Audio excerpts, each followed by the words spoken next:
blade embraces its duty, as a jeweler cherishes their gems. The neighboring nation of Liyue has the most prosperous commercial port in all of Tibet. The Sakoku decree? Did something disastrous happen again?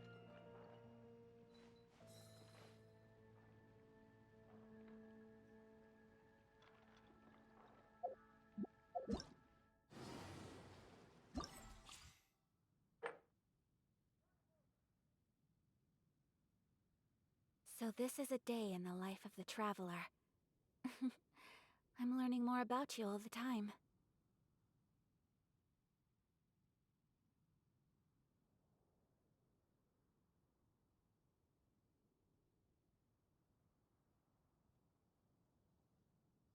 A blade embraces its duty, as a jeweler cherishes their gems.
on you. Destiny cannot be denied.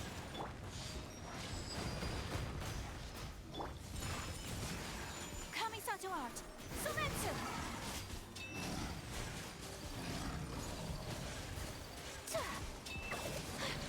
Take flight.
Obey.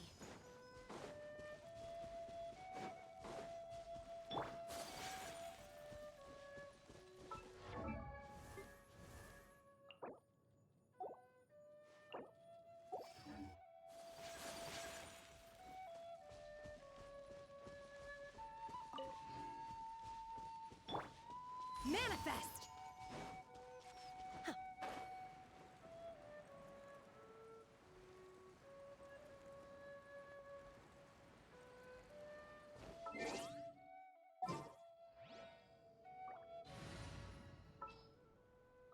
I want to help. Unleash.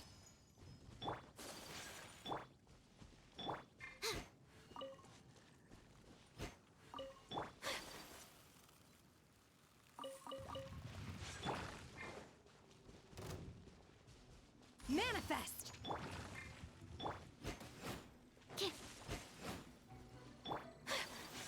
My apologies.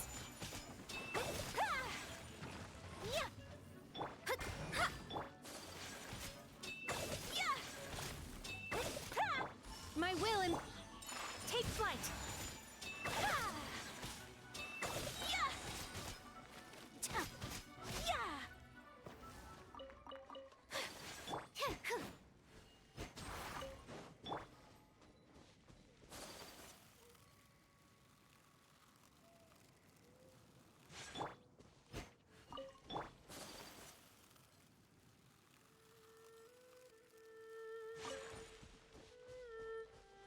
Unleash.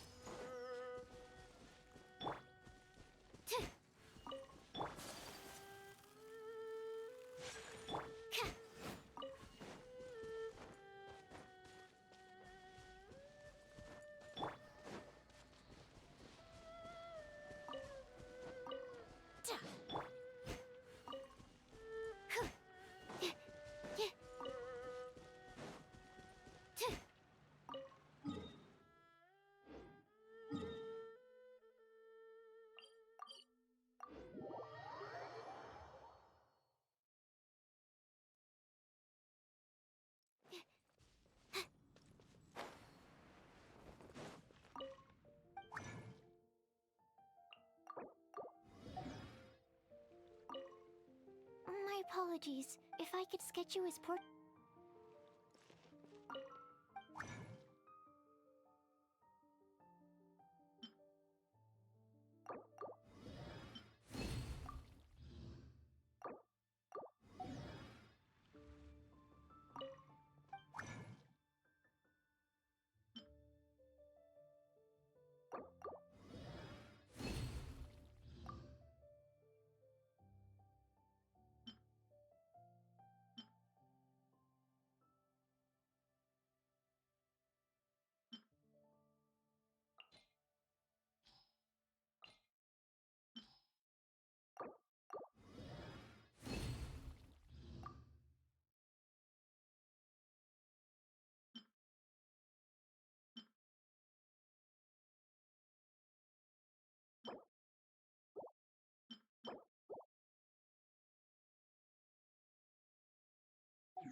want... Candace, we're here! Has everyone arrived? Everyone is already waiting inside. Well, what are we waiting for? Let's just... Please, wait a moment. Before attending the meeting, I hope you can promise me one thing. What do you need? Promise me that you won't commit to anything too reckless. What do you think? Okay.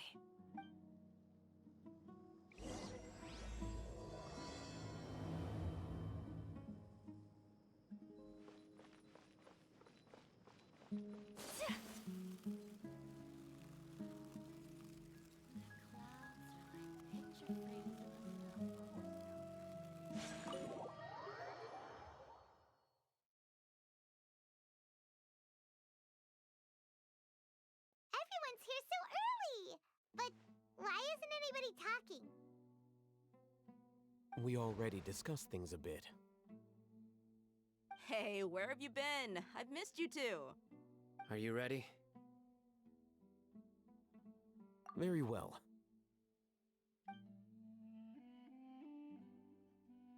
Are you sure this is gonna work?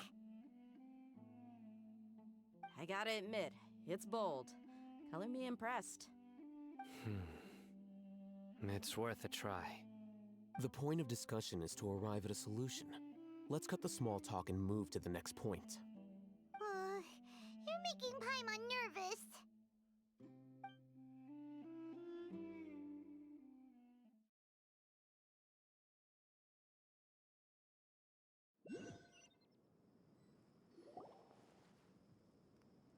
You're finally done. I have some other stuff to take care of. Catch you all later. Come on, don't give me that face. I know what you're going to say. I'll be careful. That's what I wanted to hear. Take care.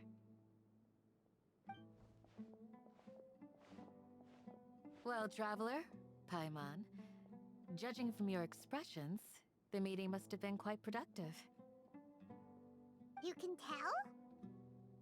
I'm not that good at scheming or strategy, but I can sense people's emotions. And based on your reaction, things must have gone quite well. Paimon's a little worried. Hopefully nothing will go wrong. To be honest, I feel the same. But you're already some of the most capable people I know, so you have my trust. Candace gave us a compliment! Your deeds speak for themselves. Candace, we stayed behind to tell you that, although you won't be coming with us, we'll be sure to remember your words. I'm very glad to hear that. I've said the same thing to everyone here today as I said to you when you arrived. Your safety is the most important thing. Only when you're safe can the plan be successful. So please, take care. You're welcome. And good luck with everything. I'll be here in the village praying for you.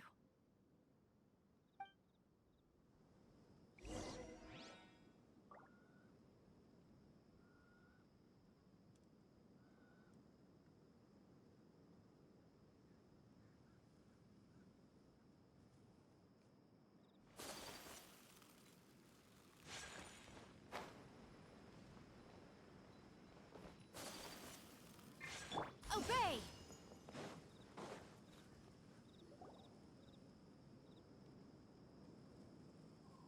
Sounds good. I'll go make some preparations.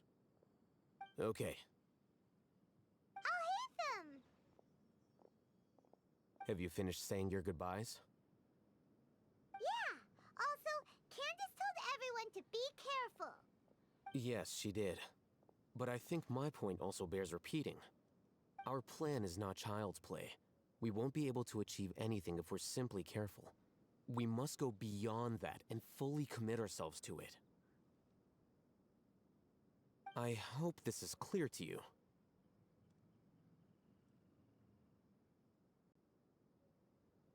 Huh? Shouldn't you be saying something more cheerful to boost our morale right now? Didn't we already do that during the meeting? You can never have enough words of encouragement. In that case, Candace can cuddle you to your heart's content while I continue to remind you of the seriousness of our situation. We all have our jobs to do after all. It's like how... Speaking of the front lines, you don't look anything like a soldier. Of course. Compared to the mercenaries, I'm merely a feeble scholar. But the advantage of not being a mercenary is that I get to stay in a safer place and offer my strategic insight. Just think about that mercenary who lost his mind. Mercenary groups are facing constant danger every single day. Well, being a scholar is also a high-risk occupation, and you are a scholar! I'm not like the rest of them. Even among members of the same species, some will exhibit far more potential than others. This guy. Paimon still remembers when those mercenaries in Port Ormos called you a lunatic. All intellectuals are lunatics in the eyes of fools. I'll take that as a compliment. That reminds me. Do you remember the record we saw in the King Deshret ruins? It mentioned forbidden knowledge. You have a good memory. Forbidden knowledge has the power to drive people insane, but this fact has never been shared with the public. Even I, who has worked in the academia for some time, was never once informed of this. I think those mad scholars and mercenaries we encountered may have all fallen victim to the corrupting qualities of forbidden knowledge. But the academia has always held a different view. They have always believed that symptoms of madness are a side effect of human contact with divine knowledge as mere mortals. Come to think of it, perhaps the academia has also never understood the true nature of forbidden knowledge, and thus always approached the issue from the wrong direction. The Withering, Elazar, and the Sandstorms. Don't you think what is happening right now across Sumeru is rather similar to the forbidden knowledge pollution that occurred in the desert thousands of years ago? But Paimon thought that Irminsul's disease is what caused the withering in the sandstorms. At least, that's what Tainari told us. Wait a second. Could it be that... Ah, you've connected the dots. The cause of Irminsul's illness may precisely be the pollution from forbidden knowledge. But if that's the case, what should we do? This is huge! Wait. Why do you think Lesser Lord Kusanali would have a solution to this situation? You mean, it's related to the scene you saw when you passed out in the Avidia Forest? That whole, the world forget me thing? In that case, it's imperative that we rescue Lesser Lord Kusanali. Only by working with her to save Irminsul can we completely resolve the problems Sumeru currently faces. To make sure we're still on track, I would like to check on the state of some of our preparatory work. Where are we going? To an Eremite base.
Ah, they're here.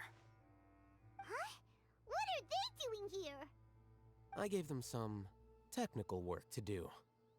Ah, it's the scribe. And is that the traveler I see? How's the work going? Ah, yes! We have fixed the devices according to your instructions. One of them is already ready for use, while the others are still under repair. Aren't those devices for can knowledge extraction? What are you doing with those? Look here. Huh? More can knowledge? Are you going to put more weird stuff into her head again? What's that look on your face? Are you scared? Paimon's a little scared, but very, very furious! That's an interesting response. Anyway, we're not going to use this just yet. As I mentioned during the meeting, this knowledge capsule contains a decree I drew up in the past. The academia should also have their own copy. And according to the plan we just came up with, Traveler, I want you to record something into this capsule. Do you believe we can save Lesser Lord Kusanali? Good. Conviction is the most important part of all of this. Now, please get ready and put on this device. You want us to record our conviction into the knowledge capsule? Yes, Paimon is still really worried. I understand. But trust me, Paimon, this is something we have to do. It's best if you can do as I say. Because, to achieve this impossible task, it sounds like you'll need to fool your own heart first. Although it may feel like a trick, self-encouragement may be the most important tool we have. Paimon can see the point you're trying to make. Imagine this. We have orchestrated our plan and successfully rescued Lesser Lord Kusanali. As a result, we have changed Sumeru's entire political landscape. Everything went without a hitch, and everyone recognizes and praises our achievements. Now, open your eyes. Here. What's this? Read it out loud.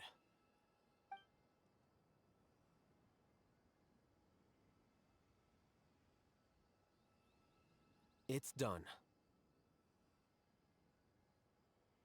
Is your head okay? Does anything hurt? It's just a recording. There should be no negative effects. But what was the point of doing this? Paimon doesn't get it. And that's perfectly fine. In any case, these capsules aren't meant to be used by you. Huh? Have you forgotten? Our plan needs to account for those who have long relied on the Akasha. You may find it hard to believe, but for those people, everything the Akasha transmits to them is nothing short of absolute truth. Imagine if you've been using a device like the Akasha since the day you were born, and this device has always supported you during times of need. After all that time, what do you think you'd become? A fool? A machine? A slave to orders. And that's why rules are so important. In addition, those who understand the rules can delineate boundaries and identify gray areas. But why would you need to identify the gray areas? You could say that those kinds of ambiguous zones can be very interesting. One might even say they're advantageous in the right hands. Things you're interested in are really out there. Are all Sumeru scholars like this? Anyway, that's enough chit-chat. I'm going to take those two to work on some small projects. You can head to Caravan Rebot and start preparing for the next step. Small project? We're going to tinker with the Akasha terminal and make a few modifications.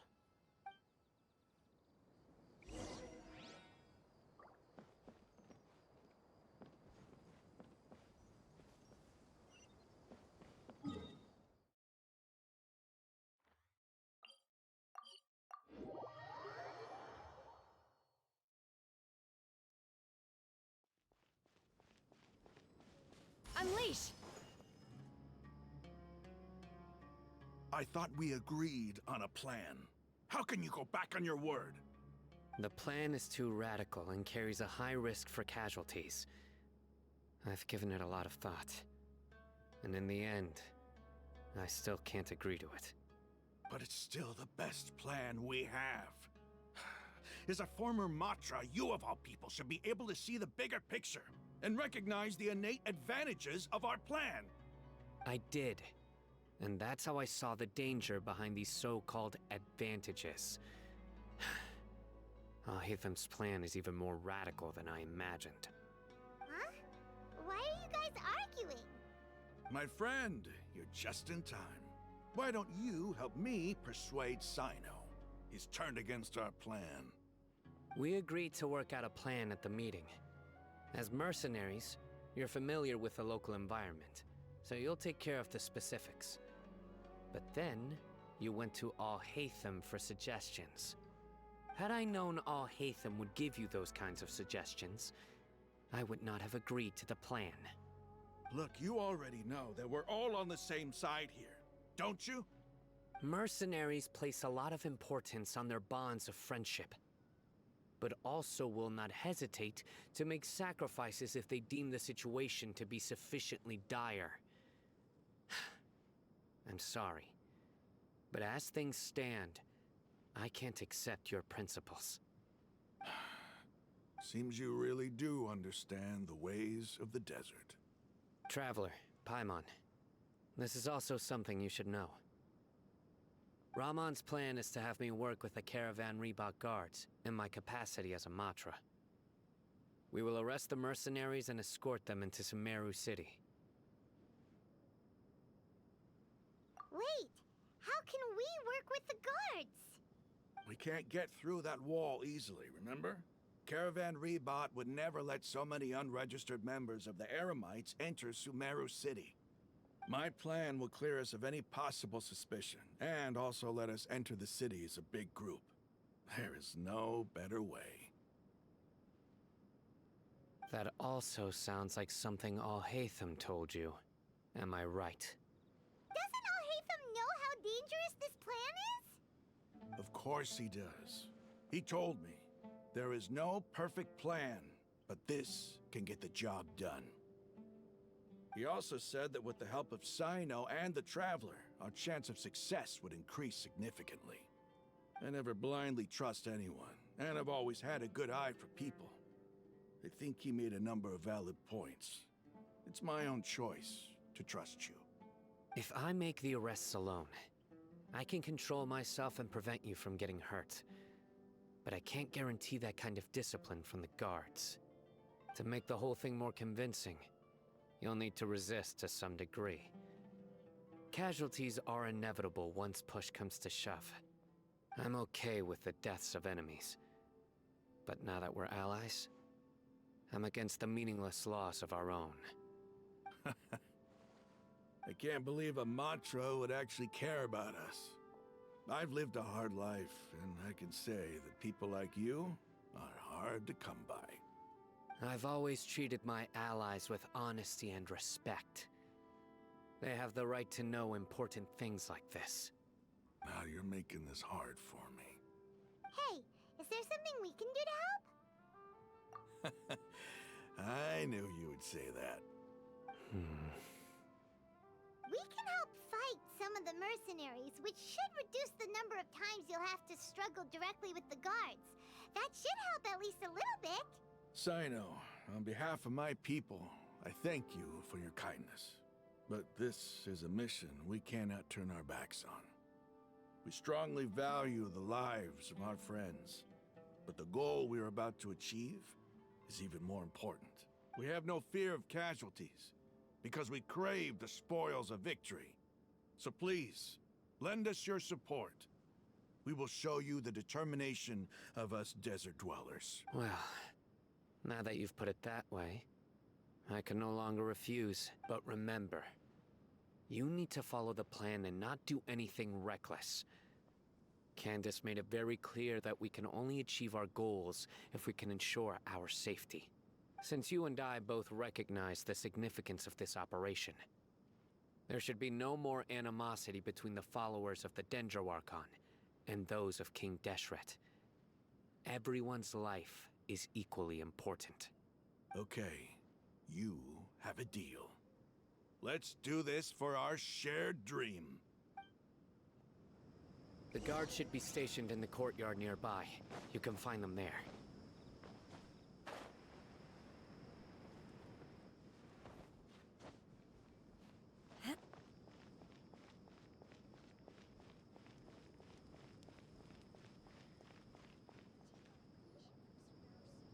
Guards! General Mahamatra! To what do we owe the honor? Keep your voice down. This is a secret operation. I'm going to arrest a large criminal gang near this location. According to the Academia's Guide and Regulations on Secret Operations, I have the right to ask for the cooperation of Caravan Rebot. Ah, of course, of course. Mahamatra Sino's order is the Academia's order. Just let us know what you need. But who exactly are you planning to arrest, and how many people are you expecting? Depending on the scale of this operation, we may need to report it to our superiors. They're a squad of Eremites whose number is comparable to Ain el Akhmar in Port Ormos. They're involved in the theft and resale of supplies from the Academia. As many as Ain el Akhmar? This should definitely be classified as a joint operation. Then I suggest that you report this to your superiors as soon as possible, and treat it as a top priority desert operation. I will need personnel. Got it. Please wait a moment. I'll contact them immediately.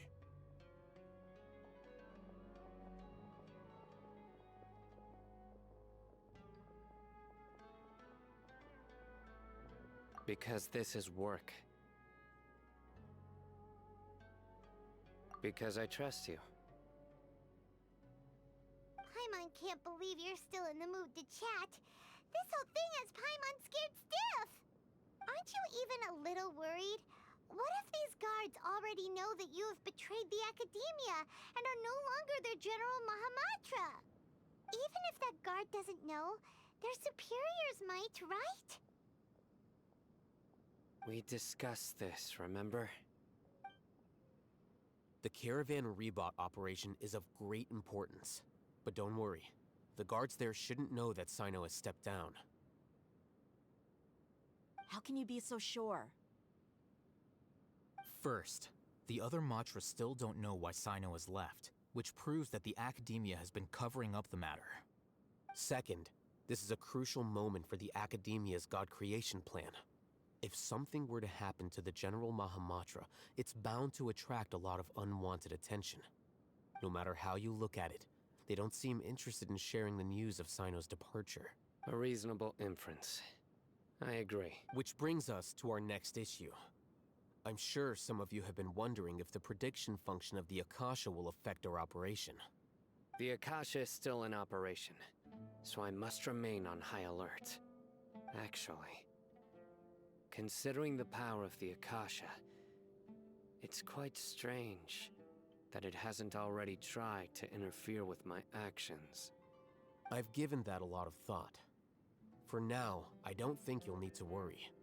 If you remember, when you first came to Aru Village, all your actions and routes were predicted by the Akasha.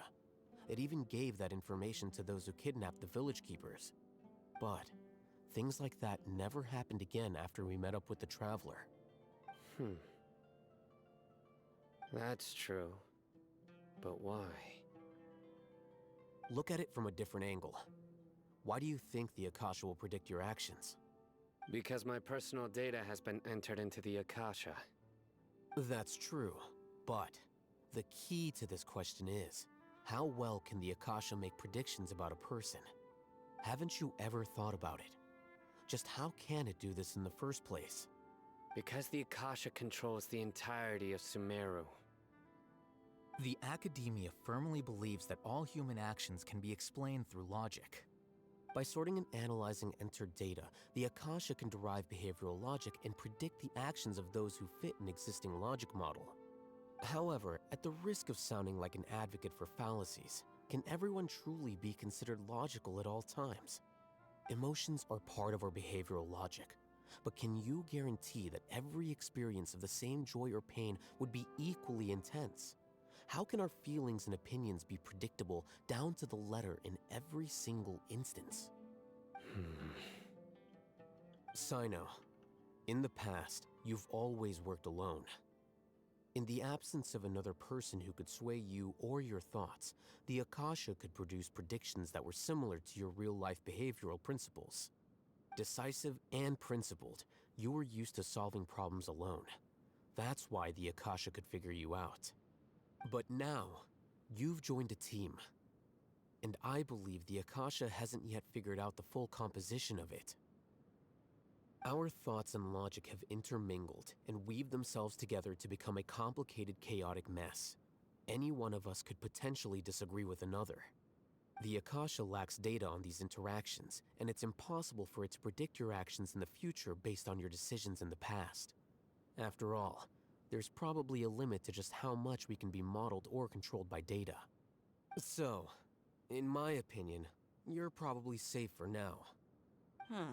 Makes sense to me. I agree. The Akasha is not alive, and I don't think we can be completely controlled by something without a mind of its own. Is that so? I guess there are things that even the Akasha cannot calculate, and people will not be forever trapped by the past. Paimon's so glad that this is settled. Next time, pay attention during our meetings.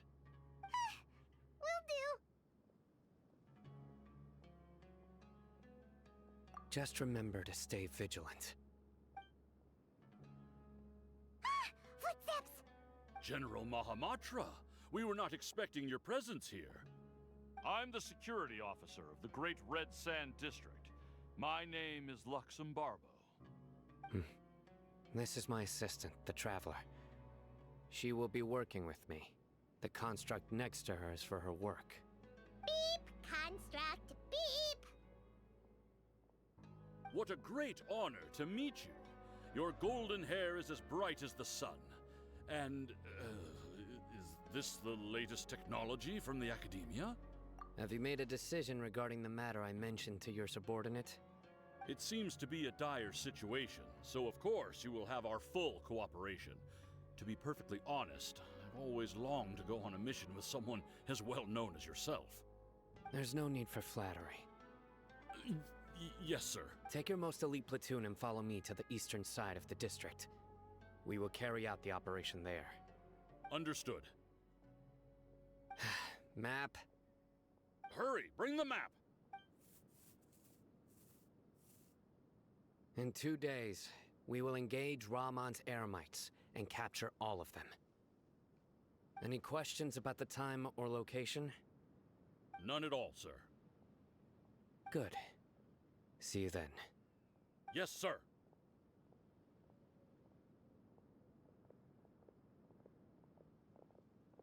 Maybe hanging around the General Mahamatra isn't so bad after all.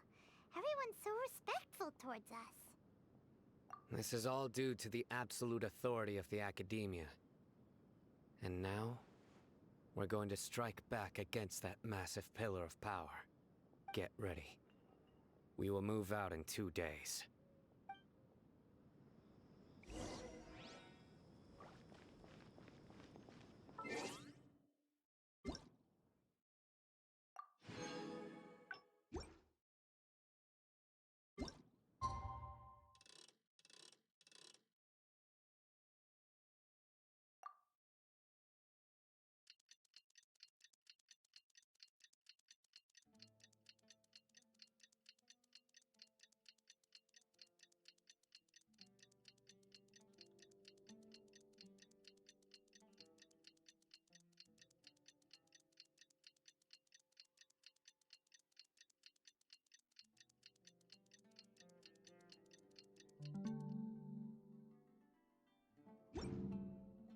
The assumption that every... It's time for the operation!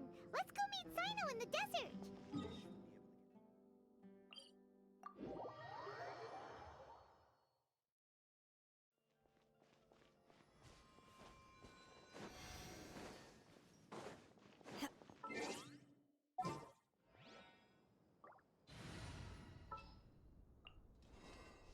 ready for reconnaissance.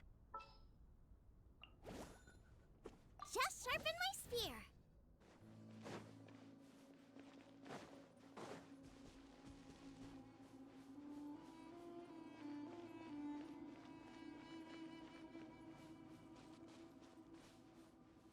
Look, over there! Our helpers have arrived already.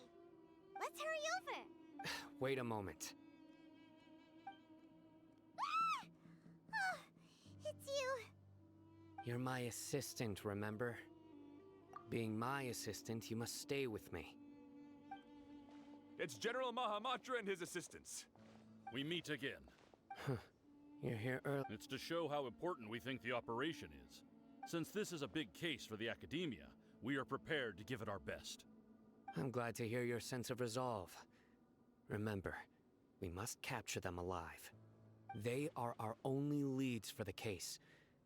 If they die, we will be unable to continue the investigation. Understood. Everyone!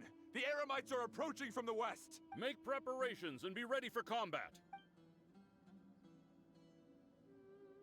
Halt! Oh? What a warm welcome! What do you want? Judging from those shiny weapons in your hands, it seems like you're not interested in a deal.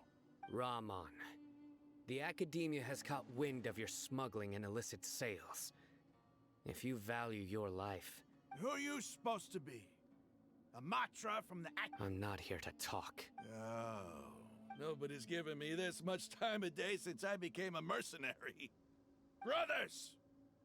For that slight, let's wash our blades with their blood. Let's show them we Eremites are not to be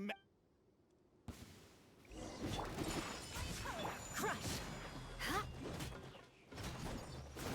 More speed. Huh. Yeah. Shudder!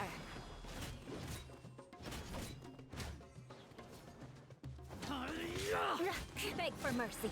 Huh? Shudder!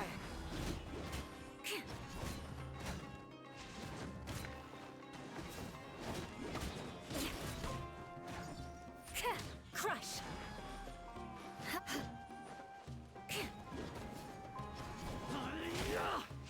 Shudder! Beg for mercy. Crush!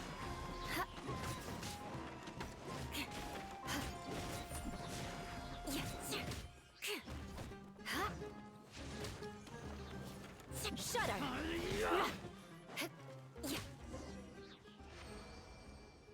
It's over. Ah! We have subdued them. The operation is now over. All Eremite mercenaries and related personnel in the area have been arrested. Ah, you pitiful Dendro Archon dogs! I'm afraid you... King Deshret will curse you! Silence! Oh,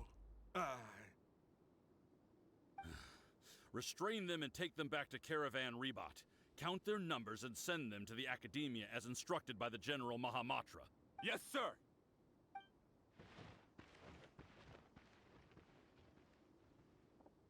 Mahamatra Sino, I will now take my leave. If you need further assistance, please. Understood. You are dismissed. There they go. Let's talk elsewhere.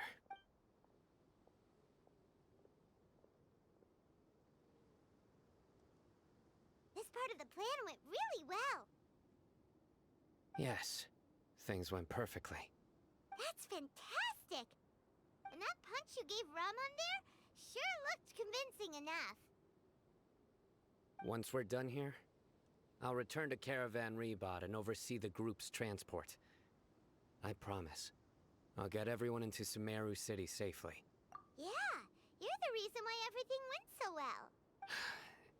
It's not the time to celebrate yet. I believe Dia should already be waiting for you. Go join up with her. She will need you to introduce her to Tainari. Speaking of which, is it really okay for us not to share the full plan with Tainari? What if he'll feel miffed about it and refuse to work with us? I have a very close relationship with Tainari. Given how well we know each other, I believe my message alone should be enough to bring him to our side. He knows I won't make jokes about things like this. If we need help, get ready for the next phase of the plan. Don't keep them waiting.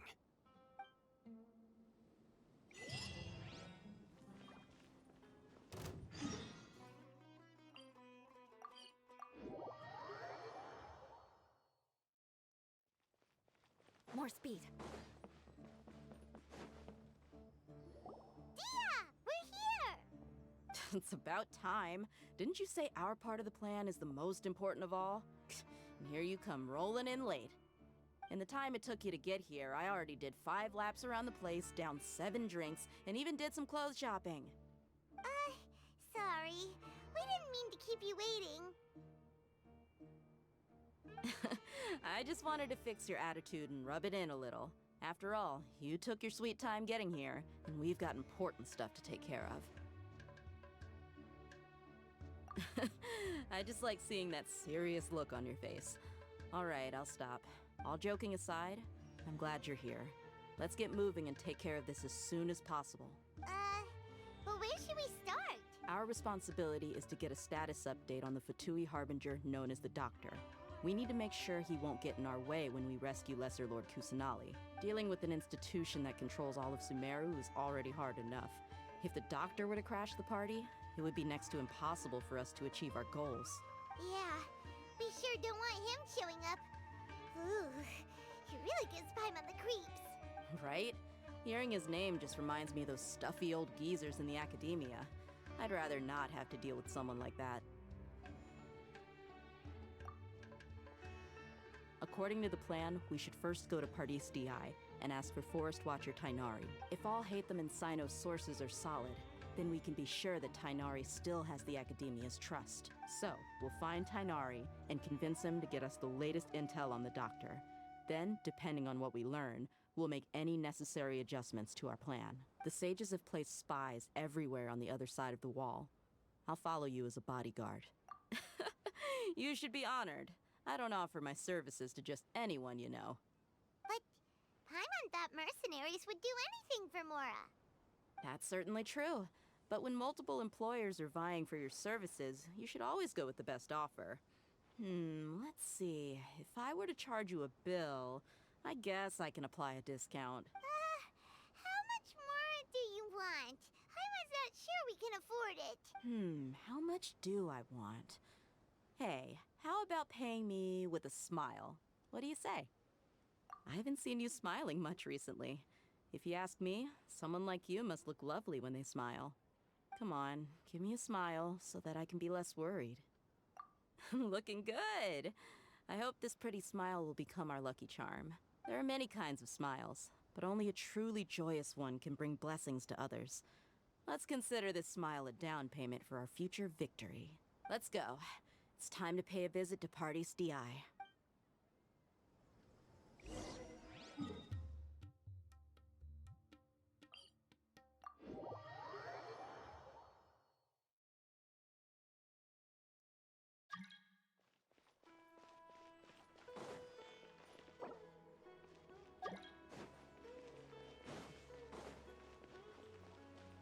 He's over there! Let's go say hi!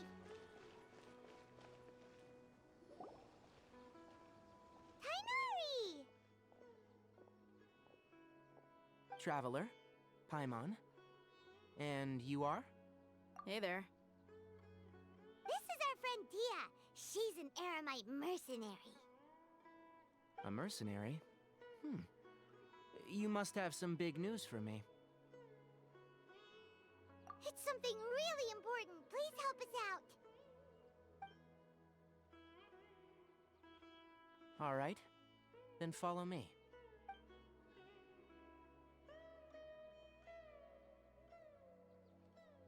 This place is better. We won't be disturbed by any passerby. Okay.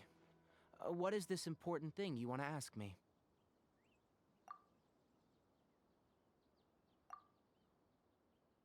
The Doctor. He's that strange-looking Fatui Harbinger with the mask. Paimon thinks he has blue hair. Yes, I know him. Actually, he left Pardis Di just a little while ago. He left already? Yeah, he came looking for me.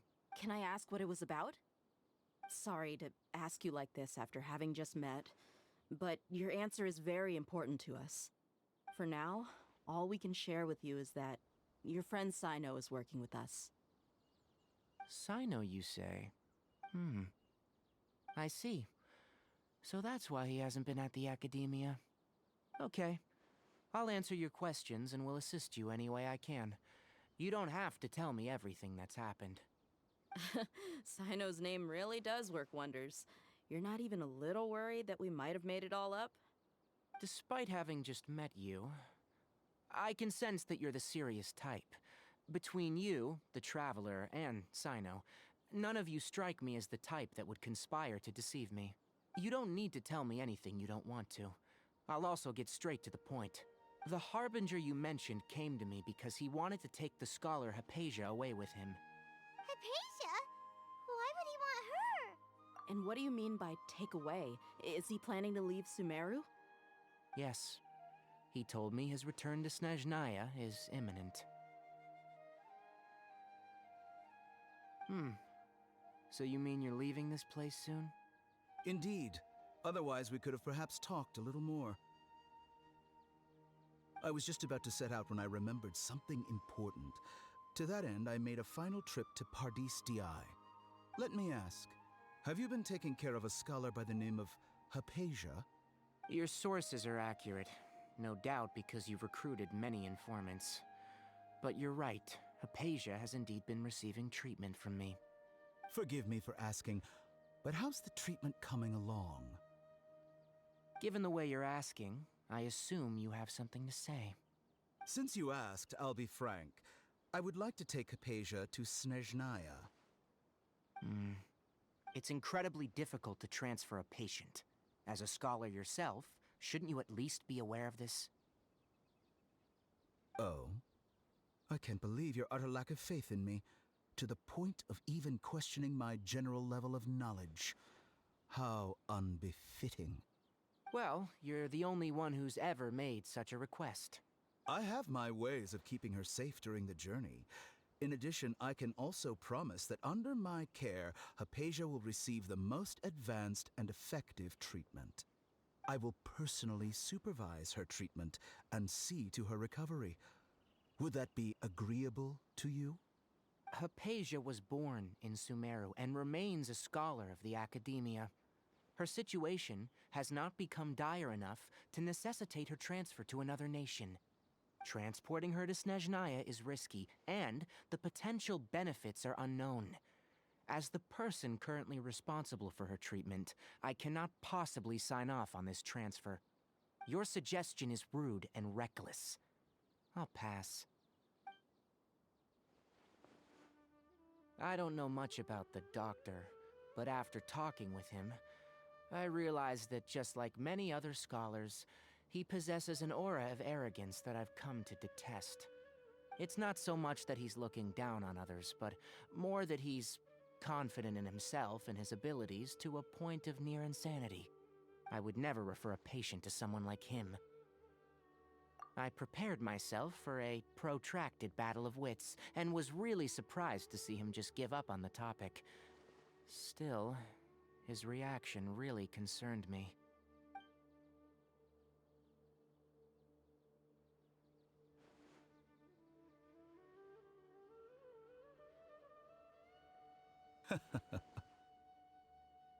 I see. Of course, your opinion makes perfect sense. You're still young, but already quite stubborn. I must say, you are not like what I had expected. Under normal circumstances, I wouldn't just let you off the hook like this. But unfortunately, I'm in a hurry today, what with Her Most Noble Majesty the Tsaritsa calling for our return. Luckily, there is still some time left for me to take care of everything before I leave. It's just as the Academia said, you're a responsible and gifted scholar. Sadly, even with all of that, you're still lacking a bit of shrewdness. And that's also why people like you can never realize that sooner or later, everyone must pay the price for what they've learned.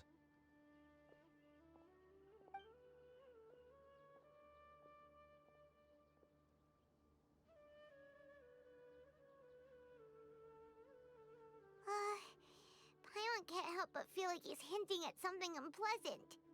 He asked a question, yet didn't care for my answer. Perhaps I'm nothing but a talking rock in his eyes. He never came off as malicious, but an utter lack of compassion permeated throughout our conversation. From his tone, I can sense that he's always looked down on others.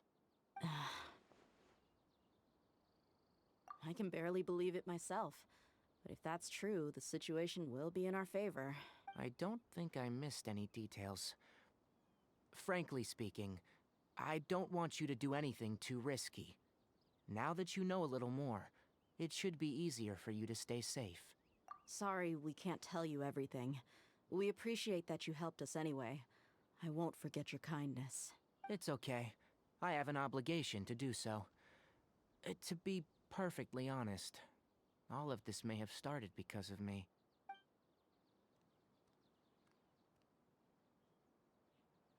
Recently, my master wrote several letters to me, asking me to return to the Academia and assist him with his research.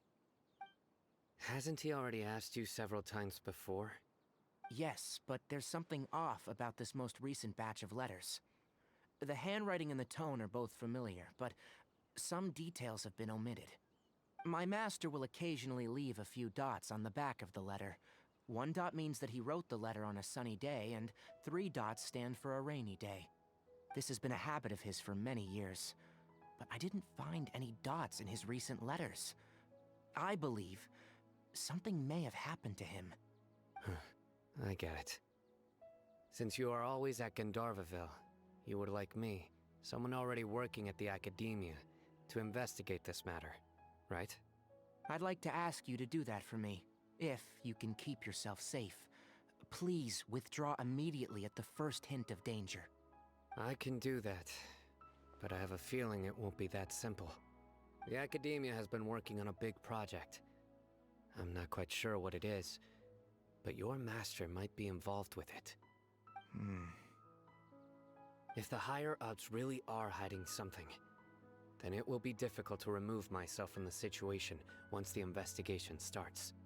If the situation becomes critical, I'll leave the Academia.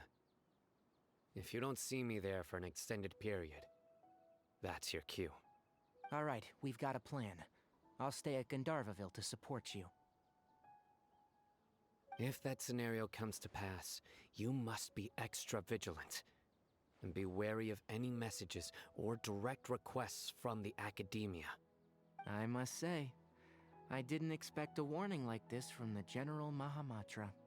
Being loyal to the Academia doesn't mean blindly doing whatever the sages say. I know what I'm doing. On that note, aren't you also being quite distrustful of your alma mater? The Academia, yes. But my master is a man of integrity. Even when I was a student, I was worried that he'd get in trouble for sticking to his beliefs. I suppose he's lucky to have lasted so long, but in the end, it's still caught up to him.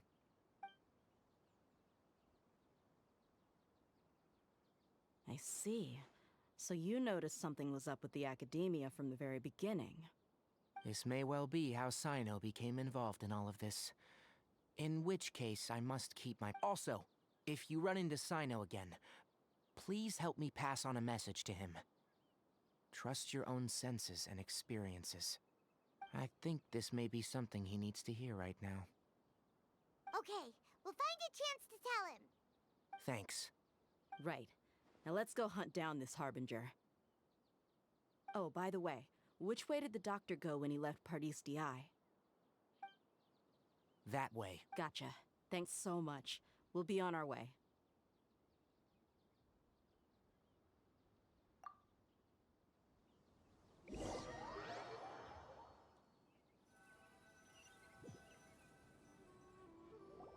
According to Tainari, the doctor is leaving Sumeru soon.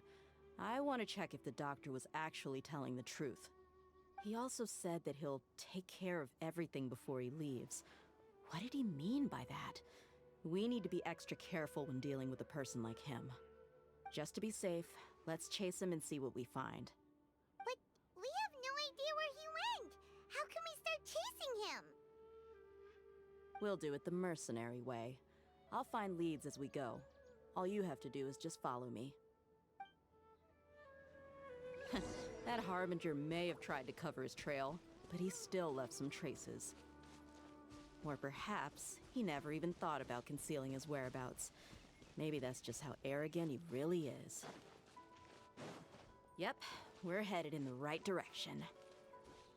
The traces are still fresh, but there's no sign of his entourage. Clearly they're in a hurry. It's just as I thought.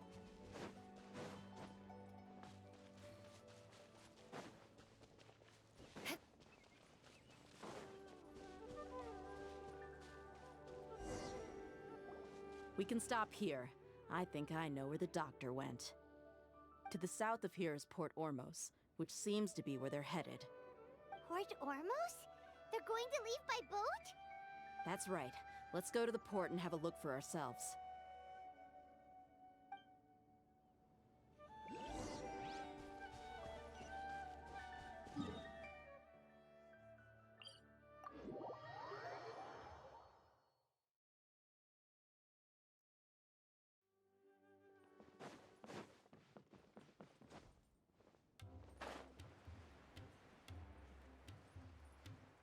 Look! Fatui soldiers! Thanks to Dia's tracking skills, seems we found the right place. Shh! Don't draw their attention. The port is crawling with Fatui soldiers. Let's keep going and see what we can find. Now this is a proper farewell ceremony for a Snezhnayan Harbinger. The Lord Harbinger is leaving. I've still only seen him once or twice. I used to hold a position in our homeland, and back then, the doctor spoke in a very... Look! Fatui soldiers! Thanks to Dia's tracking... Shh! The port is... Let's keep going and... Now this is a proper farewell ceremony for a Snezhnayan Harbinger. The Lord Harbinger is leaving. I've still only seen him once or twice. Look! Thanks to Dia's tracking... Shh! The port is... Let's keep going... Now this is a proper farewell ceremony for a Snezhnayan Harbinger. The Lord Harbinger is leaving. I've still only seen him once or twice. I used to hold a position in our homeland, and back then, the doctor spoke in a very different way from the way he speaks now. Maybe the way people talk in Sumeru has rubbed off on him? It's always like that when you spend too long away from home. When he gets back to Snezhnaya, perhaps it will also take him some time to get used to the life there again. Huh? But, sir, that can't be right. No, I remember it like it was yesterday. Both his expressions and tones are now very different. Also, for some reason, he seems like he's all smiles now. You must be mistaken. Nobody's supposed to look happy when they're on a business trip.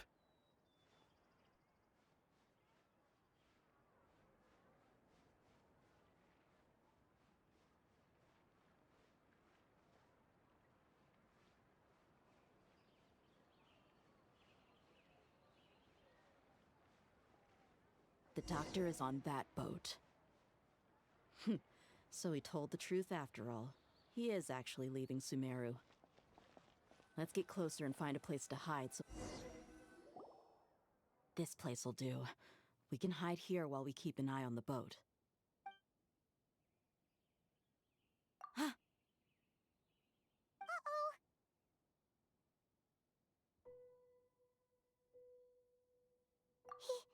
He saw us!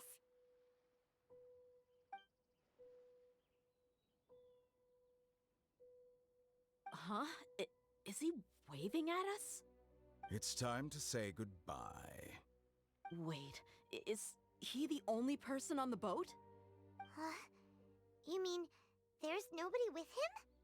And where are all the soldiers we saw in the port just now? They were all here just a few minutes ago, but now they vanished.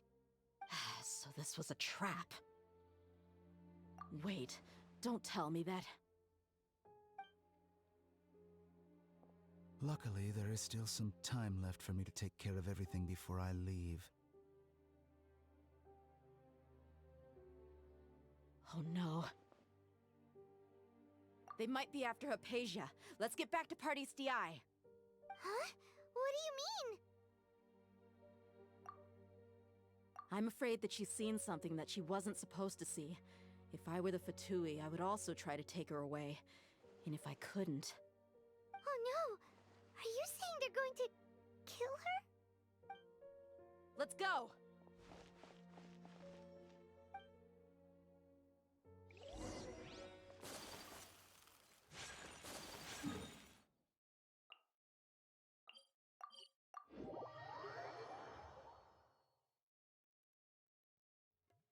Pardis DI is not a place you Fatui can just show up and do as you please.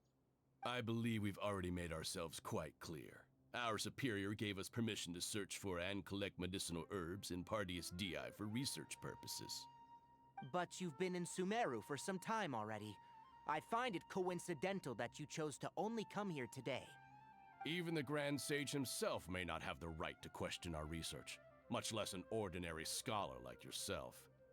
I've done my duty to inform you. Don't make things difficult for yourself. It would seem that my words have fallen on deaf ears. You can keep trying to deny it, but coming to Pardis DI now, I'm pretty sure you're not just looking for herbs. With all due respect, your baseless speculations will only lead to unnecessary trouble. Well, you only have your Harbinger to blame. He knows nothing about keeping a low profile. I may be staying at Pardis DI as a scholar, but that doesn't mean I'm no longer a Forest Watcher.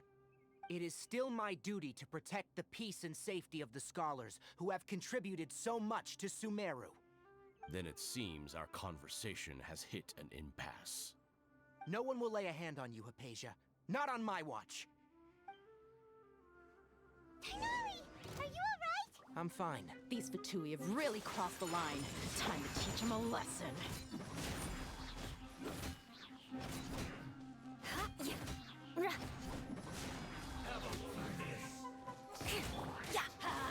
Luba, get them! My apologies. You need to hurry up!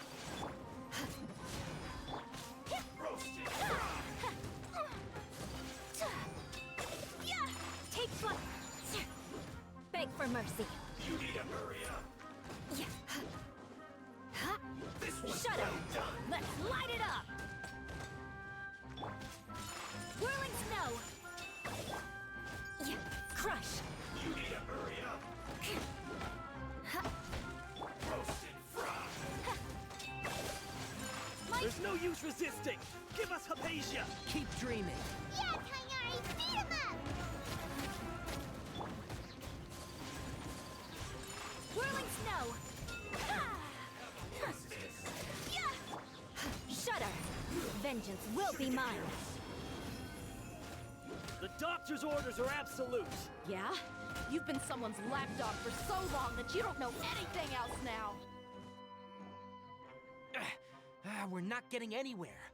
Traveler, Paimon, please go to Hypatia. We need to make sure they don't try to sneak around. Got it!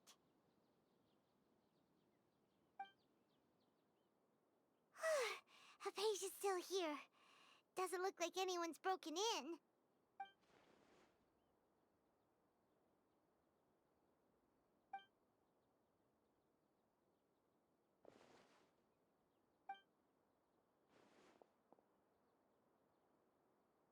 Well, how is she?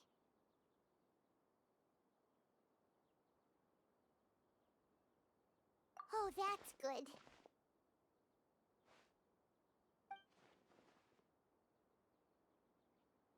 So, you think this is over?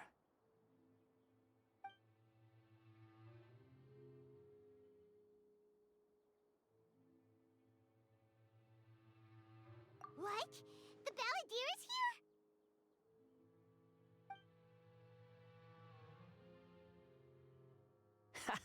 here? I've missed that look of abject horror. You've given me that look every time we meet.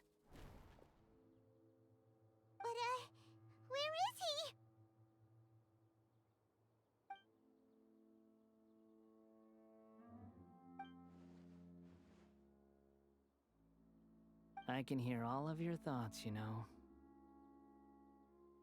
Don't you remember? I already saw you the first time you came to Parties DI and made contact with Hypatia. I didn't need to do anything. It is her honor to be able to connect her consciousness with me. Who are you talking to? It can't be the Balladeer, right? That's impossible. I know you must be curious. I might as well tell you that I decided to enter Hypatia's consciousness the moment I sensed your touch. I wanted to observe you on a fool's errand. Hey, Traveler! What are you doing? My deification is nearly complete. All that's left now are just some final details. Do you understand? Even if you manage to rescue Lesser Lord Kusanali, it will be impossible for you to defeat a bona fide god like me. Is it wise to force that childlike god into a divine battle against me? Scholars consider the god of wisdom to be the sum total of their faith. It's how they can justify reverence for a god as they construct it. But this also shows that humanity's worship of gods is a combination of blasphemy and exaltation. It's truly laughable. Yes. What is it? Yeah, I'm in a good mood, which is why I'm talking to you like this. What do you mean?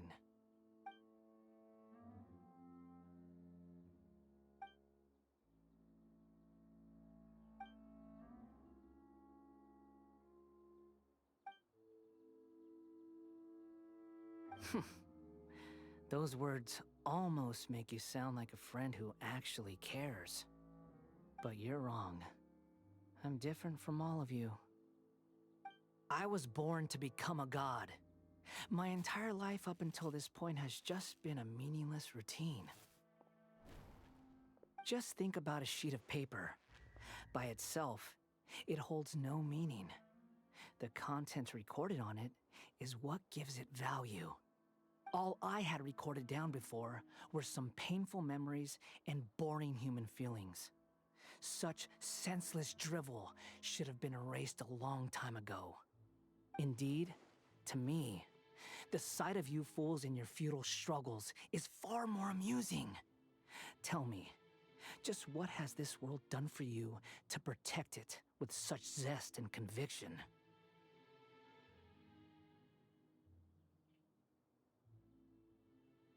I'm connected to your consciousness, so I can hear what you're thinking, and sense the depth of your determination. This is a good conversation we're having, so here's a word of advice.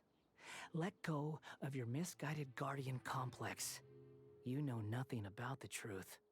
It'll be for your own good, as well as everyone else's. Humans are a species that can only find bliss in ignorance.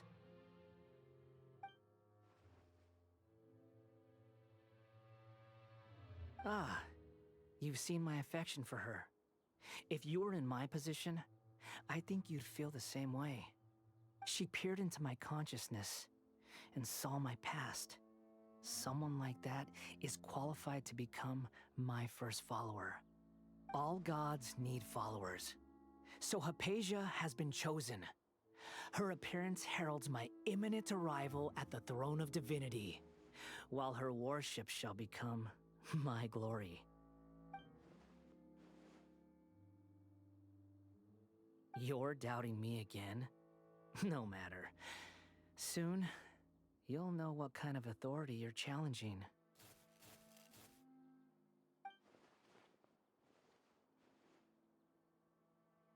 Who wants to hurt my devout follower?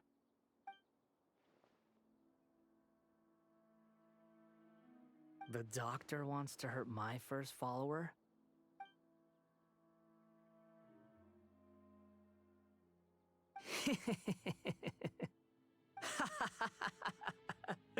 How very amusing. Has anyone ever told you that you're not good at sowing discord? The Doctor has never known his place. Even now, the puny human thinks himself capable of interfering in the business of the new god. You're still too naive if you think a few words will be enough to convince me to destroy the Doctor. But I'm willing to give you a gift, just like my expression of affection towards Hypatia. It is an honor for you to be able to stand here and speak with me. As my listener, you will be rewarded.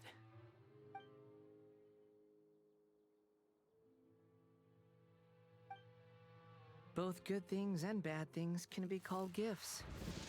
After all, gods have never needed to be reasonable. Paimon hears thunder!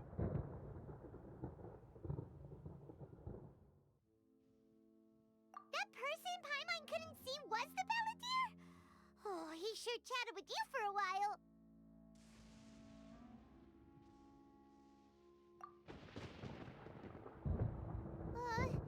Where is the storm headed? That means anyone outside is in danger! Let's go! Tighnari and Dia still must be fighting!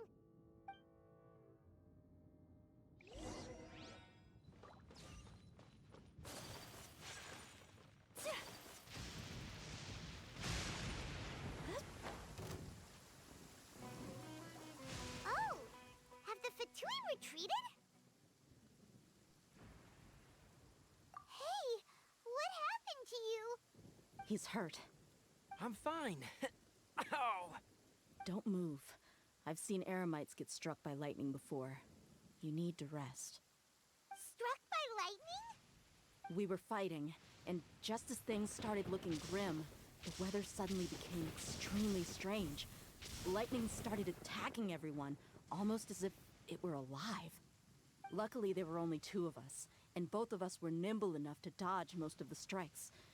There were a lot of Fatui, though, and they were being torn to shreds by the bolts of lightning. With that, all the Fatui soldiers were forced to retreat. It's all right. My wound aside, you look like you've seen something unpleasant. Is Hypatia all right? Hey, didn't I tell you not to move? Just in case, let's go to Hypatia's place and talk about things there.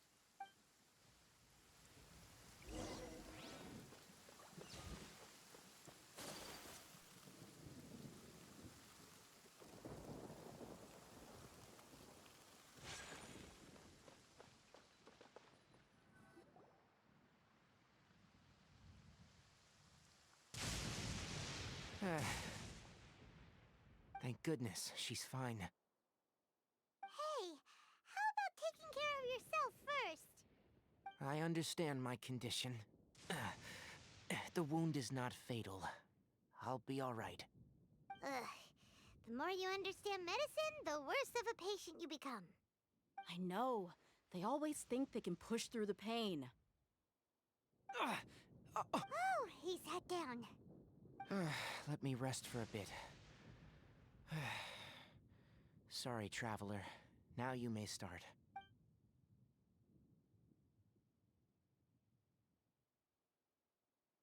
So that's what you were talking to the Balladeer about? Oh, Paimon can't believe what he's thinking. The Academia's God creation plan. How ridiculous. That sounds, ambitious, I guess? Anyway, this is all way beyond me.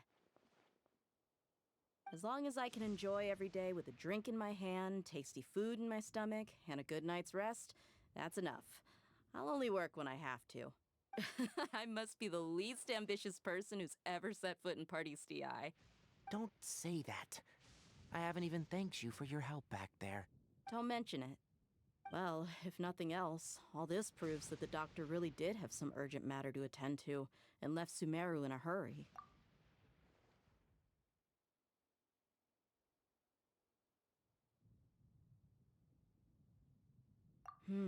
Maybe the Fatui want to cover up some secret of the Balladeer. Is that why they tried to seize Hypatia? You said the balladeer claimed that Hypatia has seen his past. So, what could be there? Have you noticed? The balladeer is not happy with the doctor's actions. He thinks the doctor has no right to consider himself as his equal. So, if the doctor was to show up again, would the balladeer zap him with lightning? Based on what the traveler has said, I think he would. Having the doctor gone benefits him as well as us. In other words, we've successfully completed this stage of the plan. The doctor is out of the picture now. Yay! That's a big accomplishment! I'm also happy for you. Thank you for the help, Tainari. Make sure you rest up for now. Yeah, all right. Okay, that wraps things up for us here at Party's DI. Traveler, it's about time we rendezvous with the others at the Grand Bazaar. Let's continue to keep a low profile. You can head there once you're ready.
Crush!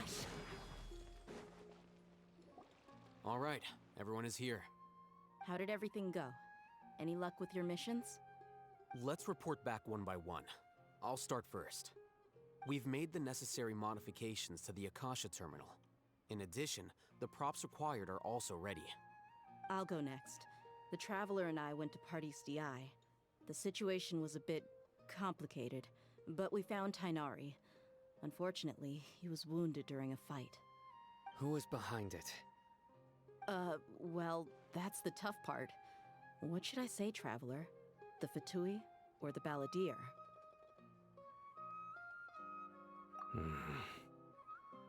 After some back and forth, we confirmed that the doctor has left Sumeru by boat. He has something urgent to attend to back in Snezhnaya. So, we've successfully removed the doctor from the picture. Also, Tainari's already resting, so he'll be okay. Good. Oh, Tainari also asked us to tell you this message. Trust your own senses and experiences. All right. I'll remember that. Everything also went smoothly on my side. The Eremites should have arrived at their destination by now. To avoid alerting the quarry, they will stay there for now. I can't believe you actually got so many Eremites into Sumeru City. It's all thanks to Rahman and his brave team, as well as their bold strategy. It appears to have been very effective. I'm glad to hear it. Well, is that everything? Okay, this meeting is adjourned. Huh? Wait, you mean that's it? Well, what else is there to discuss? Shouldn't you end with some words of encouragement? You know, to fire us up now? Personally, I'd rather we all go home and get some rest. I'll hate them, Ugh. Oh, and if you wanted someone to say something to that effect, then I must reiterate that I'm here to strategize and not to lead. So you should find someone more suitable. But I thought all of you Academia big shots were great speakers. Then I should remind you that I'm the scribe. I know that. So what? A scribe is responsible for recording meetings, not speaking. Fine, whatever. Well, Sino doesn't seem to be much of a talker either. I guess that leaves it to my employer. Employer? Yep. The Traveler hired me. That's right. So come on, boss. What do you have to say for the team? Yeah, say something to boost morale. Huh? What are you all doing here? Oh, it's Nilu! Hey, not disturbing you, am I? Not at all. I was actually just about to go find you.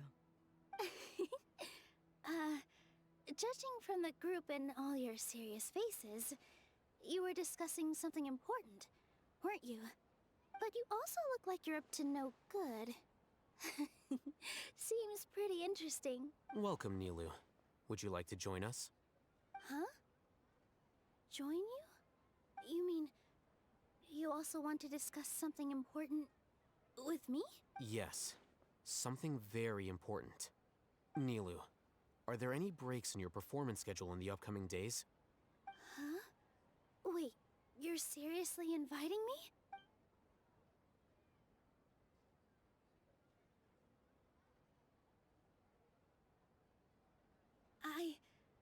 I can't believe my ears.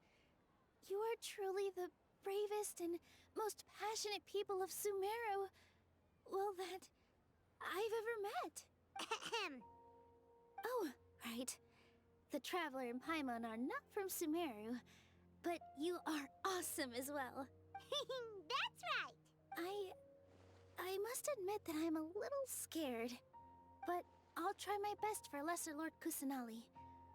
If I can somehow use my abilities to— Remember, believe in yourself. Okay, I'll get my friends at the Grand Bazaar to help us tomorrow. Just remember not to say too much. Be discreet. Yep, you got it. All the preparations are done. Now, can we finally conclude this meeting? So, have you thought up what you'd like to say, boss? Yep. It's a grand plan and we're all super awesome!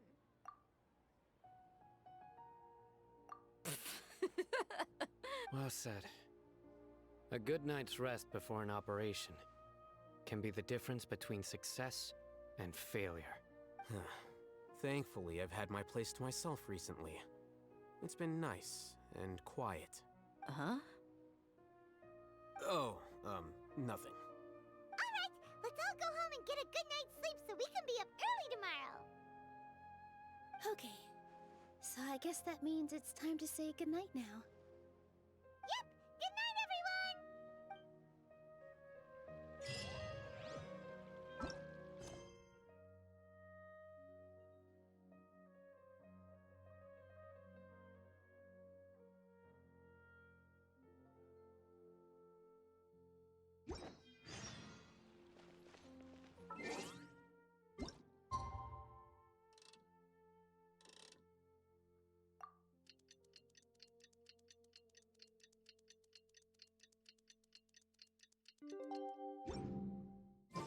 Today is the Academia's Niagarbaha Day. We can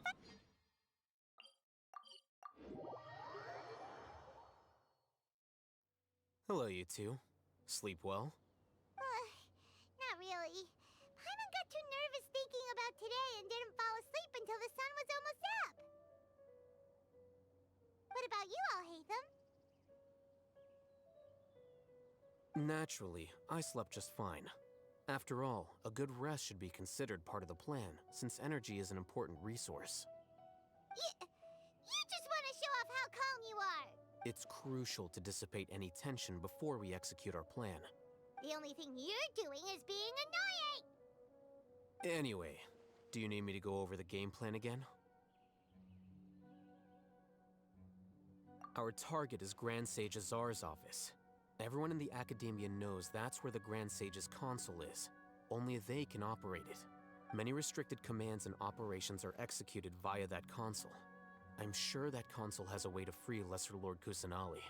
You know, Paimon's been thinking, what kind of technology could let the sages imprison even a god? That isn't something they could have accomplished with their scholarly talents alone. In the Sanctuary of Suristhana, there's a device of Greater Lord Rukkhadevata's that she once used to isolate herself while meditating. 500 years ago, the Grand Sage at the time modified the device so that it could no longer be controlled from the inside. They were effectively trapping one god with the power of another.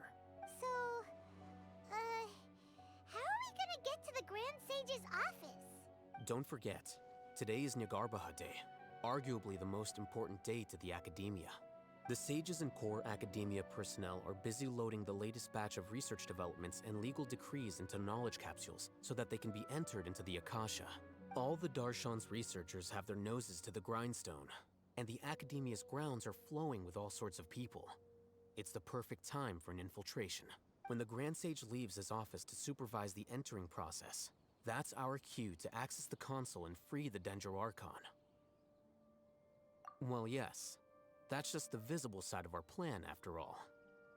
If precedence holds, the academia should have already started preparing for Nyagarbaha Day. Everyone should be in position. All that's left is for us to lead the charge. Let's go. So are we just gonna walk in through the front door? Yes. Were you expecting a stealthier approach? Paimon can't think of a good comeback. Alright, it's all on Alhaitham if things go south.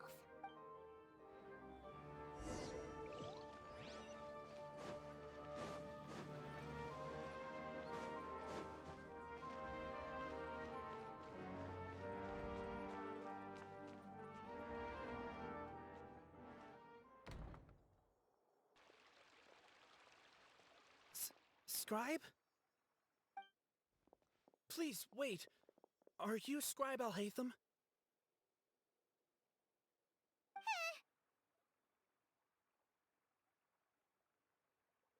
That's me.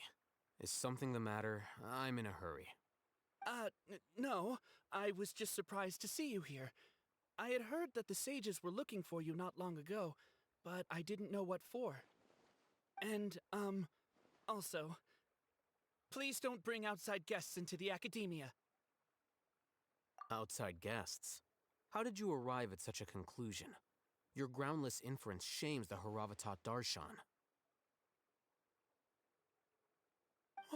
What did you say? I'm the top student in Haravatat, and I earned 3rd place at the last Inter-Darshan debate. Don't look down on me! That wasn't my intention. As your Haravatat senior, I just assumed that you possessed a greater aptitude for critical thinking. Look, based on what you already know, the purpose of my return and the reason they're here should be obvious. Is that so? Wait a moment. Let me think. Don't tell me the answer. The sages search for you. A blonde-haired traveler. Outside guests. So, from the start, the sages weren't looking for you, but this traveler?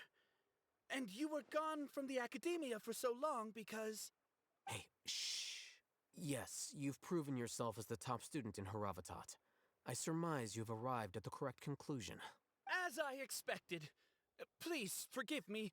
I wasn't thinking clearly just now. Thank you for getting me back on track. It's nothing. We'll be on our way then. All right. Thank you for your contributions to the academia, Scribe.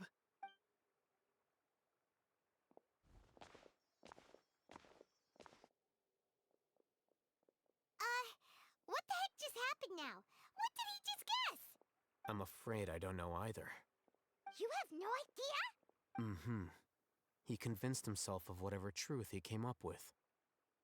That is the so-called pride of a scholar. If someone questions their academic facility, they will instantly feign understanding to keep up appearances. Nowadays, the academia is rampant with this type of scholar. Their obvious farces of intellect only serve to highlight themselves as fools. Wow, so there are special ways to deal with smart people. We don't even need to make up our own excuses. We shouldn't waste any more time. It would be problematic if we missed our window of opportunity. Let's go.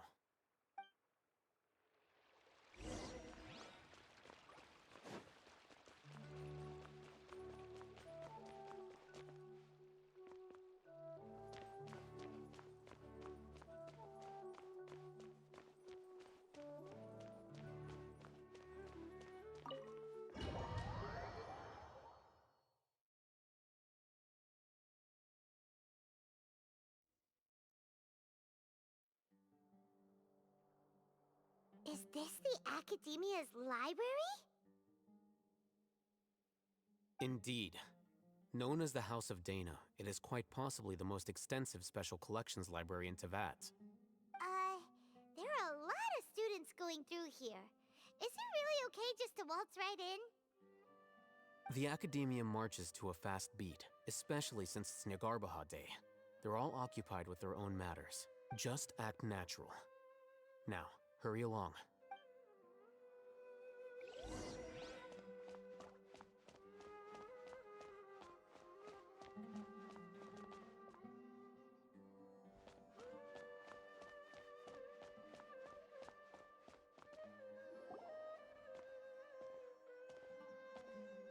What's this platform for? It's a lift that Academia personnel use to access higher floors. Are we gonna take it then? The Grand Sage's office is up there somewhere. No, not right now. We can't guarantee that we won't run into the Grand Sage. Let's step back and observe for now.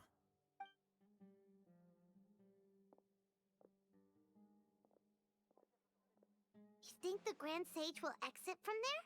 And after he does, we'd sneak past him? Oh, Paimon thinks that's really dangerous. Who knows? However, if we can confirm Azar's current location, our operation will be much safer if we... Allow me to offer you a hint. If you wish to know his location, look behind you. What's Grand Sage Azar doing here? Do not tell me you believed the Academia would not grow suspicious of you after such a prolonged absence, Scribe. An eyewitness had informed me of your whereabouts, so I came to personally welcome you. Grand Sage, I didn't expect you to care so much about me. I'm truly flattered. I'm sure, but compared to you, I am far more interested in these two unexpected guests. You are the Traveler and Paimon, correct? It's a pity that only now have I been afforded the opportunity to formally meet two of Sumeru's most esteemed guests. I do apologize for my lack of decorum. Excellent. You immediately initiated discussion instead of attempting to prepare some perfunctory excuse. You clearly understand the situation at hand, and have no intention of making a reckless stand. The foot traffic here renders this place unsuitable for discussion. Please, follow me to my office.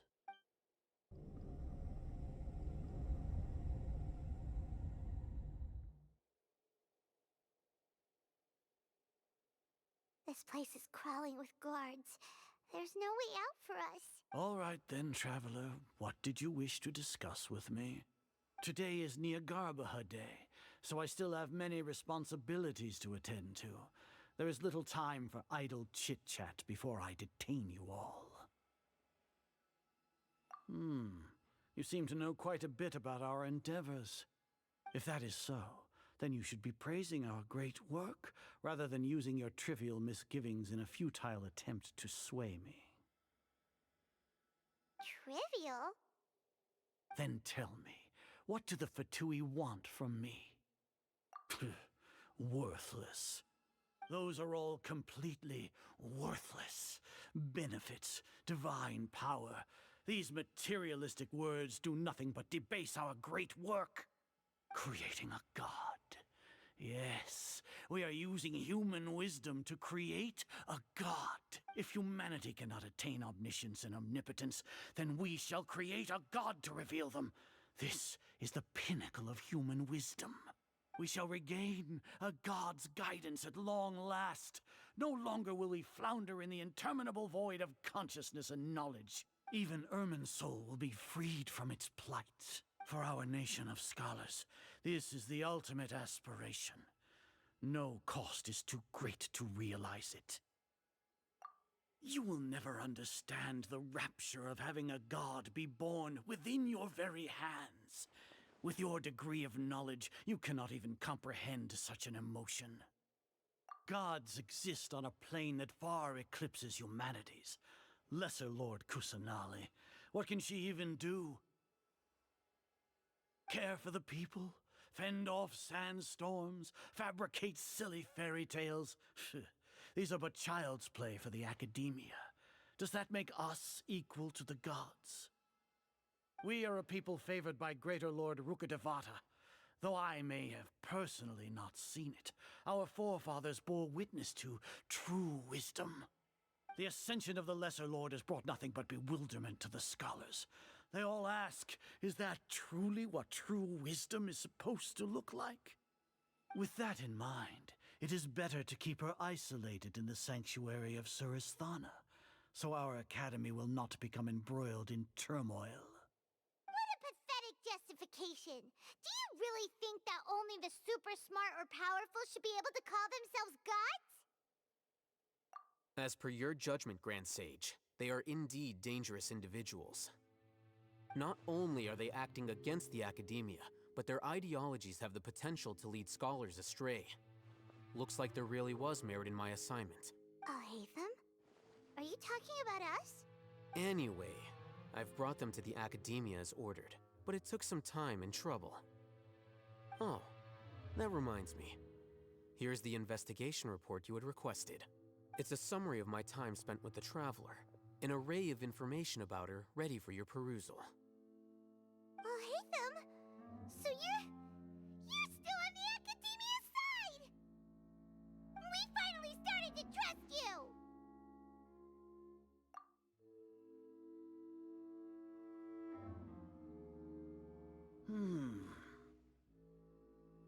Excellent. Detailed contents with no errors. I would expect nothing less than an immaculate report from the scribe. As it is Niagarbaha Day, I'll enter the information on you into the Akasha. Surely you know what that means. We'll be monitored, just like Sino. With the Akasha's calculation prowess, all of your actions will be predicted with an accuracy of at least 98%. Furthermore, your data will be updated in real time whenever new information presents itself. To put it into words you can understand, wherever you go, you will be walking under an invisible leash. This is Sumeru's greatest penalty for dishonest persons. Are you not familiar with the concept that great responsibility begets an equally great suspicion? In any case, you are Sumeru's most concerning external variable. Locking you down will greatly decrease the chance of any undesirable outcomes coming to pass. You're despicable! Despicable? Perhaps from your perspective, but I suppose you had mentally prepared yourselves for this, no? Your ploy was to sacrifice the Traveler here, was it not? Lord Azar, I know what you're trying to say, but I've been following your plan this entire time. Why are you doubting me at this juncture? Must I delineate your entire plan? Very well, I will spell things out. First off, I received an eyewitness report that you were spotted with the Traveler at Caravan Ribat. However, you immediately departed for the desert and escaped surveillance range. Judging by the time, you all likely encountered the truant General Mahamatra in the desert. Am I correct? Maybe Paimon shouldn't have mentioned Sino just now. The Academia had not received correspondence from its scribe for a prolonged time. You were also in the company of the Traveler, a close associate of Lesser Lord Kusanali and General Mahamatra Sino, who had defected from the Academia. With their instigation, what was the probability that you would betray the Academia? Rationally speaking, 50%? 70%? What do you think? Regardless, that's only a guess. The facts are that I've brought the Traveler right before you, and I gave you my report. Indeed, your boldness deserves praise.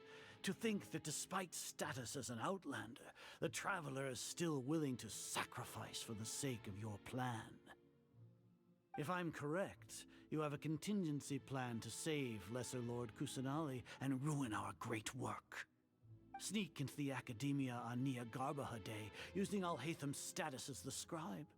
For there is a good chance that an opportunity to save the Lesser Lord will arise. Should your intentions be discovered, Alhaitham will turn traitor and sacrifice the Traveler, thus proving his innocence. He can then stay inside the Academia and continue searching for a way to proceed forward.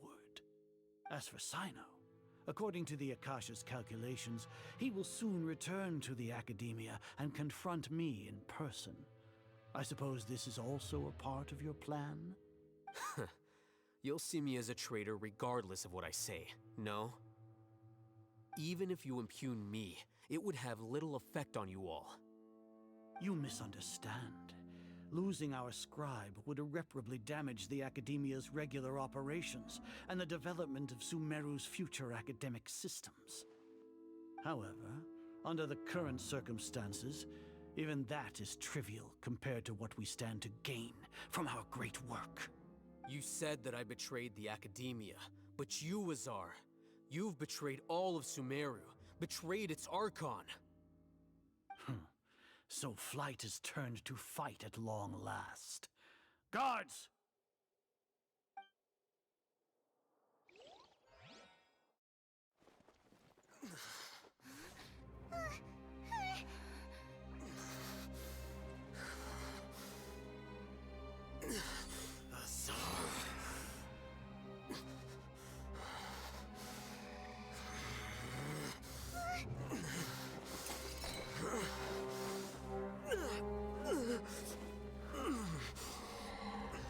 Well, what do we have here? So you stole that divine knowledge capsule. Traitor! You traitor! Even the most rational scholar will yearn for the power of a god in a moment of desperation. Aren't you doing the exact same thing as me, Alhaitham? Unfortunately for you, no god will lend you their power. Azar!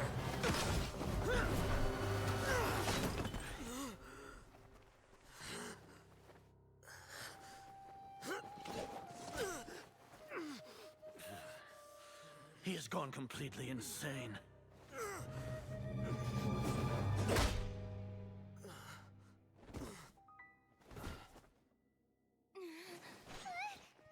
Take him to the Matra and exile him to Aru village. Then find someone to take these two to the confinement room. I'll deal with them later. Grand Sage, we've finished all required preparations for Nyagarbahade. We may begin to enter the capsules now. Excellent. You may begin.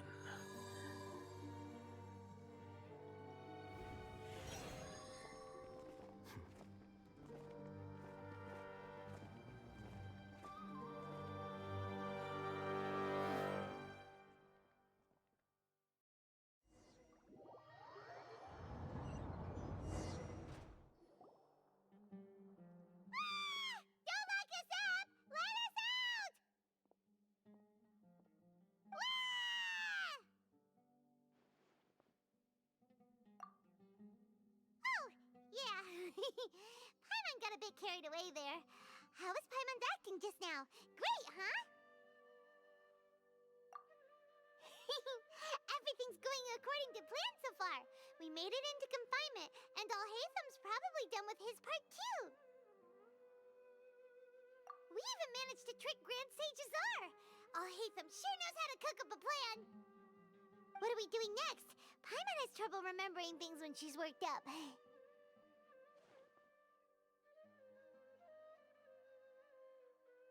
Right! Paimon thinks it went something like this. Apart from that, we still have yet another goal in the first stage of our operation, which is to send the Traveler to the confinement room. What? Why do we want to get her locked up on purpose? She's always been the person the sages are most afraid of, as well as the greatest obstacle to the successful implementation of their plan. They are very aware of the risk she poses to them. Once the Traveler is imprisoned, the sages will likely think that everything is under control. And with their guard down, the next phase of our plan will have a much higher chance of success. I can already Oh, that's a super tricky plan. But Paimon still thinks it's not really worth it. That isn't the only reason, of course. She has a more important task once she's in confinement. According to the Academia scholars in Ramon's custody, Lesser Lord Kusanali has sealed off her consciousness in the Akasha ever since she was captured by the Doctor. That way, they can't pry any more information from her. Even if we break into the sanctuary of Surasthana, it will take time to awaken Lesser Lord Kusanali's consciousness. We need to do that in advance. So our job is to wake up Nahida! Okay, totally worth getting thrown in jail for. The confinement room is inside the academia, close to the sanctuary of Surasthana. It's a completely enclosed space, and you won't be receiving any visitors. I'll work with Raman scholars to make some modifications to your Akasha terminal. Once you're in, get as close as you can to Lesser Lord Kusanali and try to connect to her consciousness. However, as for whether she'll actually wake up, that will depend on our luck.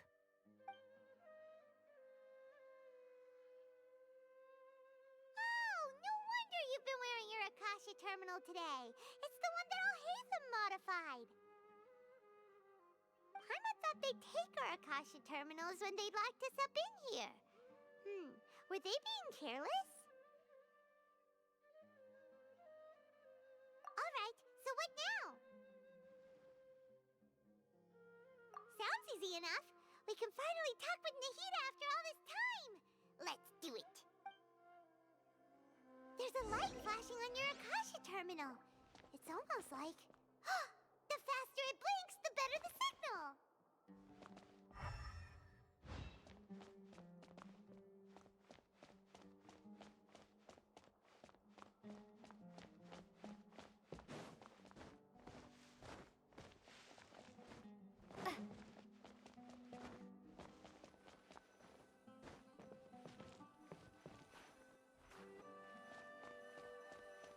Here?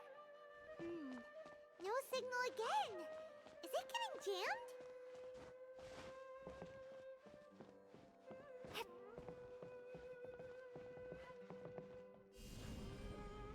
Drop!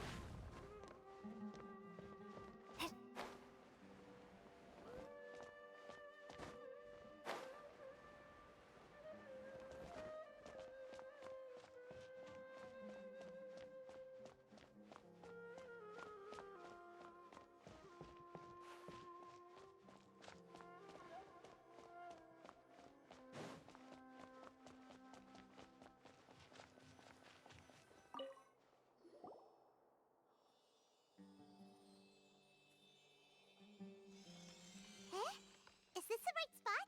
Are you getting anything? Please work.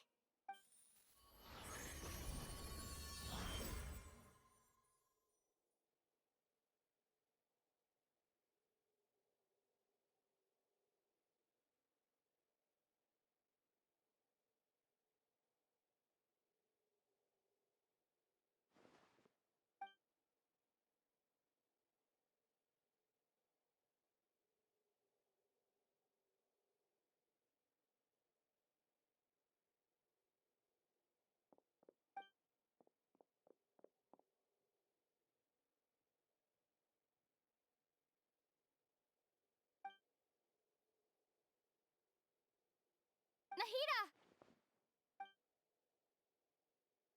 Hey, Nahida!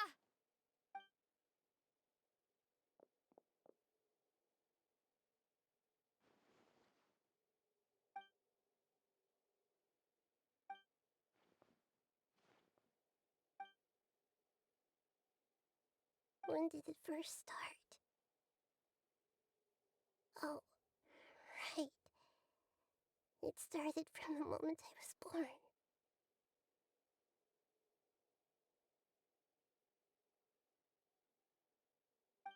I want to become a worthy Archon.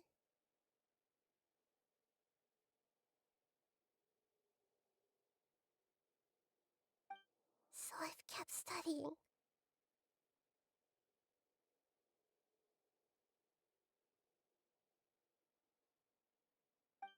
Kept listening to my people and their hearts. Kept looking for a way to save Irminsul. So I can catch up. Catch up to Greater Lord Rukkhadevata. But I'm stuck in the sanctuary of Surasthana. The sages are creating a god to replace me. and I'm forced to lock my consciousness in this boundless darkness. Nahida!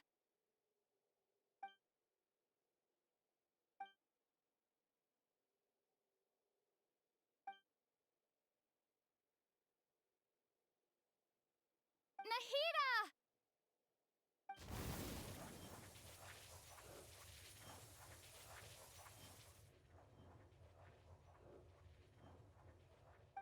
It's so quiet here.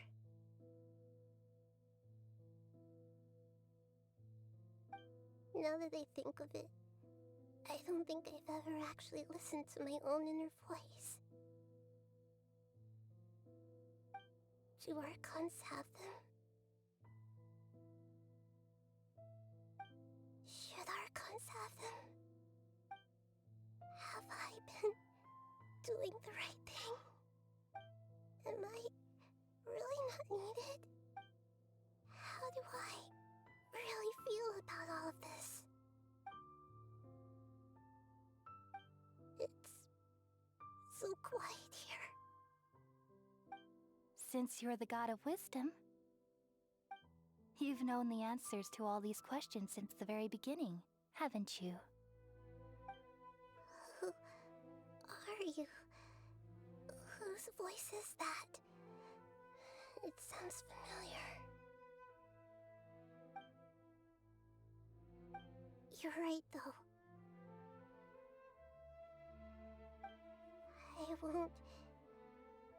I won't ignore my own voice anymore.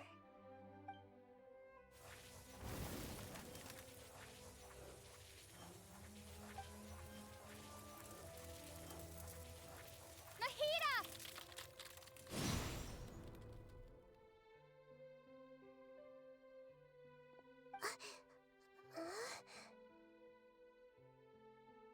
Nahida? Did you wake me up? Thank you. Why are you here? We're here to rescue you. Are you alright? I'm fine. It's just... when I think of everything that's happened to me, I feel really angry now. You should have been angry ages ago.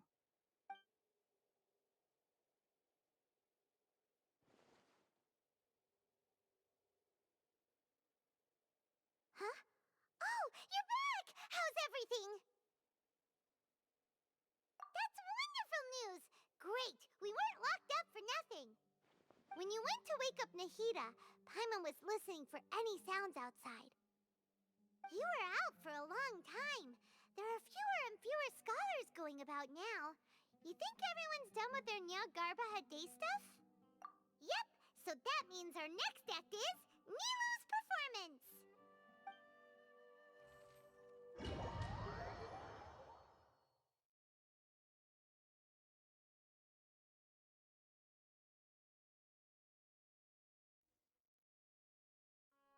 Nilu, are you sure about this? You're taking such a great risk for them. I'm sure, and I'm going. You know that I don't like to pass up any opportunity to dance, and this one is especially important. All right. You seem to have a lot of trust in them, so I won't say more on the subject. But if anything happens, the few of us here may not be able to help you. Don't worry. They've been through worse. Everything's going to be fine. All right. You know, if you really do get arrested, we'll do everything we can to get you back. Be careful, even if it's only for our sakes. Thanks, Mr. Zubair. You're so very kind.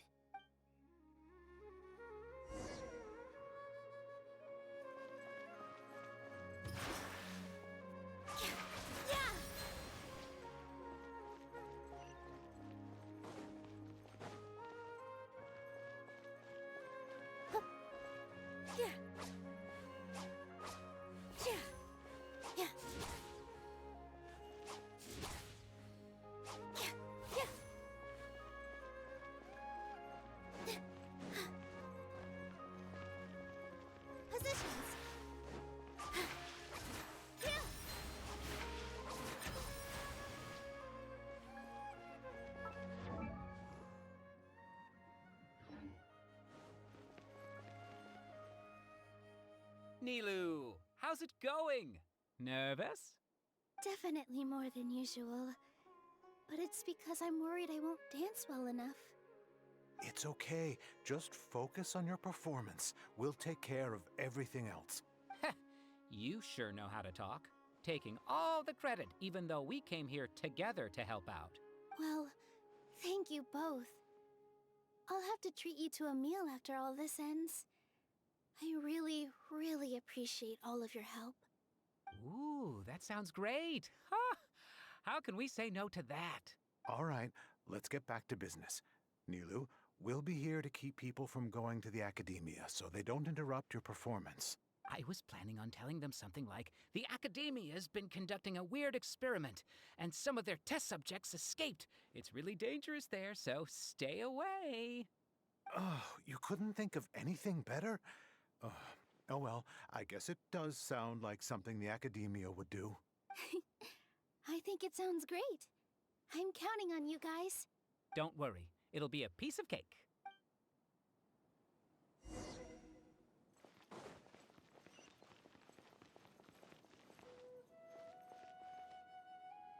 Hey, Nilu! Sorry, it's great to see you, but I'm really busy right now. Our bait people away with Yalda Candy's plan is working beautifully. Do you want some candy? We have more than we can give out. Vihar, thank you so much for doing all of this. And even dressed up as the Knight of Flowers, no less. I'll pass on the candy, though. I cut back on sweets in the period leading up to a performance, and I'm about to start one. You have a point. The stage is cleared and everything's ready, so you can start your performance at any time. Yeah, thanks to you. I'm really grateful. You're welcome. The honor's all mine, since I'll have such a great view of the show.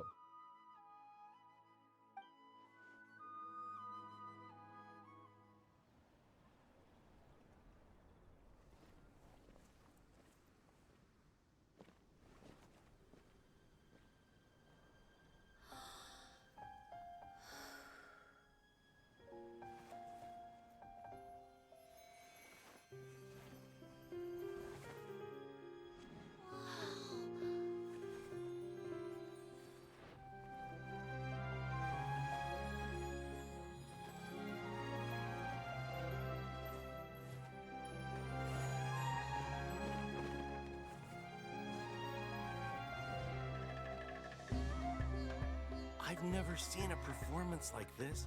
This is incredible. Yeah, but I heard that public performances like these have been banned. I can't believe she's doing this here.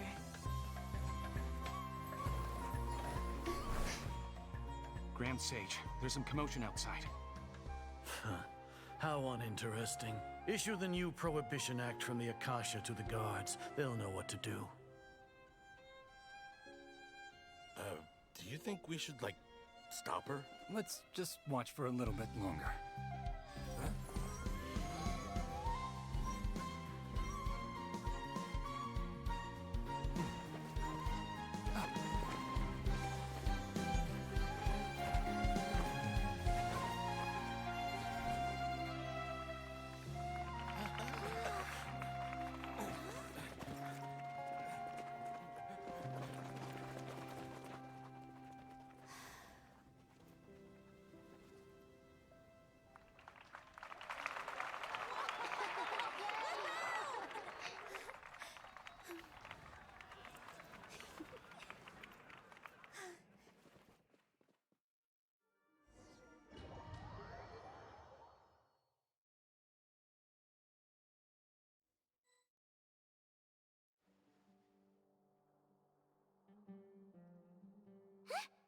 Did you hear that? It sounds like a lot of guards just ran by. Does this mean the plan has moved on to the next stage? Yep. It's great that everything seems to be going well. Come to think of it, when did Alhaitham replace the knowledge capsule that was about to be entered into the Akasha? Oh, so that's when he did it! Paimon was too nervous to notice. Speaking of, didn't Alhaitham also yoink the divine knowledge capsule from that mercenary leader in Port Ormos when everyone else was distracted? It's a time-tested trick of his. Why are we complimenting him? Yeah, he's smart and all, but he still makes Paimon's blood boil. Let's review our plan for this stage again. It's not like we have anything else to do right now anyway, and it'll help us feel more confident. Paimon remembers that Nilu's task was supposed to go a bit like this. Now that Lesser Lord Kusanali's consciousness has been forcefully sealed, the core figures of the Academia and their guards have started to wear their Akasha terminals again. With the Doctor's technological support, they think they have nothing to fear. How despicable of them to rely on such a person. But this is also our chance. I was originally asked to draft the knowledge capsule for the Artistic Performances Prohibition Act when I was still at the Academia. It should be on the Grand Sage's desk right now, and will be entered into the Akasha during the next Nyagarbha Day. Are they really going to stop all artistic performances? That's horrible!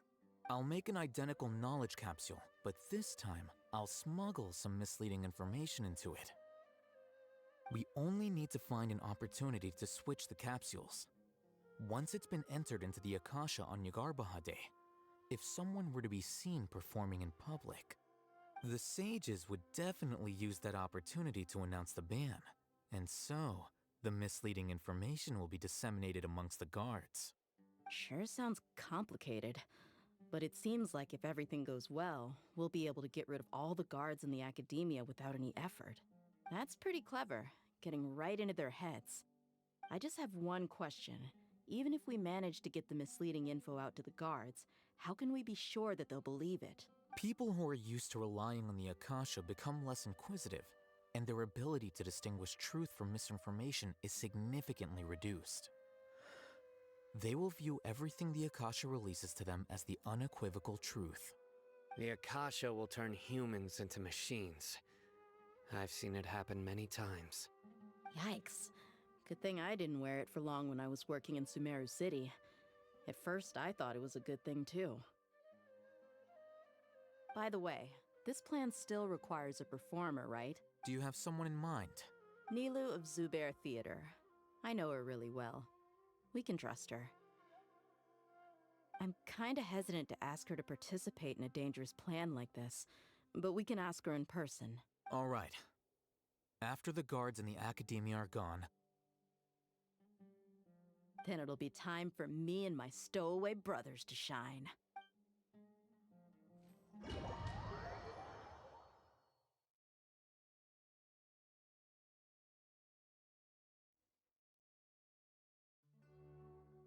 Here they come. Did you see that, Raman? They came out from the Academia in droves. After laying low in the city for so long, this is the moment we've been waiting for. My brothers have already sprung into action.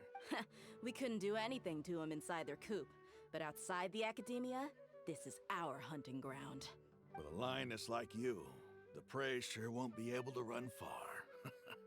We still need to eliminate the guards as soon as possible. If we give the sages enough time to realize what's happening, the plan's doomed. All they've done is to sit on their cushy salaries and twiddle their thumbs all day while we fought and struggled every day in the desert. The only advantage they might have is their numbers. Speaking of which, most of the guards who report directly to the 6 sages belong to the Corps of 30, but they have a completely different reputation. Following those blasted sages every whim, throwing away all the principles of being a mercenary. As someone in the same profession, I'm obligated to teach them a good lesson today. Indeed, the trap has been set. All we need to do is lead them there. All right, let's each take a road and herd those scattered guards back into one place. Make sure to attract their attention. Isak will be the key. You gave such an important task to that child. Will he be okay? It'll be fine. Isak was so determined to help, so let's put our faith in him. Besides, even if he's caught, the guards would be too scared to do anything to him. They've never seen Lesser Lord Kusanali in person, after all. You've got a point. Anyway, I think I see them coming.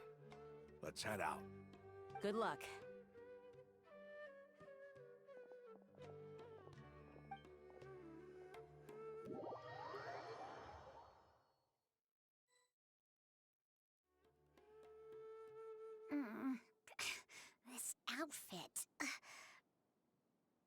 Hey, do you remember what you need to do, Isak? When the guards get here, you'll pretend to be Lesser Lord Kusanali and run away from them. Oh, yeah, I remember. Of course I do. I'm just a little nervous. Relax. Don't think about getting caught. Even if that happens, we won't leave you behind. You only need to think about getting the guards' attention and leading them to the Grand Bazaar. Leave the rest to us. Okay, got it. I'm here to pay back Lesser Lord Kusanali for helping Grandpa. I won't get cold feet. Hey, they're here. I can see the Academia guards.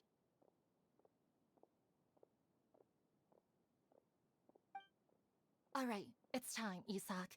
Take a deep breath and go. You can do this.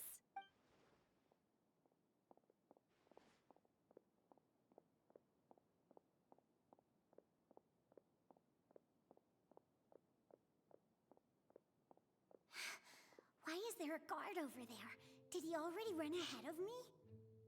This is different from our plan. But there's no time. I need to make a choice.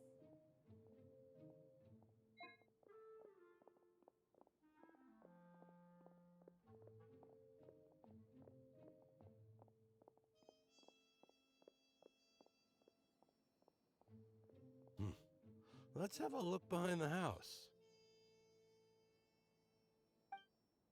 What should I do next? Huh. Looks like nothing's here. A wasted time. Luckily, he didn't check behind the tree. What should I do next? The guard looks alert. What should I do next? Hey, stop! I saw you! Don't try to run.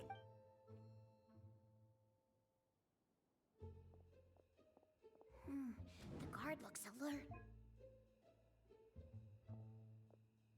Doesn't seem like anything unusual's around here. Looks like the guard finally left. I need to go.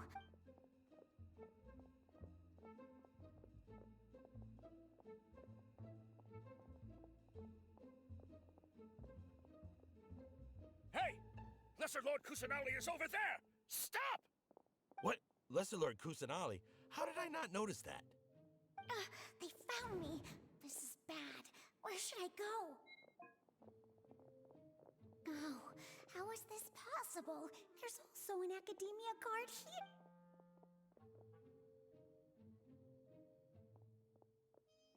Hey!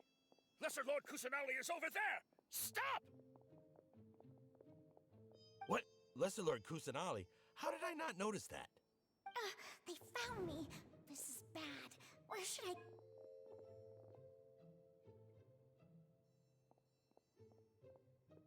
Hey! Lesser Lord Kusanali is over there! Stop! What? Lesser Lord Kusanali? How did I not notice that? They found me. The target suspected to be Lesser Lord Kusanali has escaped into the Grand Bazaar. Assemble and arrest her!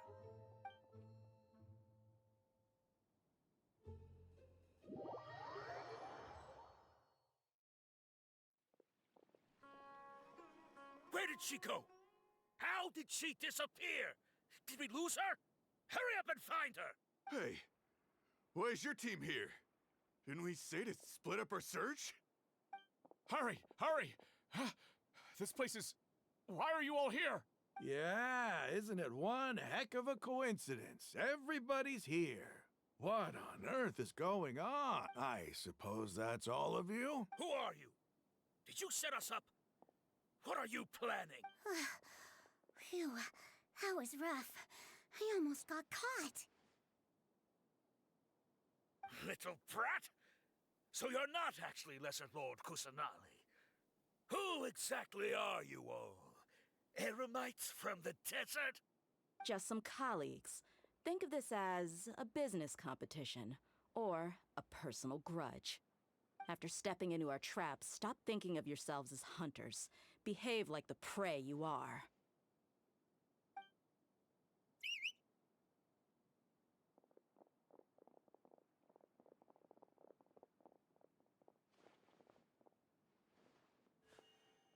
An ambush?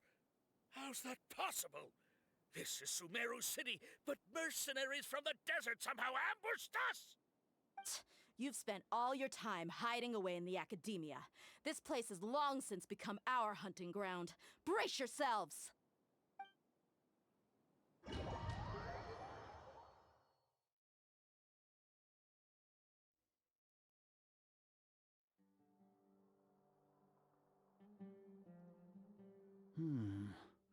This is odd. The academia has quieted down after the conclusion of the Niagarbaha Day ceremonies, but it's much quieter than usual. Where are the guards? Why have I not seen a single one? Guards? Guards! Grand Sage, how may I be of assistance? I called for the guards. Why did you come? My apologies, Grand Sage. Right now, all Academia guards have entered the city to perform the ordered arrest. I thought you knew. Arrest? Who is there to arrest? I have an ominous feeling. Arrest Lesser Lord Kusanali, right? Is that not what the order was? Lesser Lord Kusanali? You mean she has disappeared? Yes. I wouldn't dare make up something like that. Right now, everyone is in a panic, and many are saying that Lesser Lord Kusanali will take revenge on us. What happened? Just what is going on? Lesser Lord Kusanali somehow escaped? Was it Alhaitham and his party that freed her? That's impossible. The Academia is heavily guarded today, and any order to release Lesser Lord Kusanali would be strictly confidential. Besides, Alhaitham and the Traveler are already in our hands. What manner of trickery did they employ? How could Lesser Lord Kusanali disappear into thin air? Disappear? Wait. How was the arrest order distributed to the guards? It was issued by the Akasha earlier today. Only you have the authority to send messages like that, so I thought it was your order. Let me check.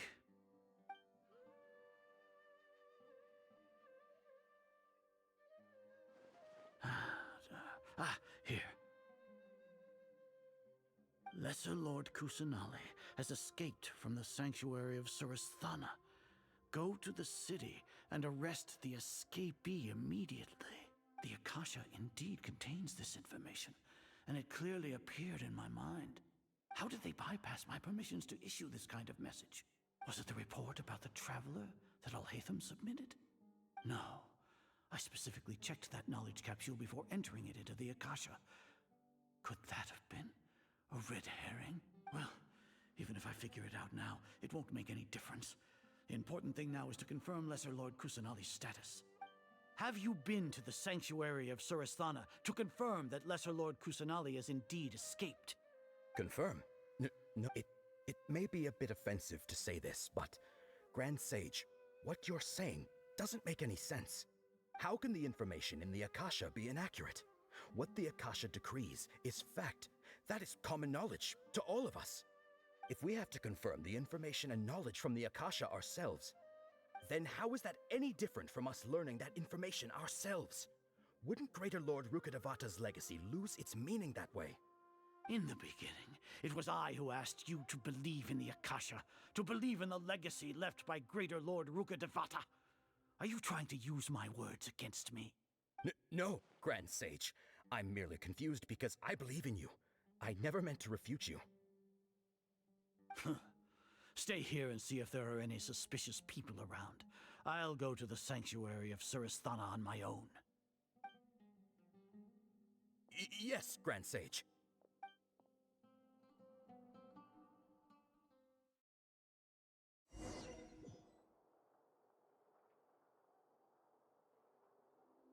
Lesser Lord Kusanali has escaped from the sanctuary of Suristhana. Go to the city and arrest the escapee immediately. How can that be? Stop thinking about it. Stop. It must be a trick of theirs. As long as I personally confirm it. Ah! Impossible. That's impossible. There must be something wrong with my eyes.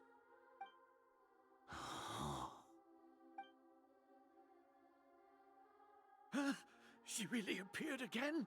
What is the meaning of this? What a comical sight, Azar. Once the Akasha has put certain thoughts into your head, even the Grand Sage can no longer see what's right in front of him. You all can only see the world in your mind, the one you think you know. And precisely because of this, you disregarded Lesser Lord Kusanali's existence. She has been a wise and worthy Archon. Sino, have you been waiting for a chance like this? The Akasha predicted that you would return to the Academia to confront me, but I didn't expect it to turn out like this. I was careless. No, you were blinded. Your faults stem from your reliance on the Akasha. You're still the same as always. I truly did not expect a proud person like you to cooperate with Alhaitham and the Traveler. People change, Azar. Admit it. The Akasha can't predict my actions anymore. Then tell me, what have you found during your investigation? You want to buy time? This is the sanctuary of Suristhana. Under your own regulations, even Academia staff are forbidden to come here. No one will come to save you. As for the investigation, I've at least confirmed that you are guilty of insurgency against the Archon. A serious crime. So what? Did you do all of this so I would plead guilty in front of you, General Mahamatra? No. I want you to plead guilty in front of the Archon herself. You once said that I had no standing to judge you.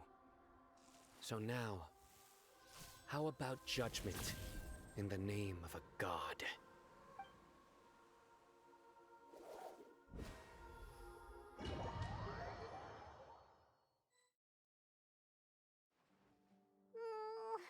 How long do we have to wait? Paimon wants to know how things are going out there. Paimon hasn't heard any sounds outside for a while. Hopefully something bad didn't happen.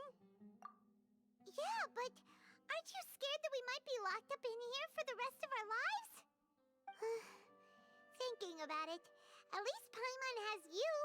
We could still chat like this.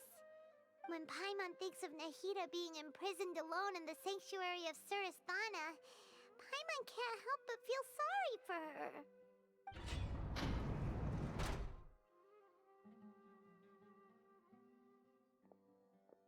Here comes your savior. Dia! Paimon just knew you would come to rescue us! You two really owe me some big thanks. I had to search through who knows how many guards to find the key here. It felt even more tiring than whacking them. I'm exhausted. Thanks a lot. Need Paimon to rub your shoulders? No, that's, I'll pass. What are you afraid of? Oh, are you ticklish? Now isn't the time to talk about being ticklish. Things in the city and on Sino's side are both going well. The guards that stormed out of the Academia are all taken care of. The Corps of 30 is in charge of the city's defenses, but we already talked to Asfand. They've been fed up with the sages bossing them around. As long as it doesn't break their employment contracts, they'll turn a blind eye. That's probably because you've been super great friends with them for a long time. So, how's Sino doing? The Grand Sage is in his custody. Even I know how terrible it is to fall into Sino's hands, so he probably does too. Sino forced him to release Lesser Lord Kusanali. He has no choice but to obey. So, hurry to the sanctuary of Suristhana. Assuming nothing weird happened, we should have already rescued our Archon. Honestly, I didn't expect our ragtag bunch to do this well. We just came together last minute to save the Archon, you know? Alright, you two better go. I still have to clean up some messes in the city. See you around.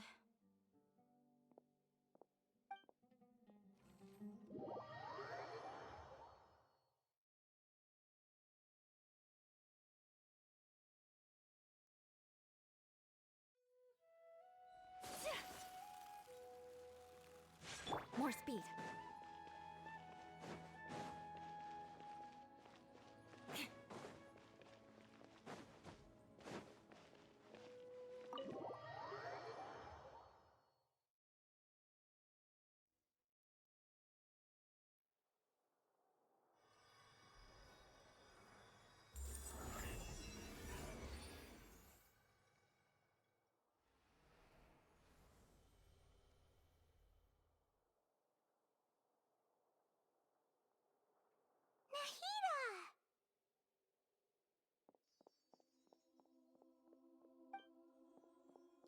Should I say it's nice to meet you? This is the first time we've met in real life. Before, we've only met in dreams, consciousness, or when I was in someone else's body. Thank you so much for coming to rescue me, but I also need to apologize. During this time, I did some self-reflection.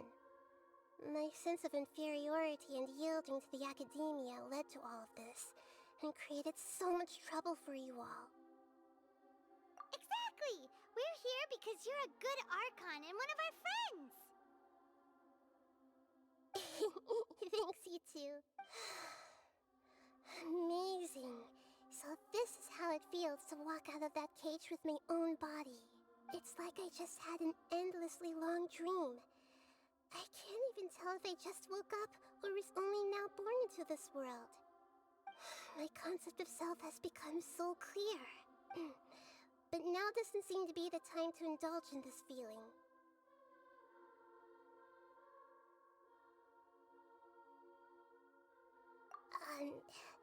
This is really embarrassing. You all just rescued an Archon, and now she needs your help to save her country, and even the entire world. It's okay. With you here, Paimon's sure that everything will work out. There's one more thing. What is it? For all the things the Academia did to me, and for all the folly it committed in the name of wisdom, as their Archon, I will make them pay. Ah! Wow! That's the spirit! You're finally standing up for yourself and not letting people walk all over you! I understand now. To be a better Archon, I first need to better myself. If you haven't even figured out how to be a caterpillar, how can you be a butterfly? Yes, true. That reminds me. I wonder how far along the Academia is with their god creation plan. We need to hurry and prevent the birth of that false god. I need to make some preparations. Since I'm now free, I can establish a direct link to the Akasha and control it. First things first, I need to remove the restrictions that the doctor put on me in the Akasha. After that, I'll make some adjustments and revoke the sage's permissions. The Akasha will then be like how it originally was, only operable by the Archon. After all, the Academia betrayed Greater Lord Rukkhadevata's trust. This might take some time. In the meantime, you should also work on your own preparations. If we don't stop the god creation plan in time, we'll be in for a tough fight.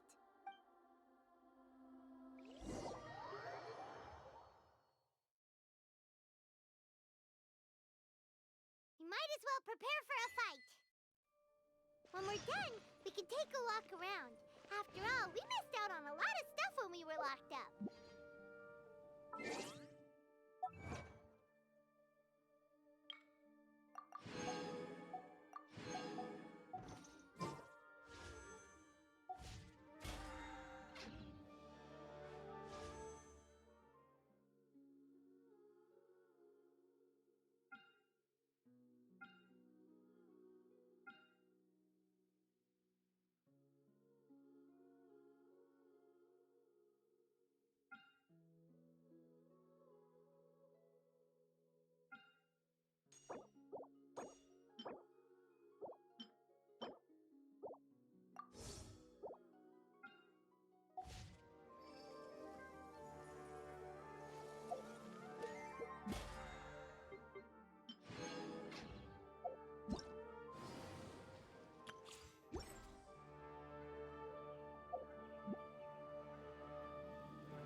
How's it going, Nahida? I'm done with the parts that needed my involvement to complete. Although it's my first time working with the Akasha like this, its internal structure and operation procedures are easy for me to understand. Greater Lord Rukkhadevata's design is truly brilliant. Oh, also, this is for you. Huh? What's this little floaty thingy? It's a small device I put together just now. You can think of it as an upgraded Akasha terminal. You may not need it right now, but it should be helpful in certain situations. Wait! This thing has the same characteristics as Paimon! We're both small things that float! Oh, all the things that make Paimon special got copied! When Paimon appears with the Traveler from now on, people won't remember Paimon because she isn't unique anymore! It's alright, Paimon. It can't replace you. It's only a flying device, but you're the Traveler's irreplaceable friend. You're so good at comforting people, Nahida. If only the Traveler was as smart as you. I was simply telling you what I feel to be the truth. I wasn't trying to comfort you. Nahida, you're natural at this. What you just said made Paimon even happier. By the way, there's something I need to confess. Even though I'm the Archon and in control of myself again, I'm not very good at fighting. You may have heard that an Archon's power is derived from their people's faith. However, I'm not as well loved as Greater Lord Rukkhadevata. If we get into a situation where combat is our only option, I'll have to count on you, and I'll do my best to provide support. I'm glad I can rely on you. So the God of Wisdom isn't good at fighting? That actually sounds about right. I've located where the false god is. Time is of the essence, so let's skip to it.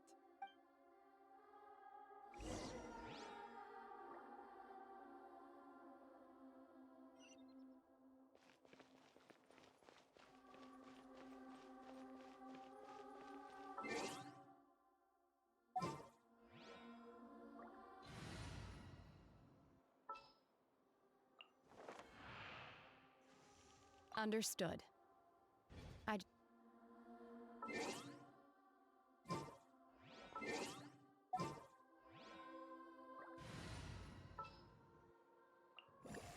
This is destiny.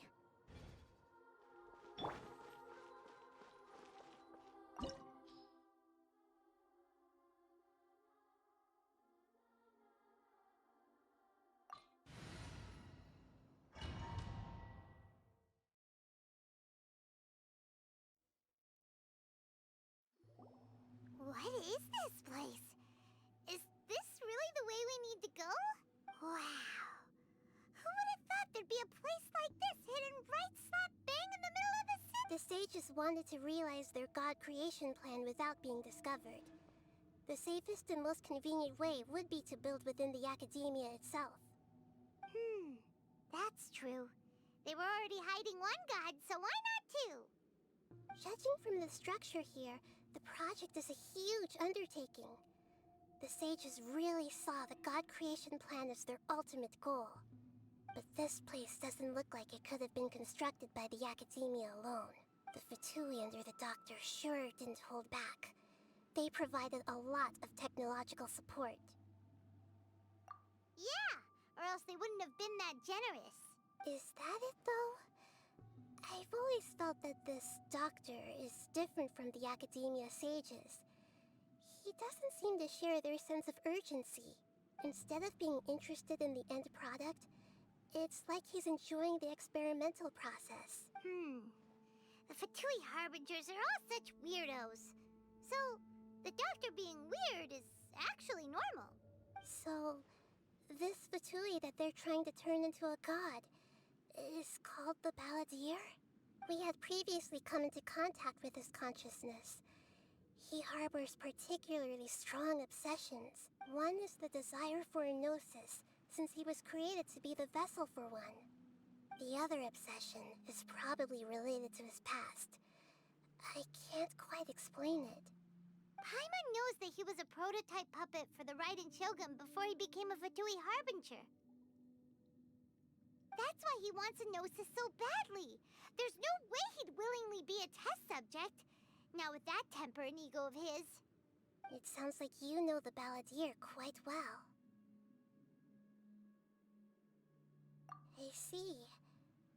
Tell me more about him and what he's like. The more we know now, the better we can plan for and react to any future situation.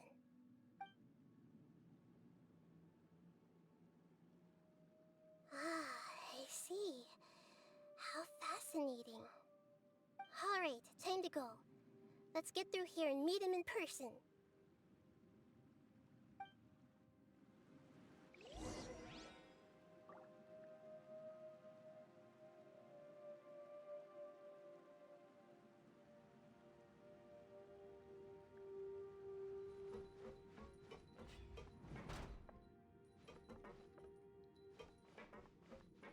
Time to work. Adventure time! No more Let's rest. light it up! Work. Everybody step! Let me scry! Manifest! My apologies! Ah, yeah, yeah, yeah. Ah.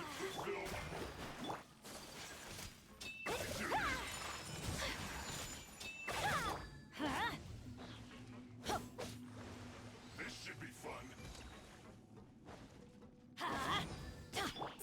Delve into... Obey! Take flight! Yeah! Ah!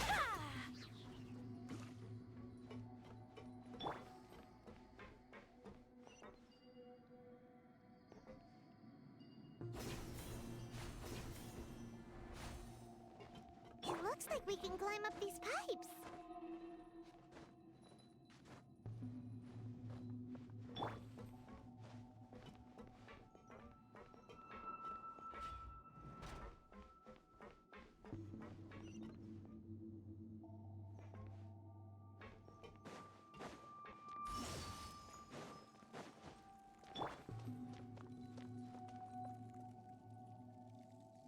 The pattern on the ground seems all messed up. Let's go around and see if there's a way to fix it.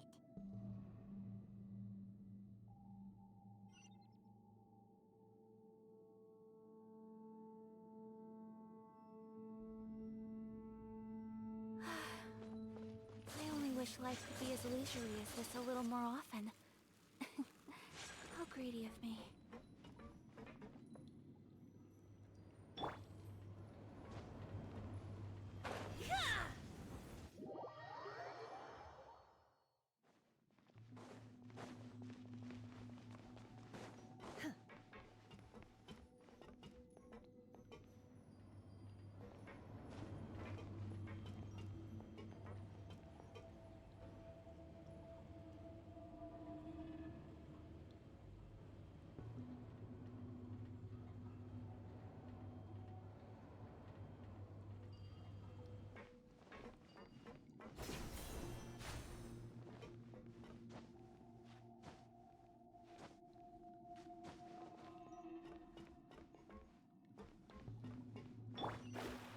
Let me scrub! Let's begin.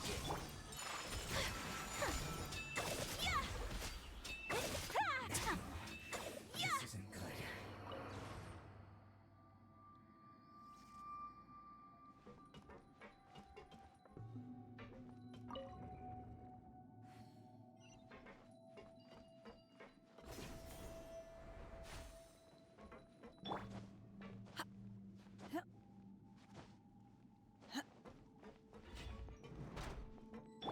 Shadows of...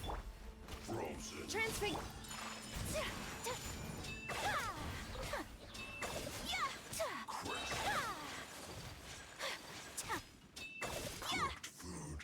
Let me scrub! My apologies!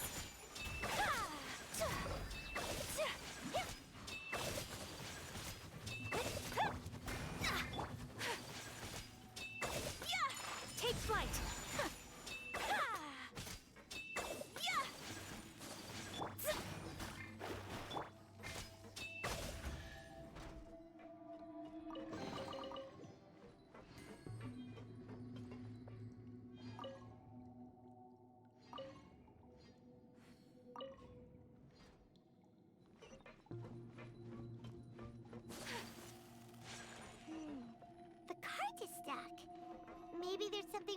tracks.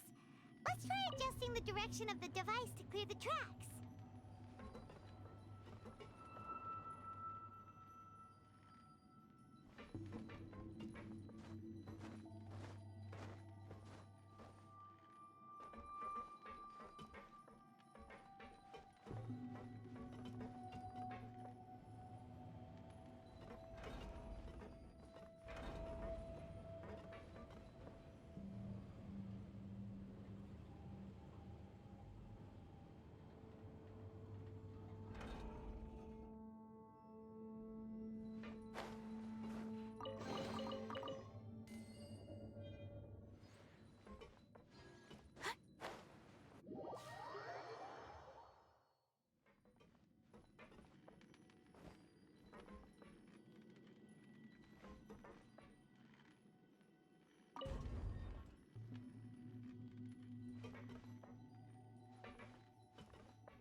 My will embodied!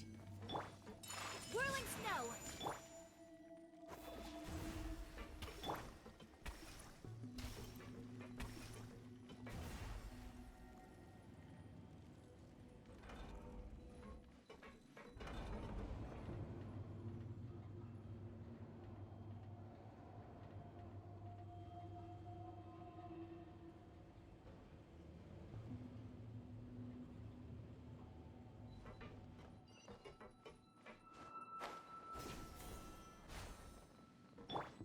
Shadows of... Transfigure... Take flight!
Let me scrub. Let's begin. Take your turn. My apologies.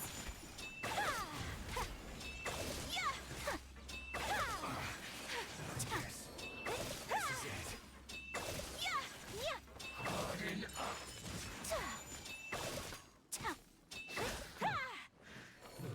Shadows of Fate. My will and... Take flight.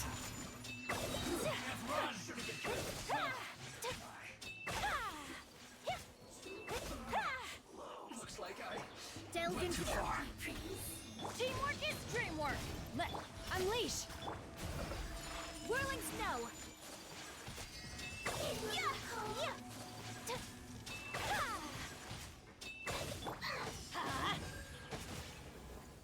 Written in the stars.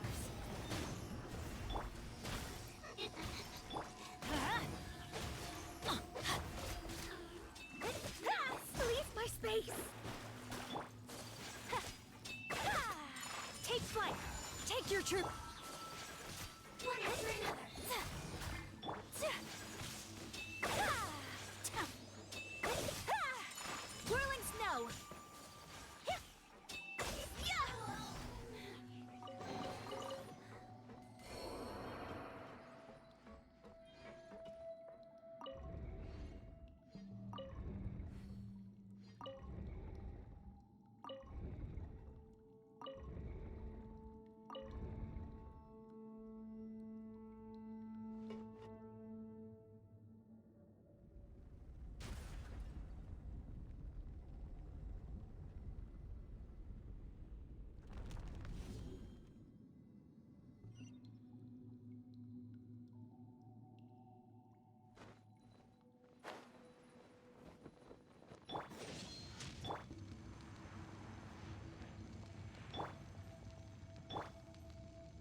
its operational status, we must prepare for the worst. The god they wanted to create is likely close to completion or already completed. Oh no, what should we do? Paimon can't imagine how hard it would be to fight against a Fatui Harbinger with a Gnosis. Are you nervous, Paimon? If you really want to know, of course Paimon's nervous. Aren't you too, Nahida? Yes, I am. This is probably the first time I faced with a calamity of this degree since my birth.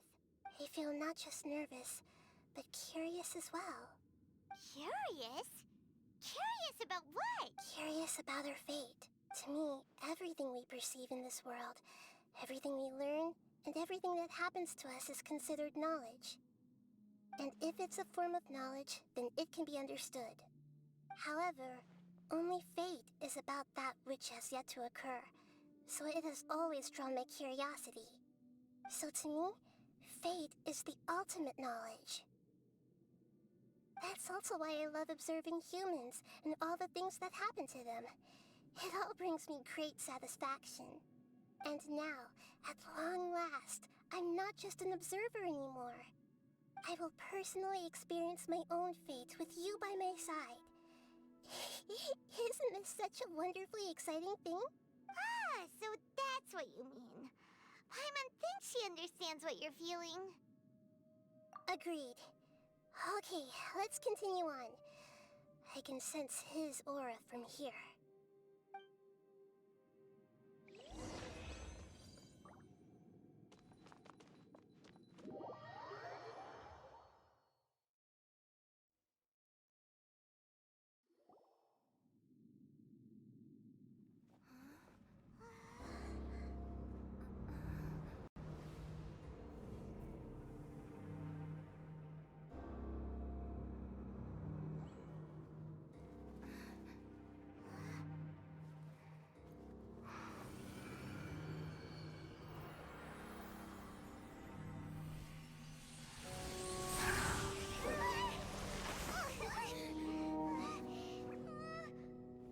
Who would have thought the world would be so eager for my birth?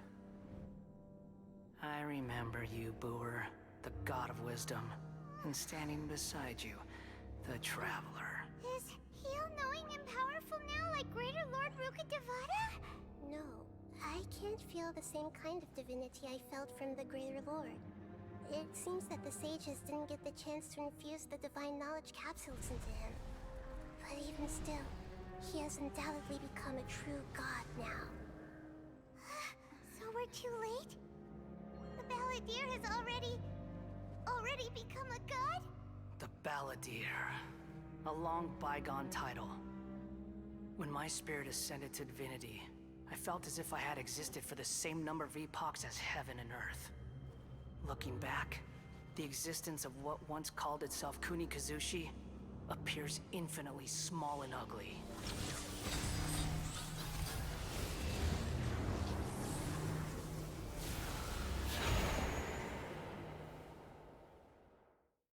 This imposing aura, it really feels like a god's. A body that capitalizes on the Balladeer's original construction as a mechanical puppet, with the Gnosis serving as a constant power supply. How much effort and resources did the sages put into this? From a purely technological perspective, it's a commendable achievement indeed. It's no exaggeration to say, this is the culmination of human wisdom. You sure are something! Dishing out compliments at a time like this? But I don't think he's reached the spiritual height of a god.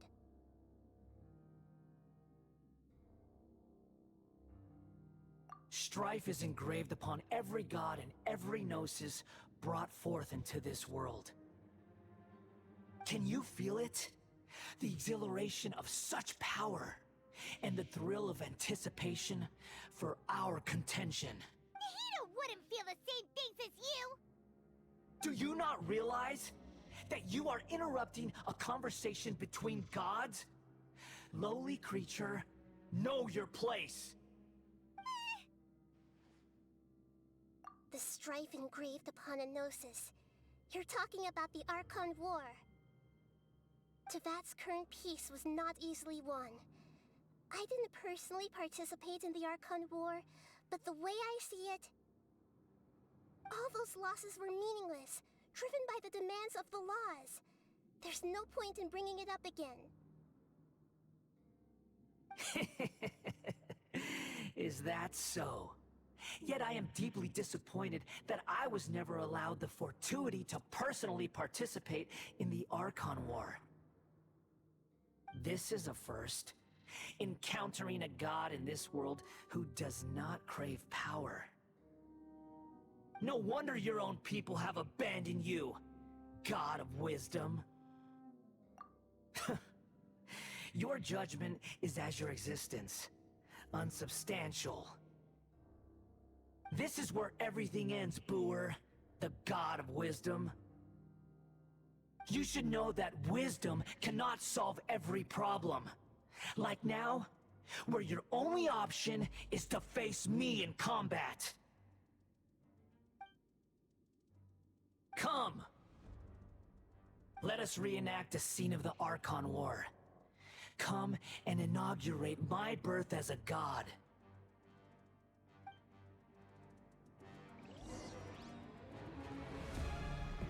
Insignificant pest!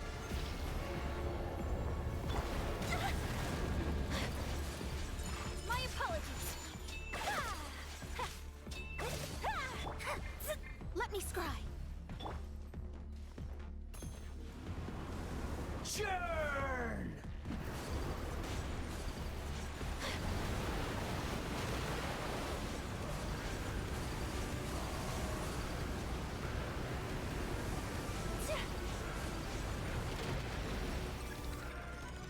At my command, you shall fall. We have to end this.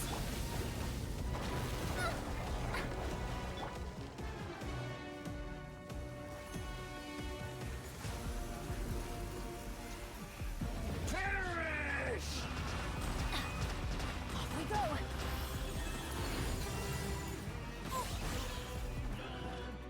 Feeble human!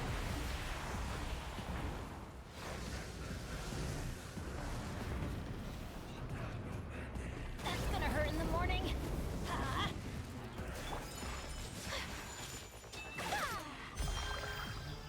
Insignificant pest! Adventure time. Ah. Take flight. My endless cycle begins! Off we go.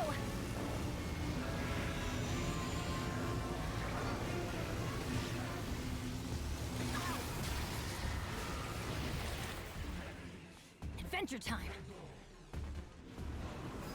Churn!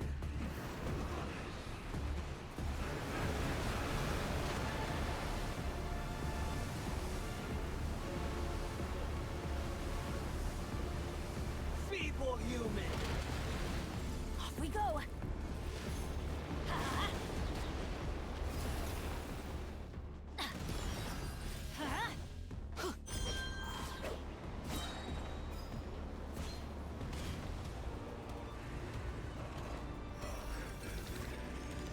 At my command, you shall fall.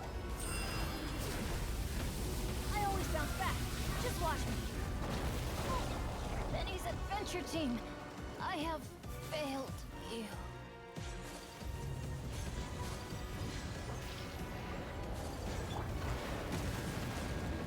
Obey! Much remains unfinished.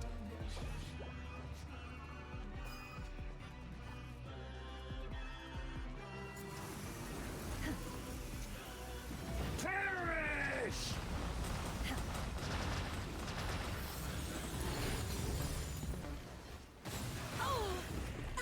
Feeble human!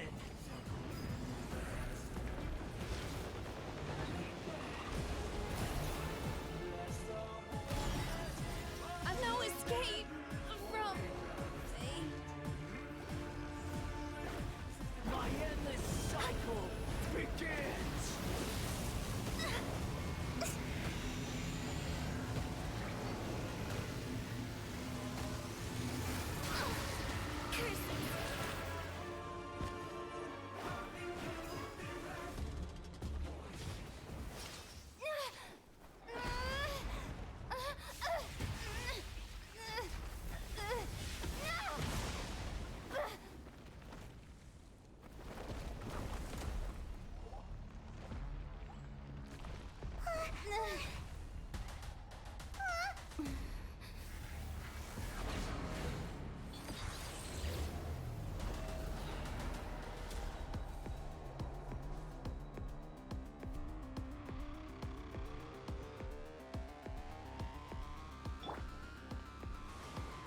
tremble!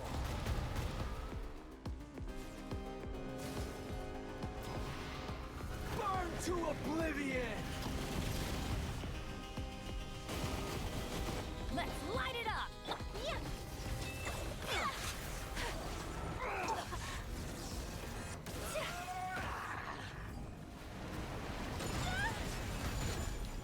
Pardon my discretion.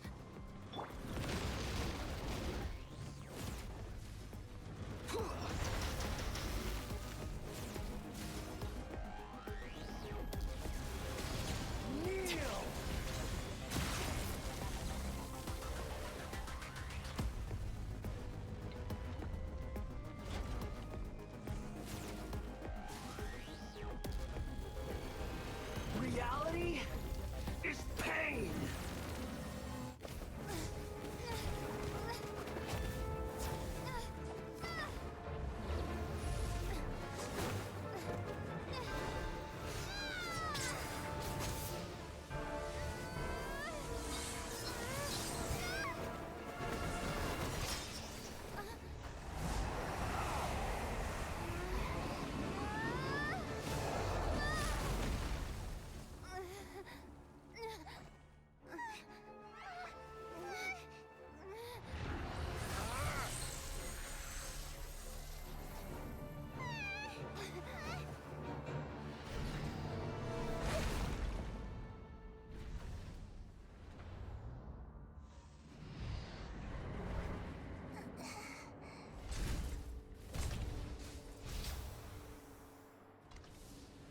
This is supposed to be a battle between gods, yet you choose to hide behind a mortal. And now, you're acting like you'd sacrifice yourself for a human. Are you having fun proving a false sense of heroism to yourself, booer?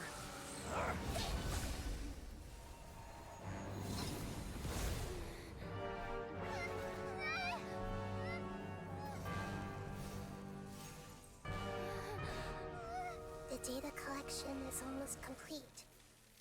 Do you even know how many times you've tried to take my gnosis from me?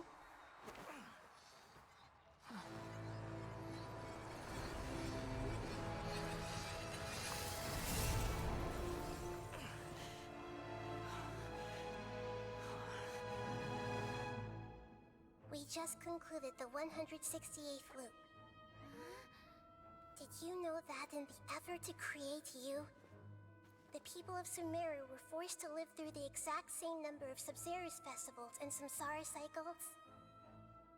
The power of dreams. When did you use it on me?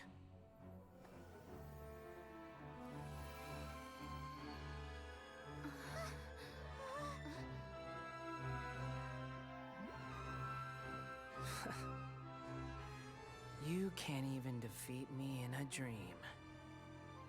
What do you hope to achieve with this little trick? Come, traveler. Just like before. Allow me to awaken the memories in your dreams. All that battle experience! It's more than that. Compile everyone's wisdom in the name of the Archon. That is the original function of the Akasha. I've sent everything that happened just now to the people of Sumeru in the form of knowledge. I've asked them to help you find a way to defeat the false god.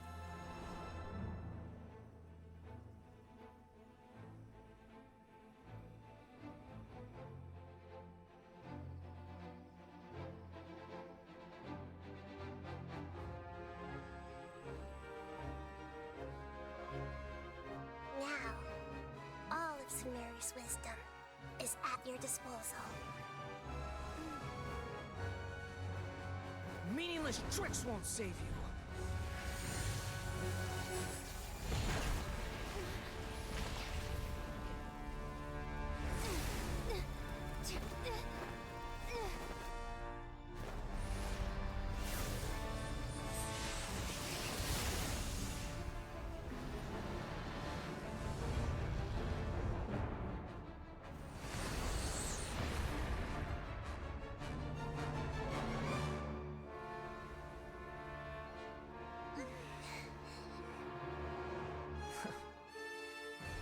Are you done with your tricks?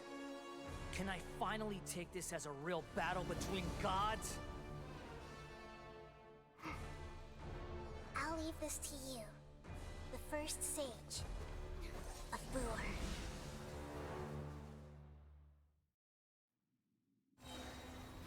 I am the all-knowing God! Commit it to memory! Burn to oblivion!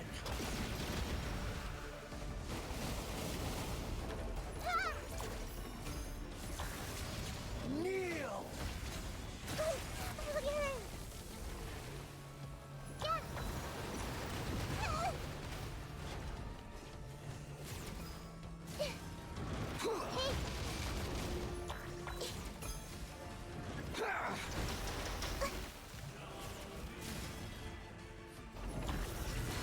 Temple of Wisdom! Decided by destiny.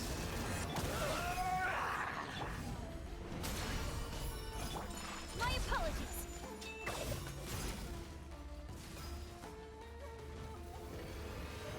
Reality is pain!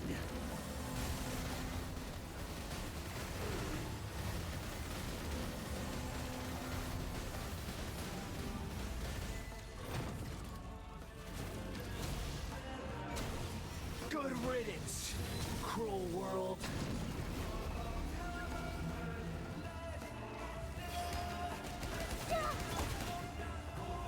My will embody.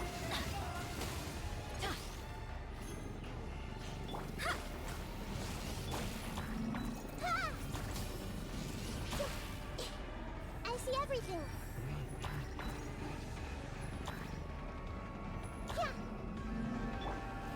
Whirling snow.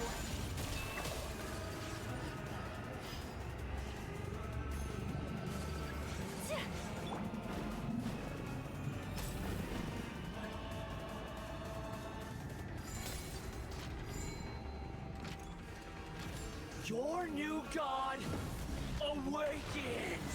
My reckoning. Let's go. Now, your eyes have been opened.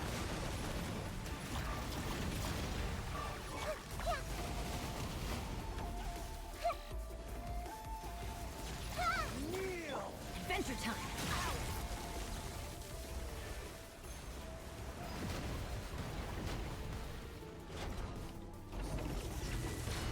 That's gonna hurt in the morning.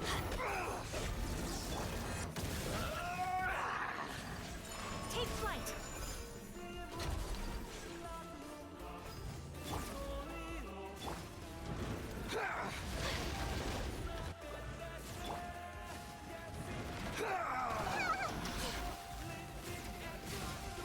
I see everything! Kneel! Look at her!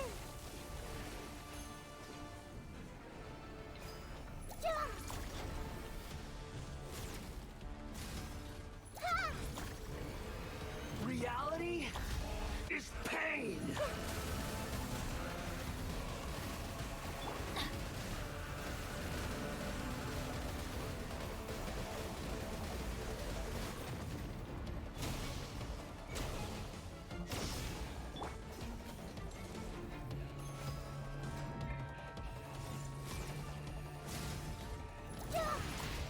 Burn to oblivion! Everyone hold hands!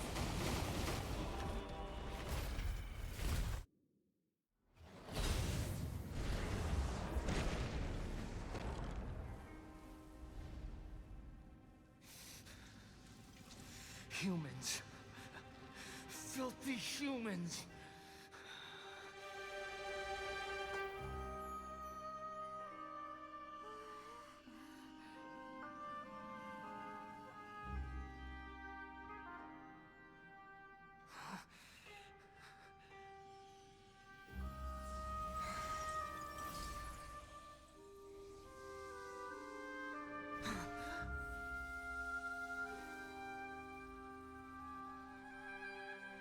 No!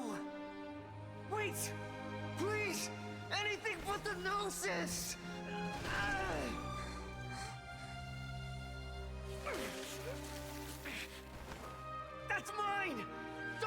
try! I'll never go back!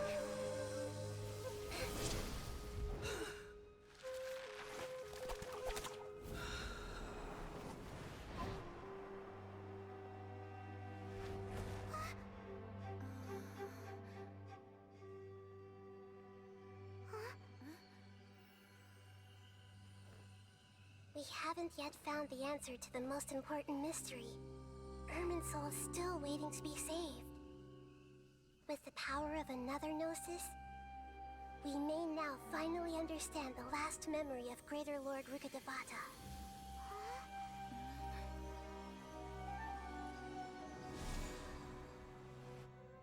This is... That's right. This is the last memory of my predecessor.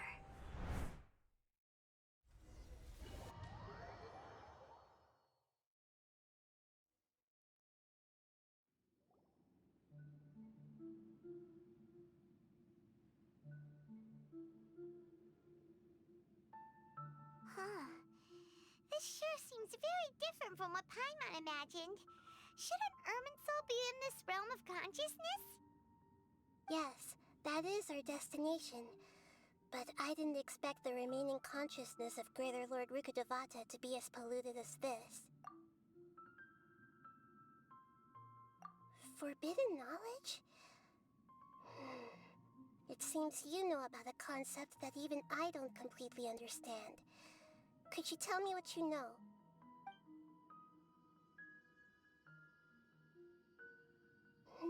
Your inference seems logical enough. Forbidden knowledge once polluted the desert thousands of years ago, but was successfully repelled thanks to King Deshret's self-sacrifice, and Greater Lord Rukkhadevata nearly exhausting her power. Then, a second instance of forbidden knowledge pollution occurred during the Conria Cataclysm 500 years ago. But I'm afraid it is much more serious this time, with Irminsul itself already in danger. So, if we're in the remaining consciousness of Greater Lord Rukkhadevata, and it's also been affected by forbidden knowledge pollution, then does that mean, in order to save us, Greater Lord Rukkhadevata? Yes. It's very possible that she sacrificed her life in the fight against forbidden knowledge. She didn't completely eradicate forbidden knowledge, but if it weren't for her actions, the pollution would have been far more rampant over these past 500 years. The way that everyone, including me, has forgotten everything about forbidden knowledge may very well be due to her restoration of Irminsul. Aww. Do you feel sad, Nahida? I'm just... sharing her pain. The pollution of her consciousness here is severe.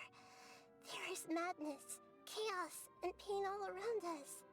Did she fight to resist the forbidden knowledge pollution in such terrible conditions, all the way up to her last breath? She even used her last remnant of lucid consciousness to leave a clue for us to follow. Yes, her words were distorted by forbidden knowledge, so that's all we could hear. But now, we have a chance to find the answer to this mystery. We can cross the polluted consciousness until we found the right path to meet with her lucid consciousness. And then, we'll let Greater Lord Rukkhadevata tell us the truth in person. Each of us need to be mindful of the state of our own consciousness while we are here. Even with the Gnosis's protection, we must always keep a clear mind. Otherwise, we could go mad at any moment. That's so scary. Don't worry. It should be easy enough for you to keep that mind of yours clear, Paimon. Let's go.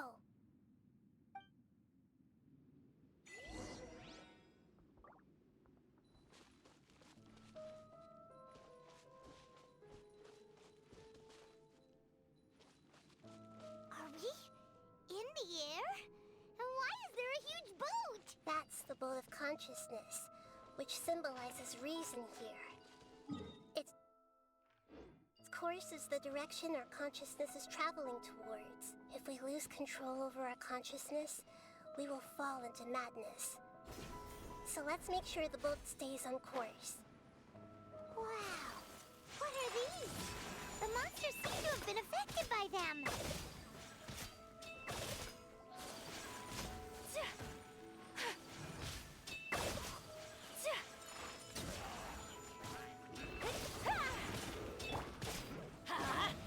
Delved into destiny. Shadows of... Obey! Take flight!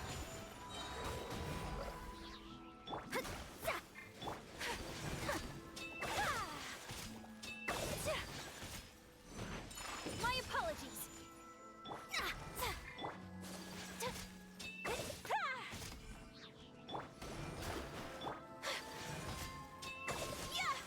Whirling snow!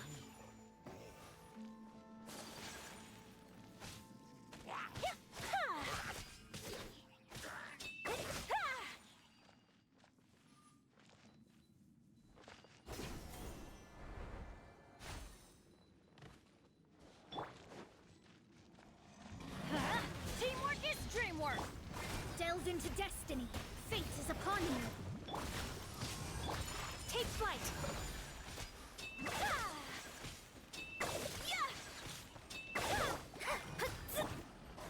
By ordinance divine. Sakura swirl.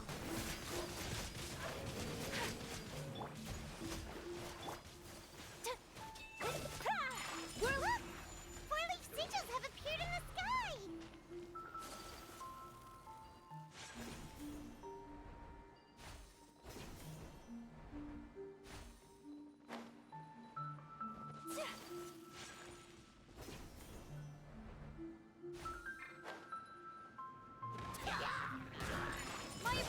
Let's light it up! Everybody stand! Shadows of fate! Take your turn! Take flight!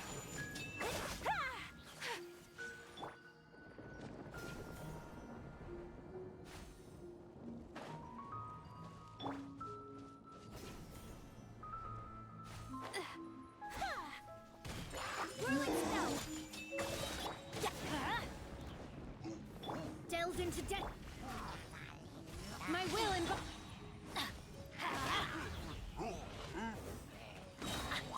teamwork is dreamwork. Written in the stars. Let me scribe. Take flight. So rude. I will not stand for this. Let's light it up. Transfig. Whirling snow.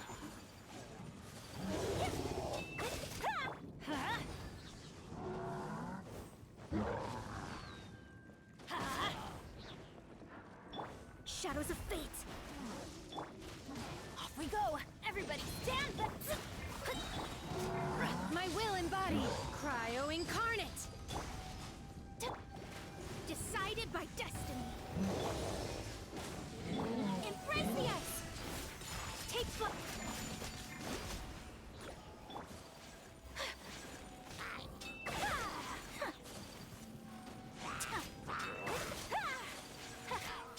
To control the boat of consciousness, we need to find the helm first.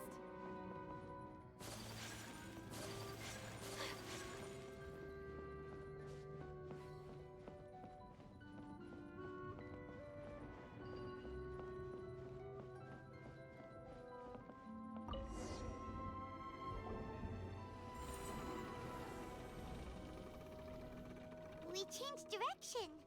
Are we still going the right way, Nahida?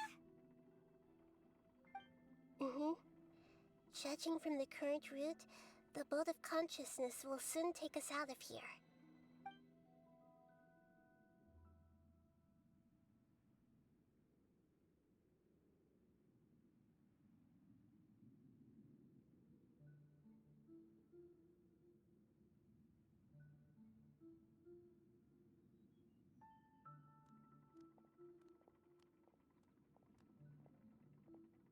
We'll be arriving at our destination soon. How are you feeling? Are your minds still intact? Huh? But everything's been completely normal for Paimon. Hopefully there won't be any more interruptions. This time, we should be able to meet Greater Lord Rukkhadevata. Are you saying you've never met Greater Lord Rukkhadevata before? No. It seems that my birth and her death took place at the same time. Otherwise, I think she would have given me a little more guidance, and I could have done a better job. Hey, you've done a great job, Nahida. Let's get out of this creepy place and go meet her.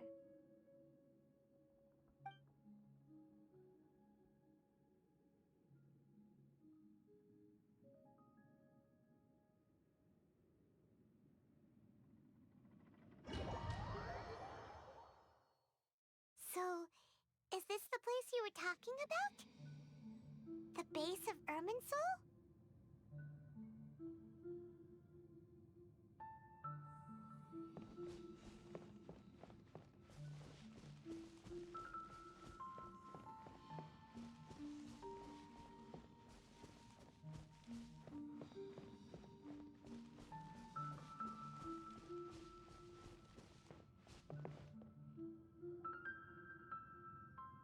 Well, this is the place.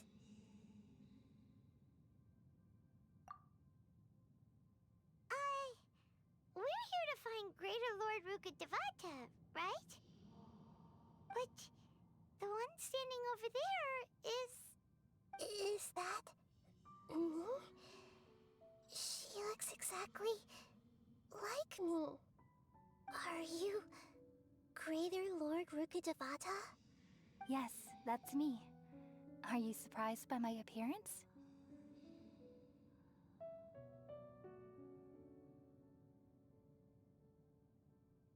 Irminsul and the surrounding lands have been reproduced here as they were years ago. But this is just a realm of consciousness. We are manifestations of the same nature. Hence why we would appear exactly the same. We're of the same nature? Why? Because you are me, and I am you. You are me in the new samsara. The new samsara?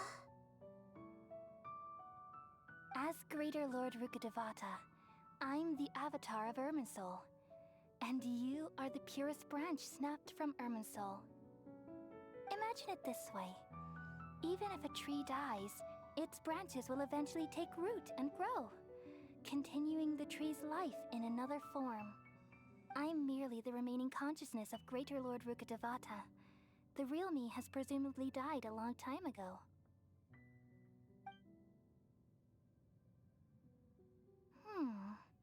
Judging from your appearance, I've probably been dead for 500 years.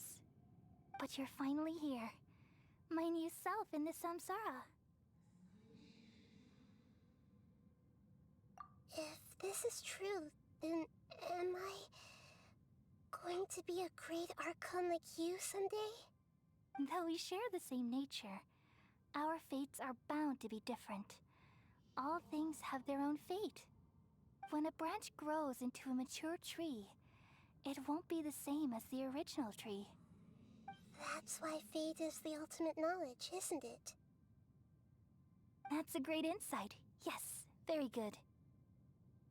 It's also precisely why you won't become like me. Really? But perhaps you may become an even greater Archon than I. I already see a determination in you that I didn't possess in my time, and the future that it leads you to will be yours alone. Along with the blessings from your past experiences. Don't worry. The growth of wisdom is like that of a plant. You only need to wait quietly for the flower to bloom. Come to think of it, the sages never had the faintest inkling of the meaning of wisdom. Thank you. Nothing makes me happier than discovering that the Archon I always admired was in fact myself in another fate.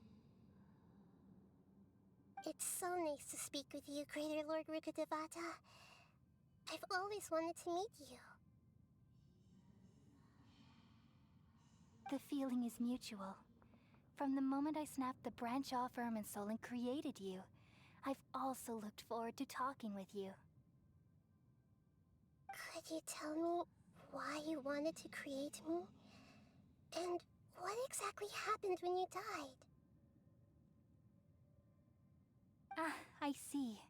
You're here seeking answers, right? Everything that day, even the sky itself, changed into a color like this. At that time, the seven were all summoned to the nation of Conria. Except for me. I had a more important task to attend to. I had to protect Irminsul. The disaster occurred together with the pollution of forbidden knowledge. At that very moment, with my consciousness connected to Irminsul, I sensed something was wrong. The pain started to torment my mind.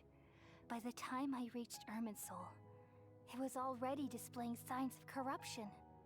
Had I not repelled the pollution of forbidden knowledge with King Deshret thousands of years ago, I might have felt even more hopeless and lost.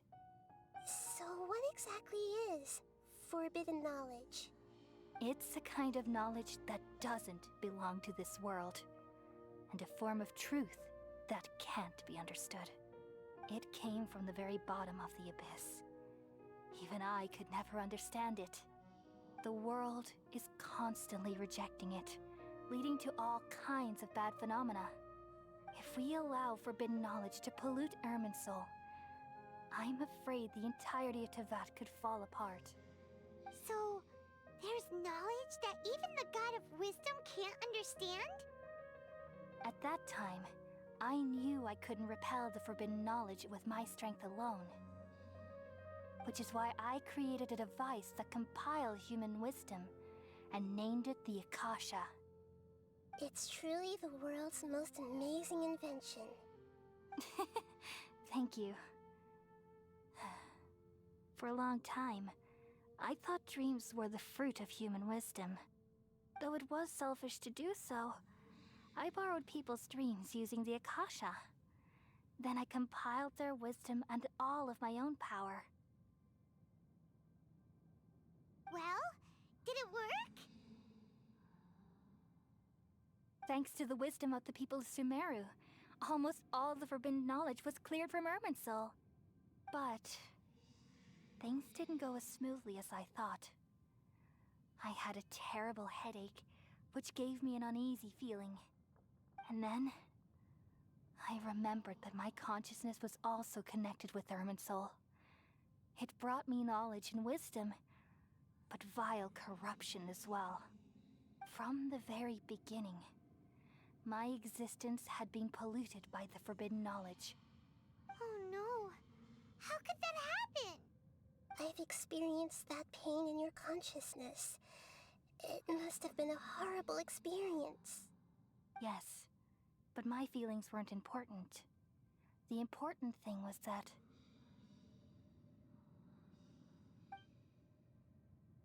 even if I died, my existence and everything related to me would continue to exist in Irminsul as memories and knowledge, meaning that the forbidden knowledge couldn't ever be permanently eradicated. And there's no way for me to eliminate myself. It would be a sort of paradox. So, I took the purest branch of Irminsul as my incarnation in the next samsara, and left a trail of clues, all in hopes that you would come here and remove me and my pollution from Irminsul forever. Wait, no, I can't.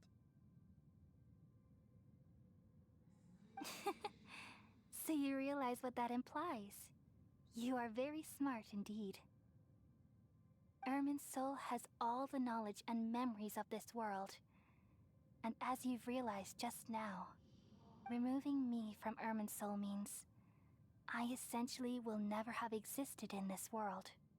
But this is the only way to save Irminsul. People love you so much, and they've missed you so much over the past 500 years. I'm exactly the same. just forget you like this. Is there really no other way? There must be something else I can do. You're the god of wisdom, Booer. You should know that there is no other way. But this is so cruel. I don't want to forget you. No need to feel so sad, Booer.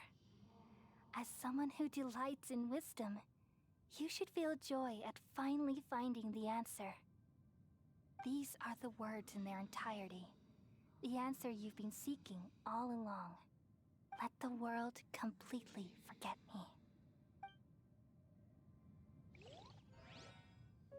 We all nestle under the great tree of wisdom, peering out to perceive the world. From the earth and from the rain, we perceive its wonders, until we become a white bird to perch atop a branch, and finally snap off the most important leaf. Once upon a time, I alone dreamed in this world. In my dreams, everybody would also dream after they fell asleep. Wild and wonderful thoughts would emerge from their minds. Some tumbled to the ground, and others floated to the sky, connecting all things in the world into one dazzling net. Among a plethora of worlds were numerous smaller worlds, all of fate, finding within the tapestry their brilliant glow. I gradually understood that these indescribable and constantly changing things are the most profound things in the world. Only they can completely repel the madness. Only dreams can awaken consciousness from the deepest darkness.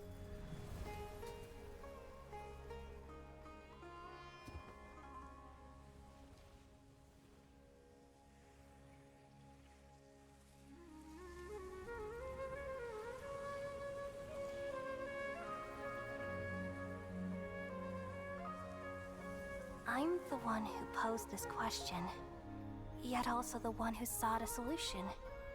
Saving the world with the dreams of the people used to be my answer. And now, you've also found your own answer, and I shall return all the dreams to the people.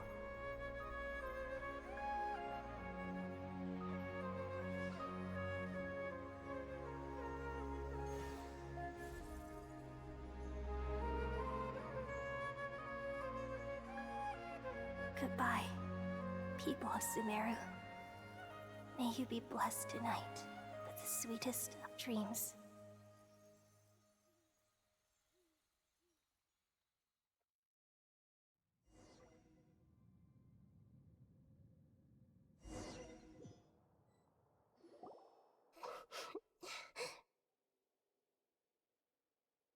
I'm alright. I'm just a little confused. We've just saved the world, right? So why am I crying? I don't know where this feeling inside of me is coming from, but I feel very sad. Just now, we used the power of two gnosis to successfully connect with the Irminsul consciousness from 500 years ago. Then, we removed the remaining pollution from Irminsul.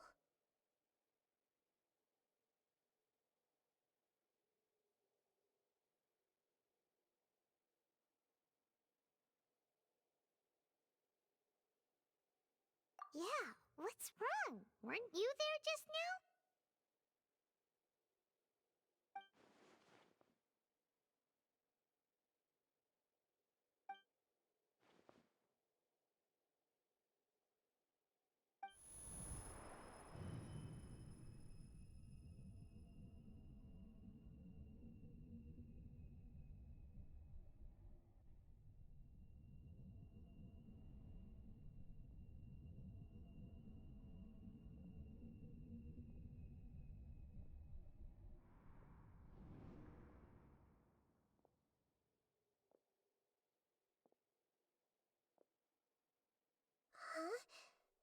that sound? Traveler, Paimon! I've been waiting here far too long. But finally I have the chance to be alone with you. All the precious time I wasted has finally paid off. The doctor! What have you done? Just a type of sound wave that can quickly put defenseless people into a dream. As I expected, it doesn't have any effect on gods. This is the only thing of interest I found among the sage's research. I thought I'd take it for a little spin. Don't worry. I know you would never forgive me if I actually killed them. I'm here to negotiate with you. Naturally, I won't do anything dangerous that could potentially damage our relationship. Negotiate with me? I heard you had already left Sumeru.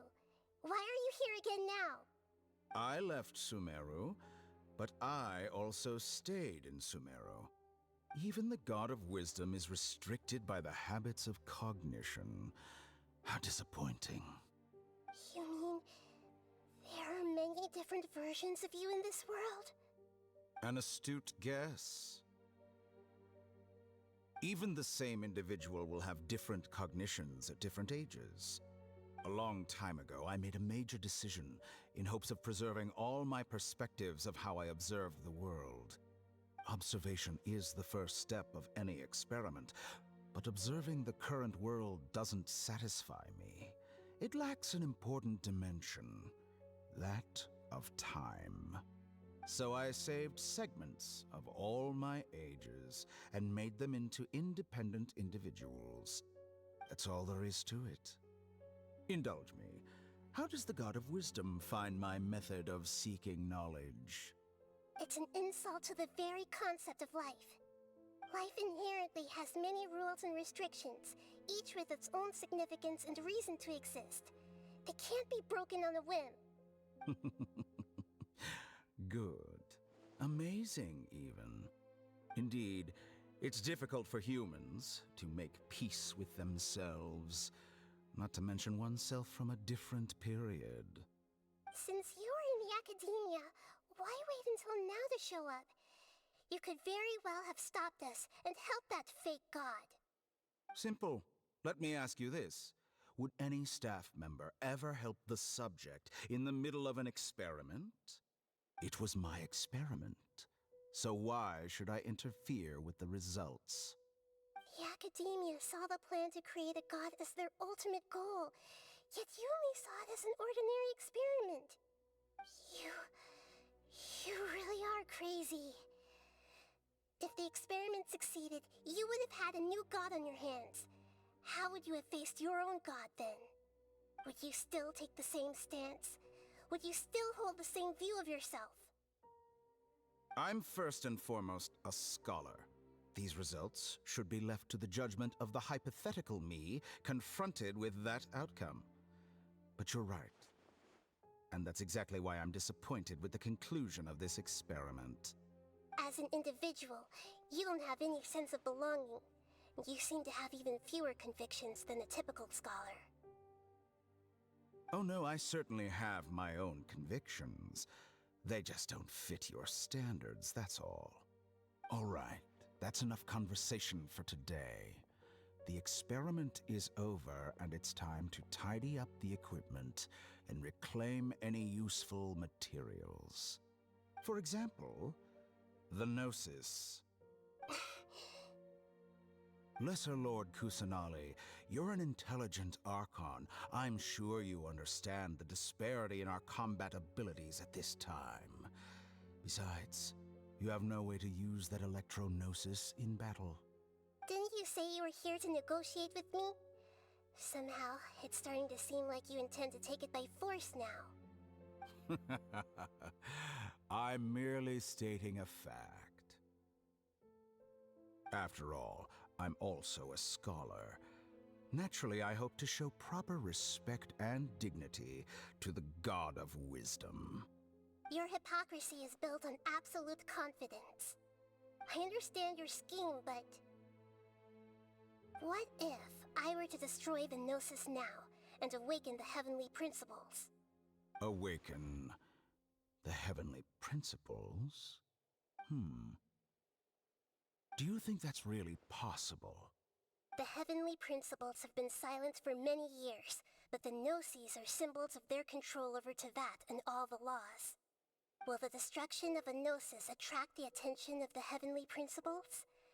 And if so, how do the Fatui plan to deal with the consequences? Do you dare to gamble such a possibility with me? Gamble? How surprising. I thought you would show evidence or use rigorous reasoning to prove your point. The word gamble is the last thing I expected to hear from the God of Wisdom. But this is a clever move. You must have seen through me when I first captured your consciousness. As a scholar, I respect all possibilities. This has always been my principle and is an essential trait as an experimenter. Indeed, I can't ignore this possibility. So tell me then, what are your conditions? This foreign Gnosis will only lead to disaster if it stays in Sumeru.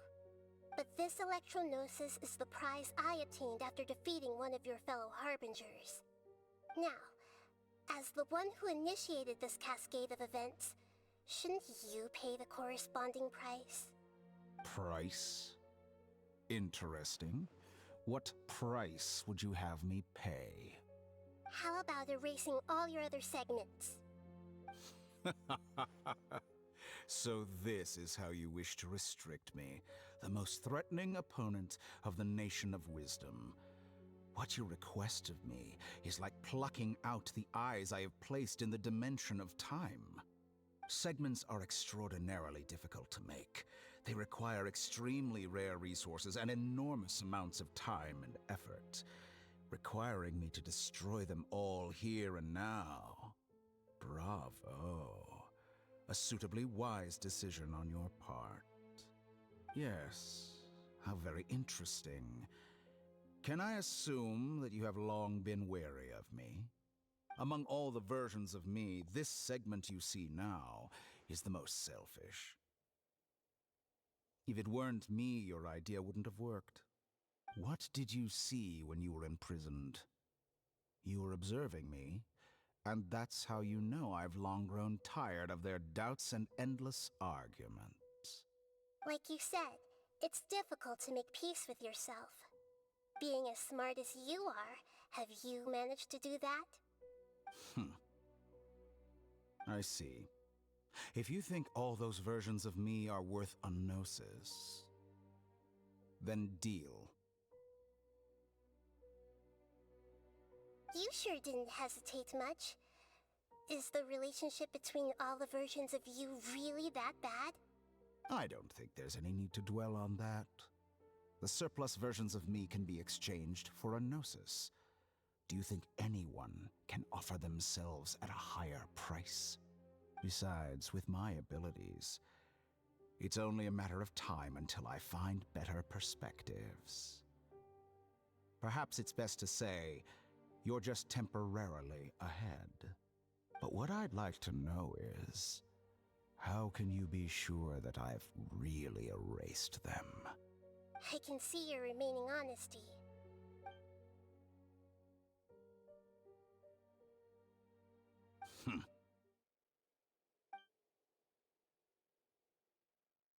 What a ridiculous decision! You can't be serious!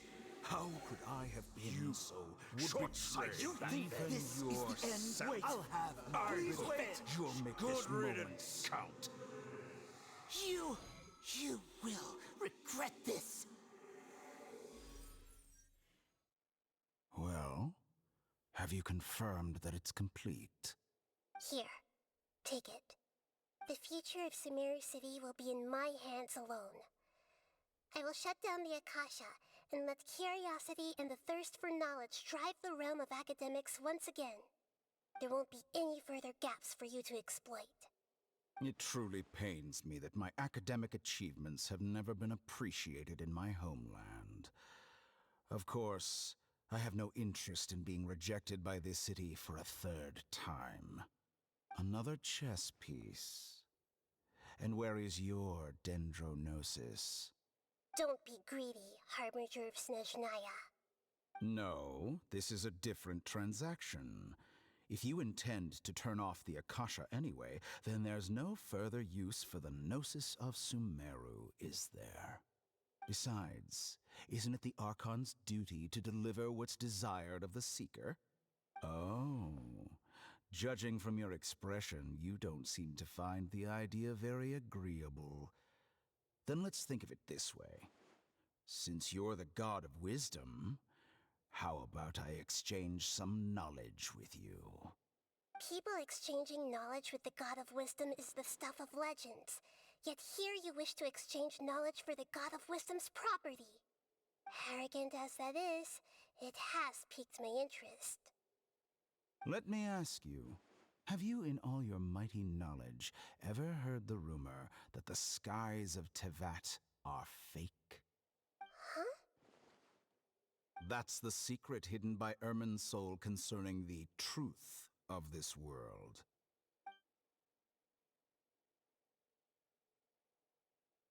Once I finish telling you about this, it will be time for me to say goodbye. With negotiations, we've all gotten what we wanted. I'm very glad I got to meet you like this. Your arrogance may know no bounds, and convictions may mean nothing to you. But I'll still listen to what you have to say.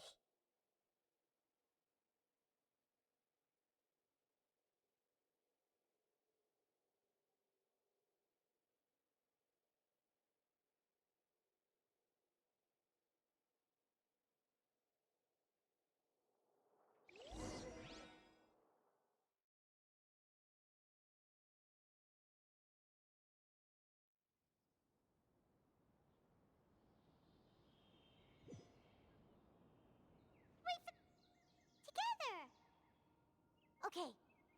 Wake her up.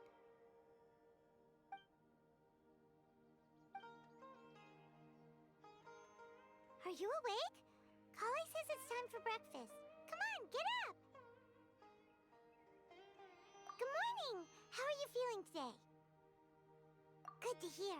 It looks like we've recovered pretty well. Not even Tainari could stop us from going out now, right?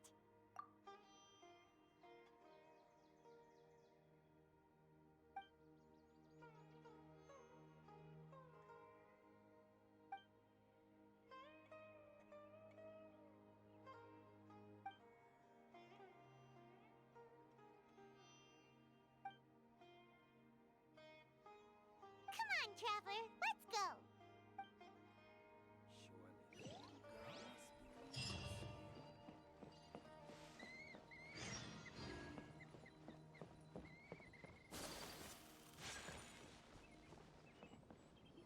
Good morning. Looks like you're awake. Yep, yep.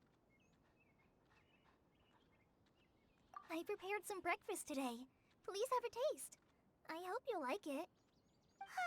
It's nice to have you here so we can eat something yummy. Well, now that I've recovered from Alizar, I'm feeling better than ever. I can even prepare 4 or 5 meals a day now. And Paimon bets they're all delicious. Oh, by the way, someone brought a letter for you after you went to sleep last night. Nope. Paimon wanted to read the letter with you after you woke up. So Paimon didn't open it. Alright, let's read it now. Oh, it's from Nilu. Ahem. We're going to hold a feast at the Grand Bazaar and celebrate Cyano's reinstatement as the General Mahamatra. As heroes of Sumeru, please be sure to attend. I'll wait for you. The date of the banquet is written on the back. It's in 2 days. Oh, I've also heard that you've become heroes here as well. That's amazing. Sometimes I'm really envious of strong and confident people like you. Oh, you're embarrassing me. Anyway, let's go to the Grand Bazaar to have a look. Oh, before you leave, be sure to inform Master Tainari.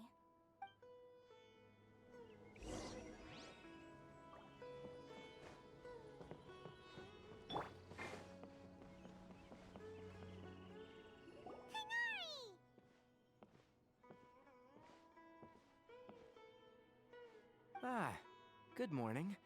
How do you feel today? We feel much better. How about you? I'm recovering well, thanks for asking.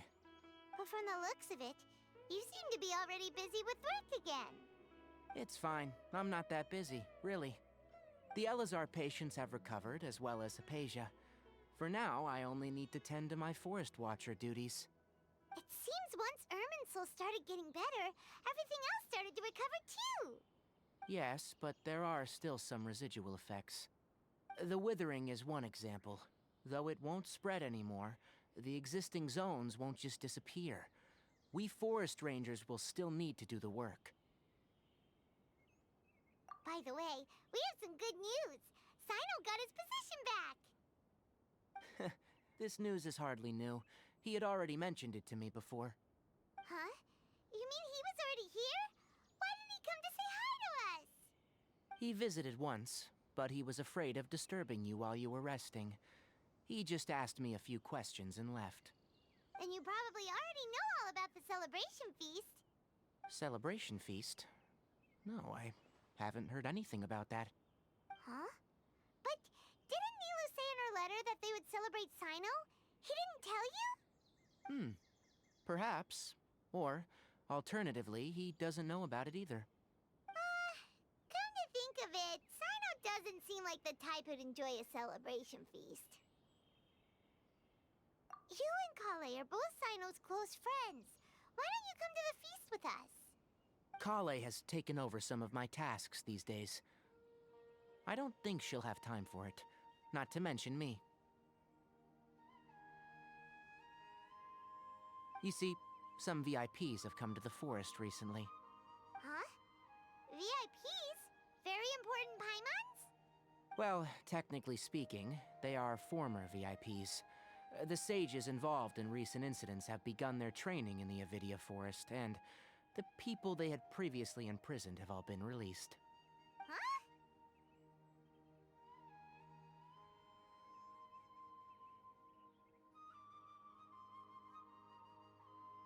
Yes, he's a little weak, but he isn't injured and his condition is stable. Lesser Lord Kusanali, in her boundless mercy, has decided to spare Azar and the other wrongdoers. Supposedly, they were ashamed of their shallow ideologies, and have decided to dedicate the rest of their lives to cultivating wisdom in the Avidia Forest. When they learned that Lesser Lord Kusanali had defeated the Balladeer and saved Irminsul, they were shocked at first, but also became happy, feeling that the sacred light guiding them on the path of discovering wisdom had begun to shine once again. As a result, work has increased for the forest rangers. That sounds really exhausting. There is nothing we can do, really. But that's another topic. Back to the matter at hand. Are you two planning to head out? Ah, right! We're here to request permission to head out. Would that be okay? You've recovered well. You may go. But be careful. Yay! Will do!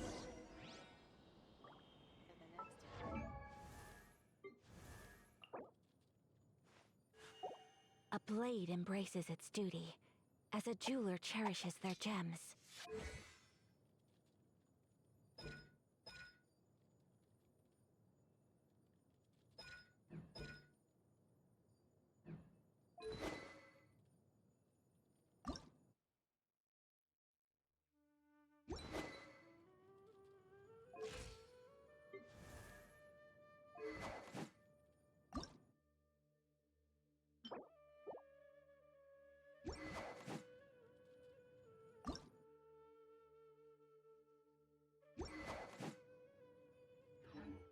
Mind be purged, world be saved.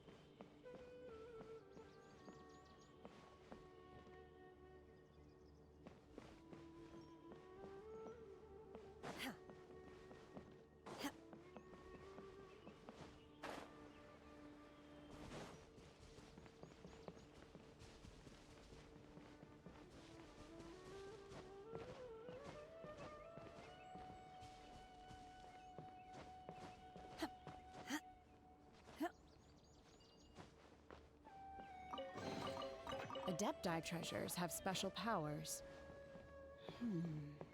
What about mortal ones?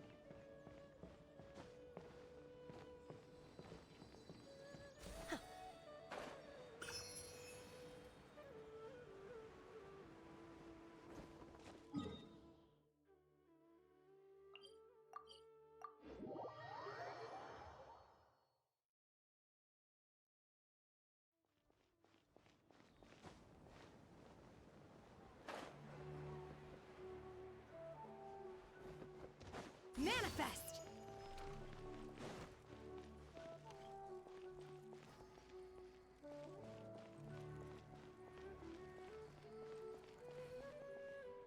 Well, there won't be any problems if the feast starts at that time. Everything has already been prepared.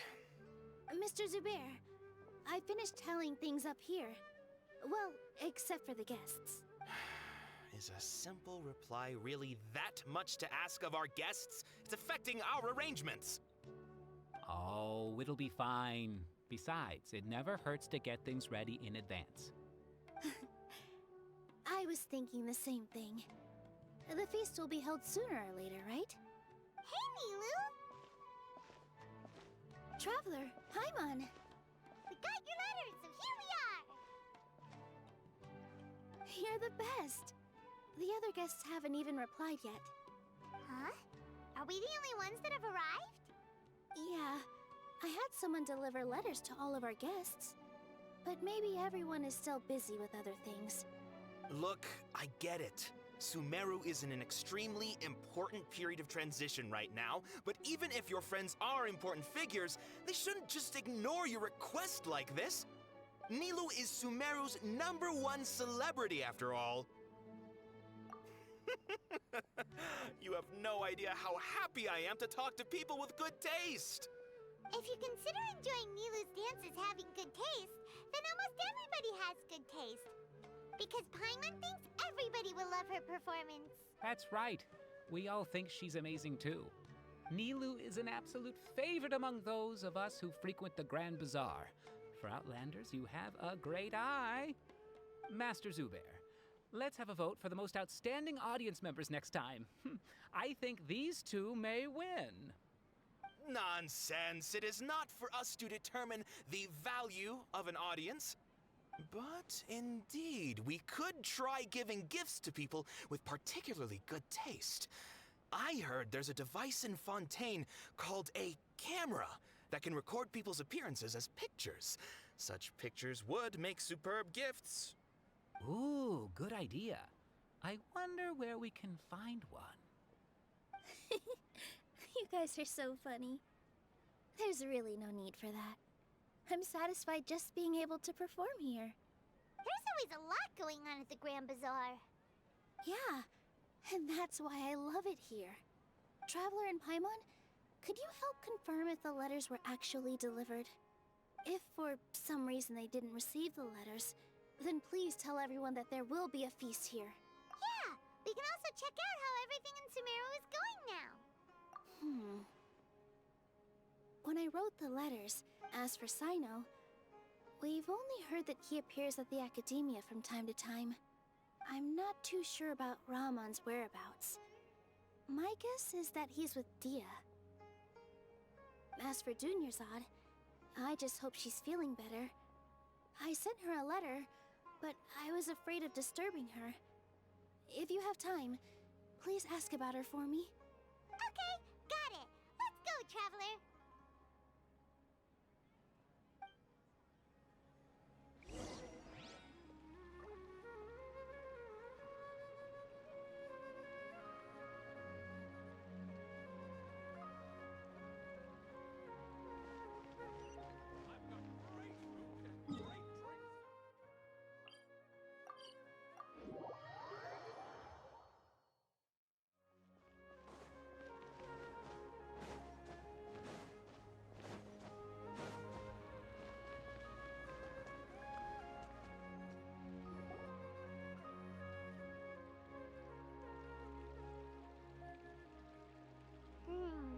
We haven't seen Alhaitham anywhere.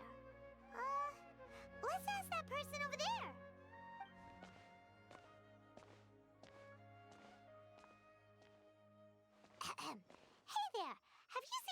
Al-Hatham around? Yes, it seems Scribe Al-Hatham has gone to the House of Dana. You should be able to find him there. But you're already the second group of people I've seen looking for him today. He must be quite the busy man. Oh? Who else was looking for him? Mr. Cave was just here asking about him.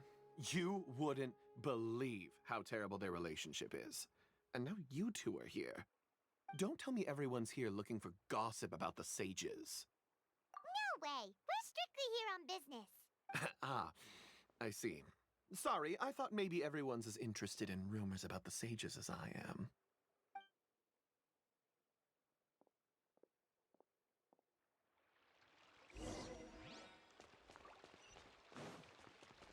Obey!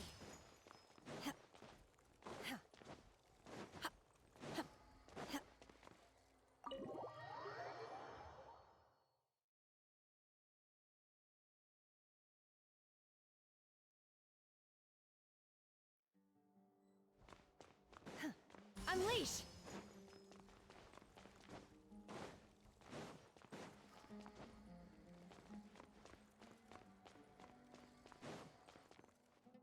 Al-Hatham should be around here somewhere, right? Oh, he's over there! But it looks like he might not have time for us. Just put down that worthless book and tell me what happened in the academia. This is not just some worthless book. Do you have any idea how difficult it is to find a physical book like this in Sumeru? It doesn't matter. It's probably just another thing that you used your authority to get your hands on anyway. Just put it aside. Listen, I came back today only to hear that the sages have disappeared. Oh, you sound surprised. I thought you would already know the inside story. Would I be here asking you if I knew? You're the scribe, not me. So just tell me what you know already. Well, I almost became a sage. Huh? Oh, don't sound too surprised now. You're the renowned Kaveh, light of the Ksharawar. Besides, as a master builder and craftsman, chances are you'll be appointed as a sage too. Why do I feel like you don't really mean it? Huh. What makes you say that? Why would you question my heartfelt sincerity? Maybe it's because you've never said anything good about me before. Yeah, well, I share a similar sentiment, and anyone who knows you as well as I do would surely do the same. Oh, you... See? This is why I hate discussing anything with you. Your ridiculous and arrogant attitude always gets in the way. It seems that you really can't stand my personality. Ha! What was your first clue? Well, then you might as well move out of my house. Are you threatening me? Stooping to a new low, I see. Ugh, and don't change the subject. You, a sage? What a joke. The academia might as well just close tomorrow. Are they having a fight? Forget what's going on with the academia. Haven't you been busy with your construction project? Tell me, when are you going to build yourself a mansion? Don't get me started. I get angry just thinking about it. So, what great building did our master architect work on this time? Like I need to tell you. Keep your nose out of my business. No, I think we deserve to know. Where were you when Sumeru needed you most? I was in the desert for a large project, but considering Haravatat's utter ignorance of architectural and aesthetic matters, you probably wouldn't understand. Which is truly unfortunate. I can only pity the man who doesn't understand the first thing about beauty and romance. Unlike a true... hold on, wait a second. What do you mean by when Sumeru needed me most? Well, while you were out fiddling around in the desert, many people came together to save Sumeru from a crisis. Ha! And you think I'd believe that? Look, all you really need to know is that Azar and all his accomplices have all been overthrown. Huh? What nonsense are you talking about? It's no skin off my nose if you don't believe me. It's not like my Darshan was the one trying to apply for funding from the Grand Sage. Yours, though, on the other hand... You know what? I'll ask around. I'm sure someone knows what's going on here. You're dead if I find out you're lying to me.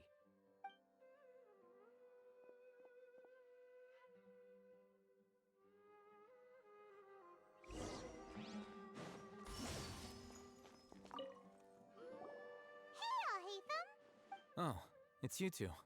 What's the matter? We're running some errands for Nilou. Have you received her letter? Letter? Nilou said she sent out a letter inviting everyone to a celebration feast in 2 days at the Grand Bazaar. Well, If she addressed the letter to all Hatham of the Academia, then the letter should have gone to my office. I've been busy these days, so I haven't had time to check for any new mail at my office. I only now have some free time to attend to personal matters. have you always been so busy with your work? Of course not. I'm only busy these days because several sages have been dismissed recently and the whole Academia was practically turned upside down. Tainari told us they all went to train in the Avidia Forest.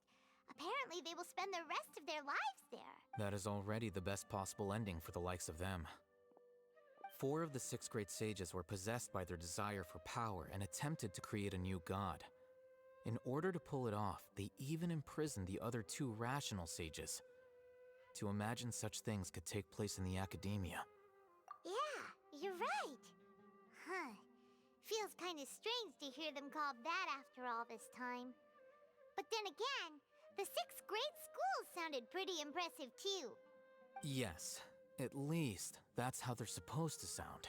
It's said that when the Academia was first founded, the Sumeru Archon herself established the 6 great schools, each representing one of the 6 different types of wisdom. Numerous Darshans have sprung up and faded. Only the 6 Darshans attaching themselves to the 6 great schools have stood the test of time and obtained permanent seats in the Academia. Now, the 6 Darshans are nearly synonymous with the 6 great schools, and the leaders selected for the schools are the 6 great sages.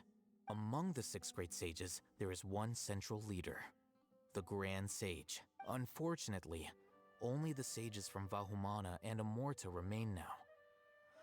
They were imprisoned for opposing Azar, and were only rescued after Azar's downfall. So who's managing things in the other 4 schools now? Do they need to find someone new? Yes. Normally, new sages are selected based on a strict set of criteria. Oh, didn't you just say something about becoming a sage? If they pick you, then we'd have a huge connection in Sumeru. Yes, about that. You didn't let me finish my sentence. The person in charge of personnel affairs nominated me to be the Grand Sage in place of Azar and help Lesser Lord Kusanali manage the Academia. But I refused. Huh? But why? Can't you be a little more ambitious? I'm not even interested in being one of the 6 great sages. Like I said before, I don't like being a leader. Oh, all right. So are you busy these days trying to find others to take the job? That's not my job either. I'm only responsible for handling important affairs within the Academia before the new sages take office. And the first thing I'll do is reject Kasharawar's application for funding. By the way, who was that other person just now? Is he your friend? Do we look like friends? Paimon doesn't know. That's why Paimon's asking. His name is Kaveh, my roommate. You could say he's the representative for Ksharawar scholars. Which is exactly why he always has so many problems. So everything that's happened recently must be a huge change for the people of Sumeru. Such is the work of the Academia Scribe. Well, anyway, no matter how busy you are, since you are our planner, remember to attend the celebration feast in 2 days. Alright, I'll see you there.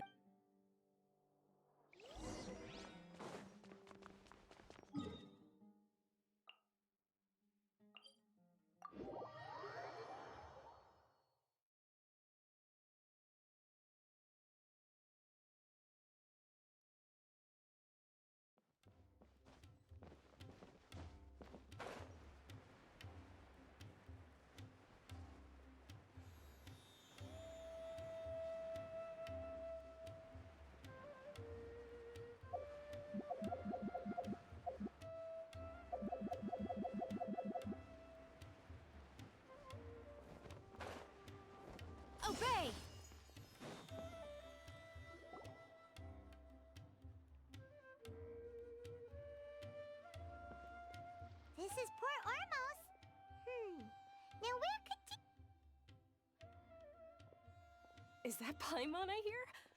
Huh? Oh, it's been a while. How are you doing? Dinyarzad! It's been so long since we've seen you! I'm doing well. I can go as far as saying I have never been happier in my entire life. I don't know if you've heard, but Elazar has completely disappeared, and all the patients have recovered. You kidding? Knowing them and the connections they've got, I'm sure they've heard about it. Yeah! That's right. My lady is feeling better now, so I'm accompanying her for a walk. Why do you still call me that, Dia? You've already informed my father of your resignation. I guess I'm just used to calling you my lady. Old habits die hard. Resignation? You mean you're quitting? Yeah, I might start losing my edge if I keep being a bodyguard for the Homayanis. You know that my parents and I are fond of you, and that we appreciate you very much. It wouldn't be a problem if you wish to continue to be our bodyguard. I'm not a woman that's easily persuaded. You should know that by now, my lady. When I took this job, I had already decided that I'd quit as soon as you'd recovered. It's time for me to get back out there and chase that horizon. So what are you gonna do now if you're not gonna be a bodyguard anymore? I want to take a risky job and put my body to the test again. Huh? But we literally just finished one of the most dangerous jobs ever. Are you getting bored already? I know. If I hadn't joined in that plan with you, I wouldn't have come up with this idea. I guess I still get fired up by that feeling of going all out in a fight. It made me realize that I'm still a mercenary through and through. Life is short, and I'm happy that I got to be a part of that operation. But the whole thing also made me realize that there are still many problems in Sumeru. And as a desert dweller, I'm still not completely ready to settle down on this side of the wall. Well, I remember a friend had someone bring you a message. You mean I'll hate them? I didn't expect him to still remember that. I thought he was joking. We just came from talking with Alhaitham at the Academia. Did he tell you that he suggested that I come work at the Academia? What? I heard that Azar and his cronies fell from power, and Alhaitham told me that now was a good time to find a job in the Academia, but only if I wanted to. Whoa. Paimon can't see you being anything other than a mercenary. Me neither. But I think Dia would look great dressed up as a scholar. Ugh, forget about it. I wouldn't last 10 seconds in there. Alhaitham probably just liked the way I worked and knew I'm good in a fight. So he suggested I find some work in the Academia. But you know, if you take him up on the offer, Sino might actually agree and let you become a Matra. Because you're super amazing! The Matra have all the talent they need as long as they have Sino. I prefer to be free to live however I choose. In fact, I chose this job from the very start because I knew it'd be right up my alley. Even if being a mercenary means facing all kinds of danger. A lion has to return to the wild sooner or later. If anything, being your bodyguard has been unfamiliar territory for me. I don't want to see you go, but I'll respect your decision. I'm glad to hear you say that. Come on, no need for the sad face. It's not like we'll never meet again. Once the whole Dendro Archon thing is settled, everything in Sumeru will take a turn for the better. That makes me happy too. But a peaceful society will probably mean less demand for mercenaries like me. Before long, we'll be a dying breed. So I'd better get to work while I still can. Huh? But wait a second! You make it sound like you're leaving now! Well, no, not yet at least. I promised my lady I'd stick around until next week. So, have you been in Port Ormos this entire time? We were wondering if you had received a letter from Nilu. Oh, did Nilu write to us? She heard that you were seen in Port Ormos, so she sent the letter here. Huh. It was probably sent to the inn that we're staying at. My lady has been very energetic lately, and keeps taking me on hikes, staying out even into the night. By the time we get back, the receptionist is usually off napping on the job. Right, and we tend to leave quite early in the morning, so the old man on duty is also usually dozing off. So what it really sounds like is that the person on duty is always asleep. I bet the letter's at the reception desk. I'll go check later. No wonder there wasn't a reply. You never received the letter. Good thing Nilu asked us to come and check on that. Sorry to make you two come all the way out here. It must be something important for Nilu to specifically write to us like that. Yes, she said they were preparing a victory feast in the Grand Bazaar, and will also be celebrating Sino's reinstatement as General Mahamatra. She was hoping you could come. Great! I'll be sure to attend. Count me in too. But is there some sort of dress code or anything for the feast? Can I just show up looking like this? Since it's being organized by Nilu, I don't think she'll be too picky about that. If anything, I think she wants to see us as our most natural selves. All right, then this is how I'll show. The feast will be held in 2 days, so don't forget. Sure. Thank you so much for letting us know. We'll see you there. Oh, by the way, do you happen to know where Sino and Raman are? The General Mahamatra always comes and goes without a trace. Normally no one knows his whereabouts. Oh. But last time we met, he mentioned that he had something to do in Aru village.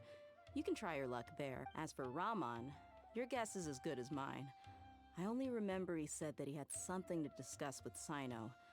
You can ask Sino when you meet him. Don't mention it. You better get going. All right, I'm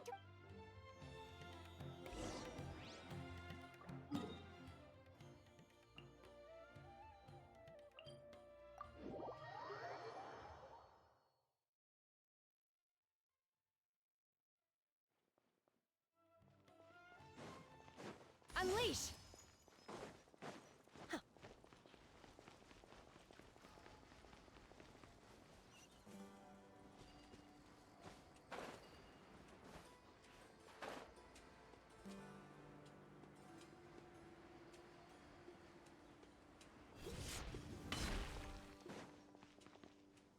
It's been a while since we last visited Aru village.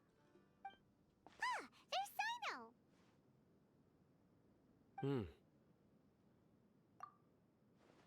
What brings you here? We recovered well, and Tainari agreed to let us leave, so now we're out and about again. It seems Gandharvaville's medical treatment is still as good as ever. And Tainari is recovering well, too. That's good to hear. Yeah, you're the one who brought us to him when we lost consciousness, right? Thanks for that. You're welcome. Tainari has excellent medical skills, and Kale is quite attentive. It was the best place for you. But why are you just standing here like a dead tree? I'm meeting some people. Oh, you mean Candace? I've already talked with Candace and the village chief. They're still at the usual place. You can go there if you'd like to see them. But you know one of the people I'm meeting as well. Oh, by King Deshret's blessing, my friend suddenly appears in the desert. Don't tell me you've run into trouble and need us to help now. Raman! And... Oh, you know me? Oh, well, you're pretty famous in the academia. Don't worry, these are our friends. No need to be so guarded. I see. I'm doing well. Many good things have happened recently. Same here. Really, I feel that my whole life has started to shine after suddenly finding a new direction. Oh, tell us everything. Yeah, you go ahead. Alright, well, I suppose I should start by saying I've decided to leave the academia. What? It's not that I've given up on being a scholar. Instead, you could say I've found a new identity. I will no longer pursue research like a typical scholar, but I have not completely given up on my relationship to knowledge either. I can see what you're saying now. What do you mean? I plan to leave the academia and return to teach here in the desert. Wow, so you want to become a teacher? Sataria will return to support education here and teach people from the desert. She can't teach everyone on her own, but there are many of us Eremites all over Sumeru. She came to discuss a collaboration with me and hoped that I could bring her ideas to the Eremites. Yes, it's my hope that the Eremites can help me select a group of smart people with the best aptitude for teaching. I'll teach them, and after they've finished learning from me, they can go educate more people.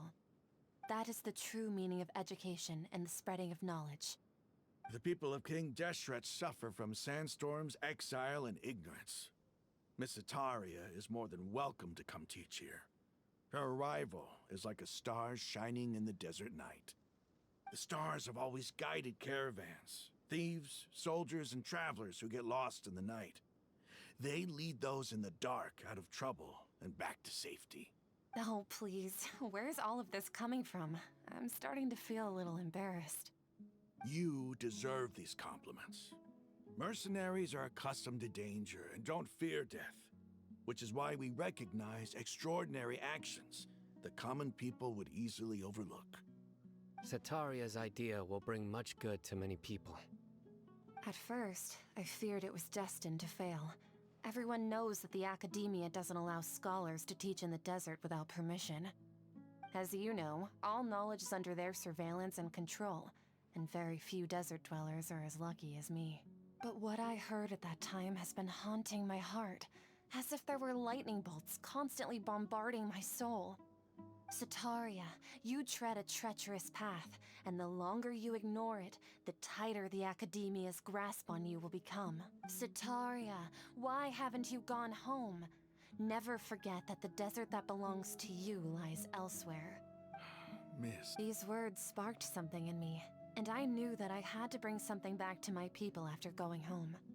I gathered up the courage to approach the Grand Sage, only to find that he was no longer at the Academia. Lord Sino told me that Azar didn't belong there anymore. Azar has received much-needed punishment. Though, if you ask me, it may have been too light. You probably have already heard. Lord Sino helped me obtain permission to leave the Academia for the desert, and accompanied me here to discuss collaboration with members of the Eremites. My plan was able to go smoothly thanks to him and Rahman. You're all doing so much for the desert. Aside from that, I also have some other business to discuss with Sino. Lesser Lord Kusanali has allocated many resources to support and develop the desert. I've done some business for her, and part of it required the assistance of the Eremites. I applied for a few batches of educational materials from the Academia, and sent them to several groups in the desert, as instructed by Lesser Lord Kusanali. That's exactly what the people here need. Physical books and other related items. If it weren't for Sino and Lesser Lord Kusanali, I'm afraid we'd never be able to get our hands on them. Apart from this, the Academia is also recruiting scholars that are willing to teach in the desert. I'll let you and Setaria know as soon as I have any more news. We must be persistent about this, and maintain these resources to ensure long-term effectiveness.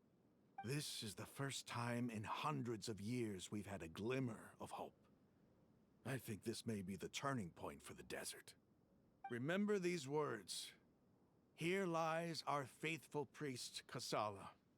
His wisdom is a miracle among the people, deserving of high praise and admiration. I hope people with wisdom like that priest will rise again among the desert dwellers. Then we'll once again see the wisdom and glory that once shook the world. Enough about us. Are you here to discuss some business too? No, not at all. We're actually here on behalf of Nilu. Nilu wanted to write to everyone, but she wasn't sure where the letters should be sent, so she asked us to come find everyone personally. A celebration feast will be held in 2 days at the Grand Bazaar. She hopes that all of you will be able to attend. At the feast, we'll also be celebrating Sino's reinstatement as General Mahamatra. Although, judging from your appearance, it seems you've already been reinstated. Paimon thought you would only start working for the Academia after the feast. Celebration? Feast? It's the first I've heard of it. Tighnari was right. This feast is for you, Sino. Sounds to me like you'll have to be there. It's rare to see that kind of expression from Lord Sino. You must not like feasts very much. No, not really. But I'll go. Well, I still have a lot to handle here. Besides, I need to look after Miss Setaria in the desert, so I'll have to pass. I'm afraid I won't be able to join you. Although, if you'd be so kind, please give a message to Miss Nilu for me. The message is, I'm sorry for how I treated you before, but now I understand the beauty of your dance. It's like a light shining in the sky. You and the art you symbolize are not only beautiful, but also lively and powerful. So much so that it was prohibited. Please keep dancing. And someday, I'll be able to appreciate your art in person. Okay, we've got all that down. Our job here is complete as well. Oh, Sino, remember, party's in 2 days. Make sure you're there. Got it.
Obey!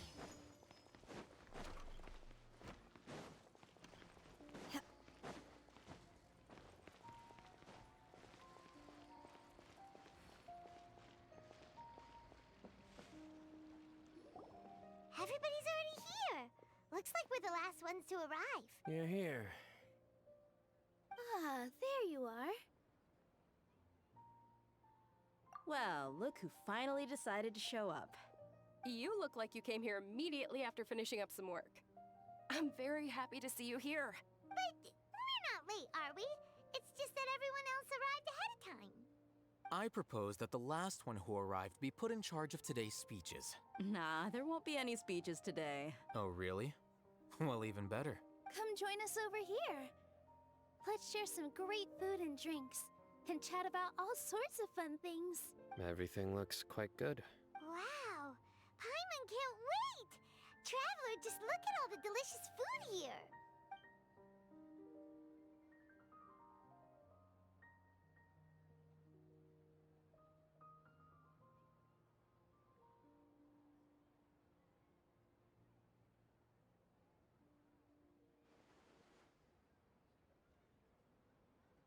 Whoa! It's so delicious! Oh, this grilled meat tastes amazing! The food was specially prepared for you by everyone in the Grand Bazaar. And we have gifts that were sent by the residents of Sumeru City when they heard we were holding a feast. Everyone that came said that you saved Sumeru, and wanted me to thank you all on their behalf. Feels kinda nice to be seen as a hero. I could get used to this.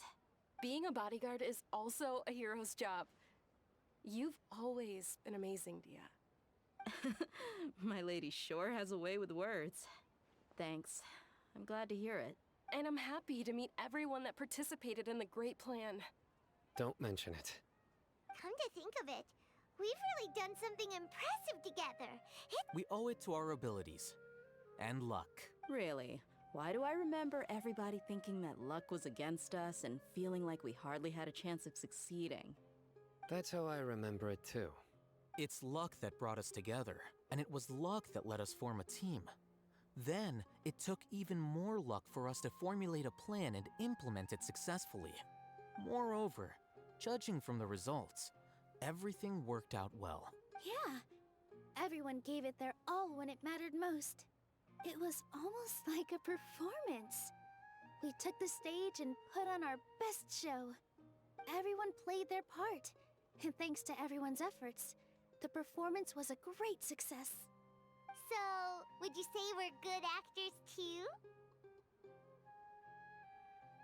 It's such a blessing that Lesser Lord Kusanali was able to return to power at the Academia. Yes, even after being abandoned and neglected so many times, she's finally returned. Uh-huh. Lesser Lord Kusanali once used all her power in a great disaster, which resulted in her losing all her wisdom and memories of the past. The academia basically abandoned her because of it. This should be something everybody should remember. Huh? You look surprised. I didn't say anything wrong, did I? No, everything you said is correct. That's good. Something wrong? Yeah, what's with that face? You knew all of this already. Even if those two giants of the academia are here, I still have to say it. Those sages really have some nerve. 500 years ago, Lesser Lord Kusanali used all her power for the people of Sumeru, and what did they do in return?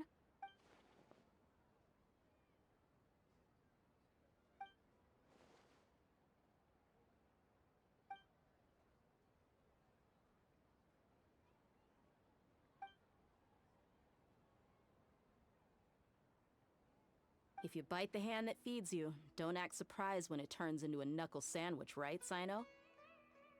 Perhaps I shouldn't say this, but their treatment of Lesser Lord Kusanali calls for a more severe punishment. You could simply tell Lesser Lord Kusanali that you wish to have Azar and his accomplices severely punished. I respect our deity's decision, and won't interfere in any way. While we're on this topic, why didn't you accept the Academia's invitation to become the Grand Sage? Are you trying to say that I'm fit to be a sage? Not at all. But every person handling the selection process has said that you are the most suitable candidate to lead the Academia right now. Why? Because he dethroned Azar from power? Could you try to put it another way? This is a good thing, yet you're making it sound like I overthrew Azar for my own personal gain. But seriously though, I always wondered if you had some personal motives behind it. I did have my own motive, but it had nothing to do with being a sage. If the rules of our nation were suddenly cast by the wayside, then it wouldn't be long until chaos ensued. I had no intention of letting their dreams disrupt my life. By that, you mean your life working as the Academia's scribe? Precisely. Wait, is that all? So, that's the only reason why you joined us and came up with all those plans? It's reason enough.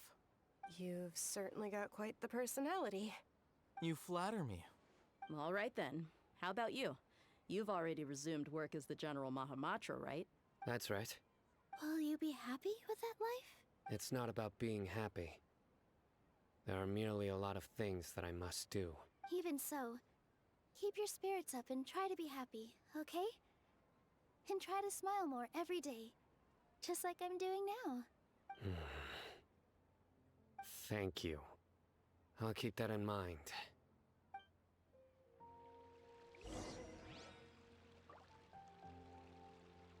I seldom participate in such lively gatherings, but the atmosphere here is quite good. No. This gathering today has a unique meaning. The Grand Bazaar is lively because the people here feel happiness from the bottom of their hearts. Unlike the farces at the Academia, that happiness is an emotion that'll be forever alien to those bookworms who have driven themselves insane by studying. I seem to have taken both keys when I left the house. Oh well.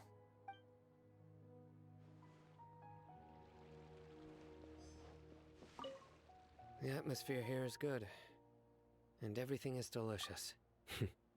I don't often come to such places, but it feels quite good. I have a lot to handle these days. Otherwise, I could show you around. There's always next time. We're friends after all. This feast is pretty good. I like it.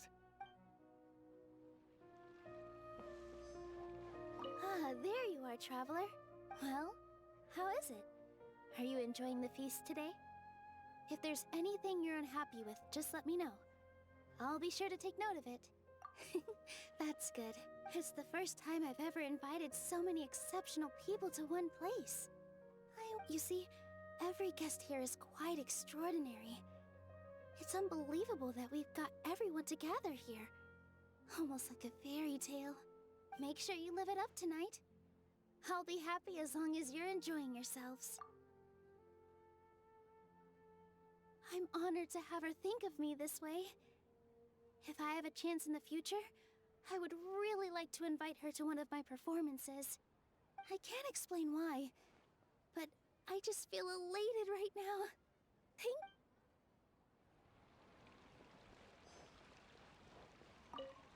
My lady. Yes, I also tried some fruit just now.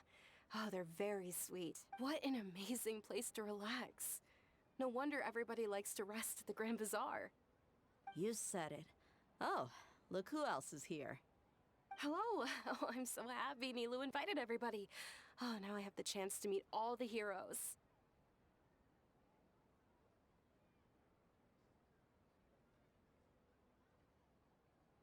Hey, less of that polite chit-chat and more eating and drinking. The feast is about having fun, not stuffy formalities.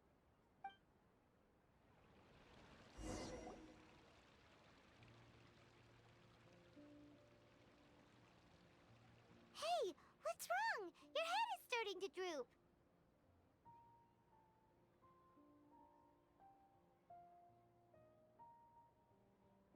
Hey, you can't just fall asleep here. Paimon will go find something delicious for you to eat. You'll wake up once you've put something yummy in your tummy. Of course, just wait here for Paimon.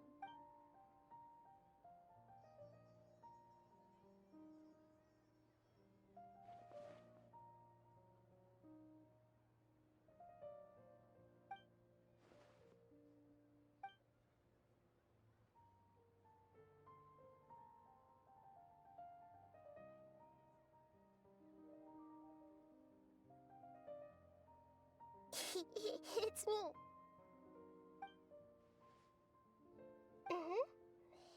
You may blame me for being a bit too self-indulgent. I was thinking about talking with you, and the next thing I knew, I had made a connection with you. The connection between us is amazing. It's like flora and the fence it grows upon.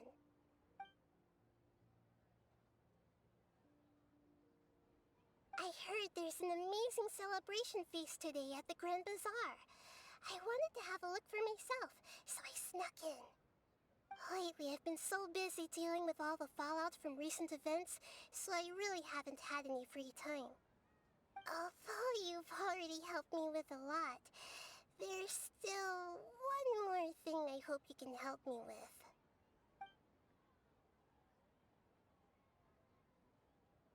Please say thank you to everyone for me.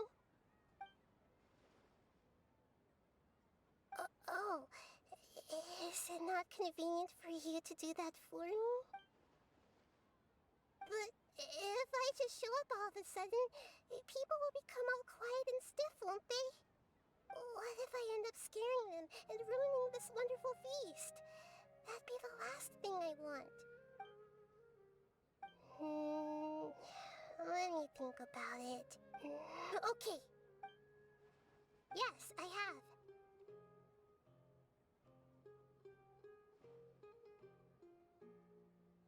You said I should go thank everyone as myself, right? So... I've decided to borrow your body for the time being. Please don't blame me. The flora also climbs up to the fence to get closer to the sky.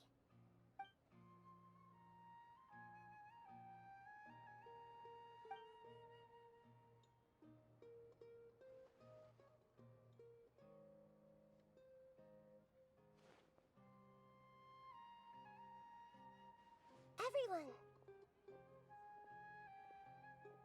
Are you awake now? Paimon was just about to bring you the food. It's me. Huh? That voice. Hold up, what's going on? I didn't expect to have a conversation with the consciousness of Lesser Lord Kusanali in the Grand Bazaar. Interesting. Is this also a part of the feast? No, of course not. Are you... Lesser Lord Kusanali? Hello, Nilou. You know who I am? Yes, I already know every one of you. Nilou, Alhaitham, Sino, Dia, Paimon, and Dunyarzad. Lesser Lord Kusanali? I took the liberty of occupying the Traveler's body so that I could thank all of you in person. Thank you so much for rescuing me.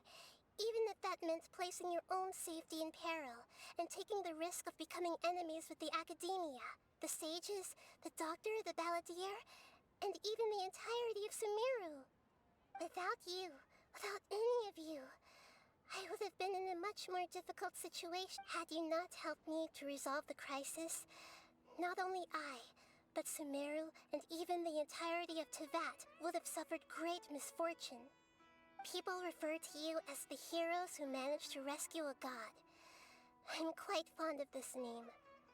It not only explains your identities, but also bears witness to your relationship with me. Please, allow me to present to you my most sincere gratitude.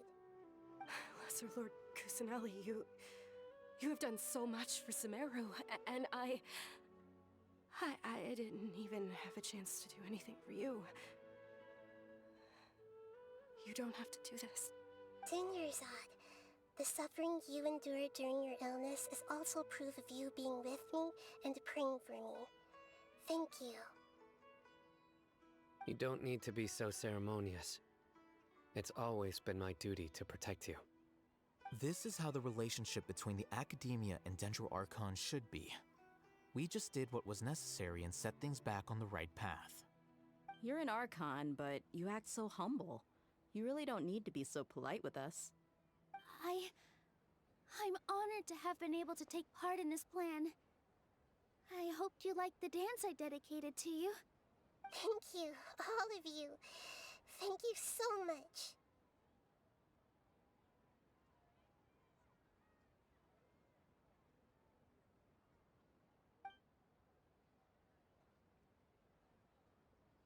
Yeah.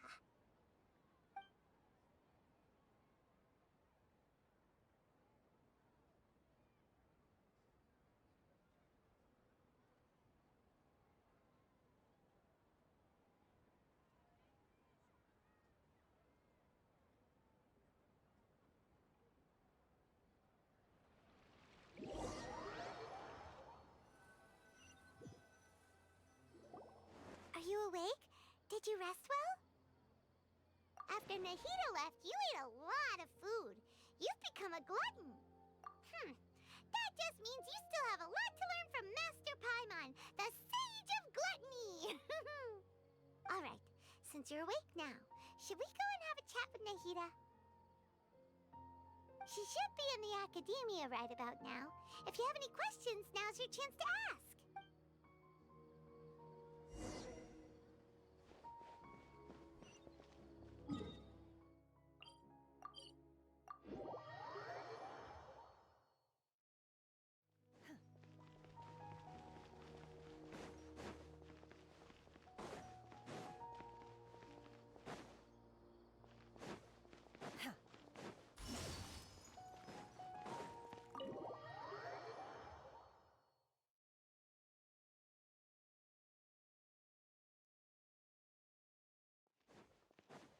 Unleash!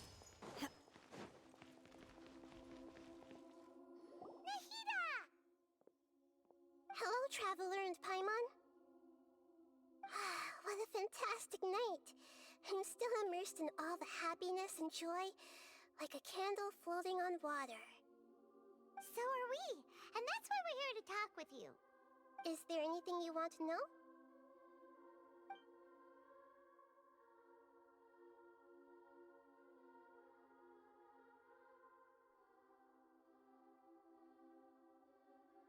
After recent events, the Akasha can no longer function as it used to. I've given it some thought, and have decided to shut it down permanently. But this is definitely not a bad thing. Even from the beginning, I've been planning to shut it down.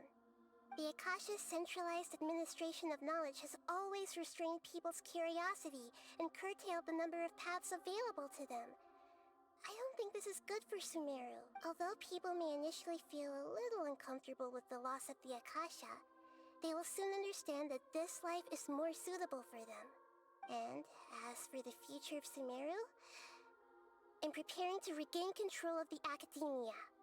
The former sages have received their punishment, but the new sages have yet to be selected.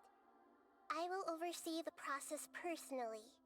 I hope that the new 6th grade sages will be more focused on academics. Sumeru needs such leaders more than ever. The other big issue is the people of King Deshret.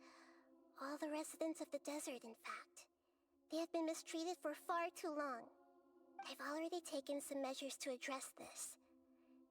It will take some time to rebuild everything, but no matter if it's culture, friendship, or trust, we will rebuild it. You mean, what happened after the doctor put you to sleep? You guessed correctly. The top-ranked Fatui Harbingers, up to number 3, possess power comparable to that of gods. I was no match for him in that kind of situation. However, in spite of the bad situation, I still managed to make a fair deal with the doctor. I'm sure you remember the entity that changed your fate, the Heavenly Principles. In fact, the Heavenly Principles has been quiet since the Conria disaster 500 years ago. I used this point as leverage against the doctor. I told him that the Heavenly Principles may be awakened if I destroy the Gnosis. Although it was just a bluff, he still fell for it. I assumed that the Heavenly Principles wouldn't just stand by and let such extensive damage to its laws take place. And as for what I exchanged for the Gnosis, the exchange served as both punishment for the doctor, as well as a boon of new knowledge that I couldn't refuse as the god of wisdom. He's still in a coma. I've hidden him like how one would hide a feather. I know you have many misgivings about him, but as someone who had become a god, he has retained a number of very useful features. Don't worry, I'll keep an eye on him and make sure he doesn't do any evil. In addition, there are still some mysteries left in him. Some things may be very clear from my perspective, but he is still yet to understand them himself. His future will be determined by fate.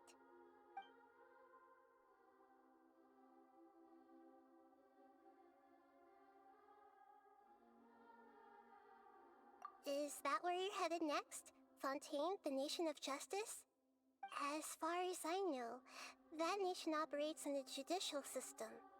Does their Archon personally judge people? No, there's a Chief Justice in Fontaine. Generally speaking, the Hydra Archon, Focalor, won't preside over individual trials. However, even then, Focalor will still make herself present at just about every trial. It seems that she just likes to immerse herself in that sort of atmosphere.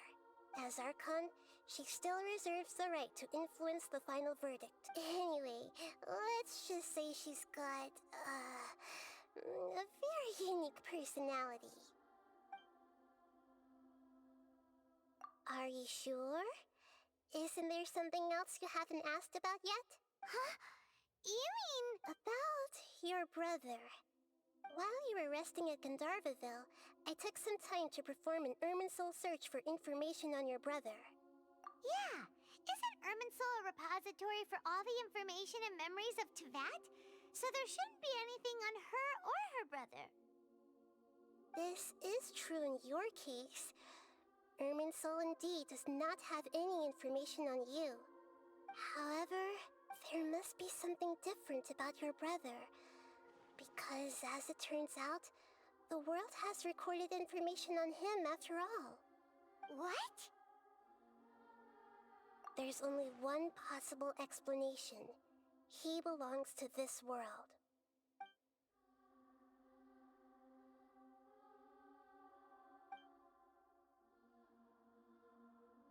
But nothing about this makes any sense! Wasn't this your first trip to Teyvat? According to the records I was able to access, your sibling suddenly appeared in Conria. After the Conria disaster, he began his journey through the 7 nations of Teyvat.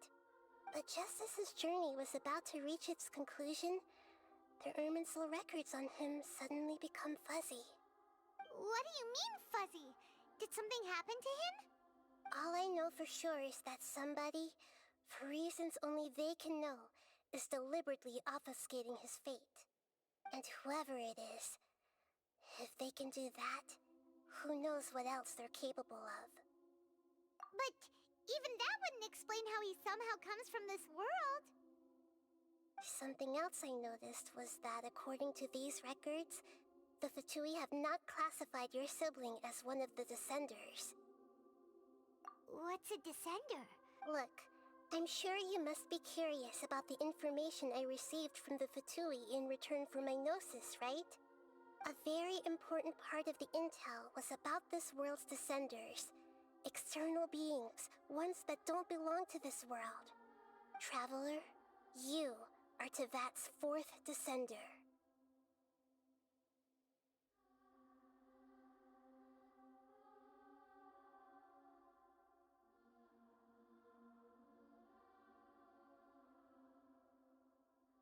Huh? So the Fatui count 3 other Descenders before the Traveler, and her brother isn't even one of them? That's right. My current hypothesis is that the first Descender was likely what we now call the Heavenly Principles.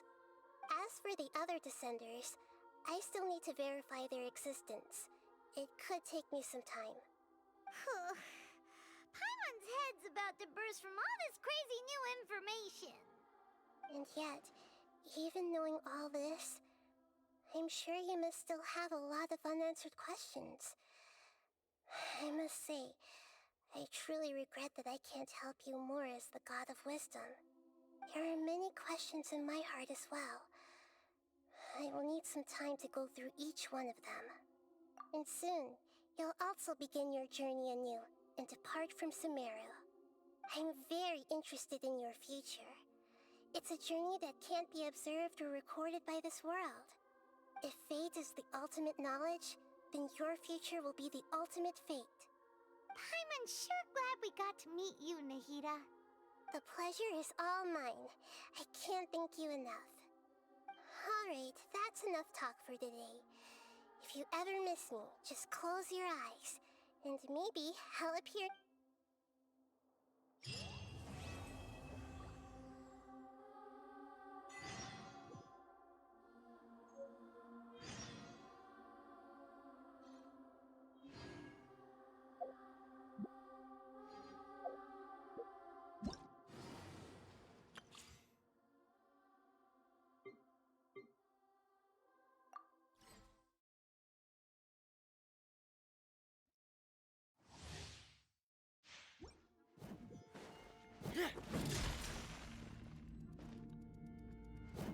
Frost is coming!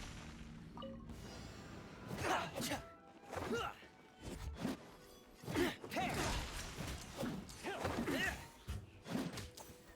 Getting gear! You're open! Please, no!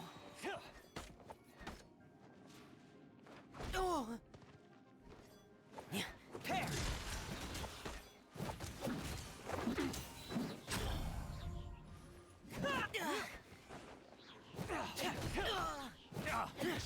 Getting gear!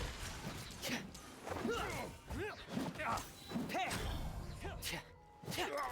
Commencing cleanup! Frost is coming! Ring cutter! Final warning! Leave the wounded to me! Getting gear! Frost is coming! Going under! Getting gear! Frost is coming!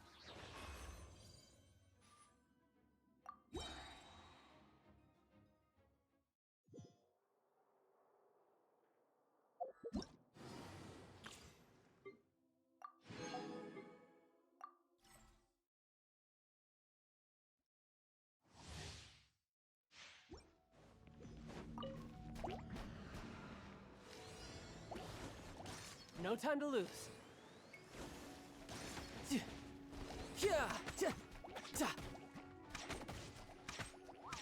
mine.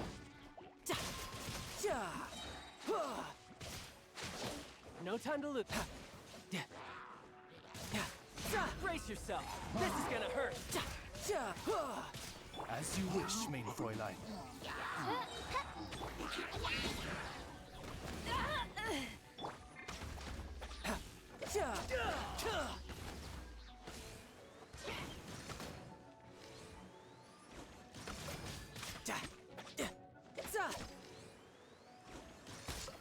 By royal decree.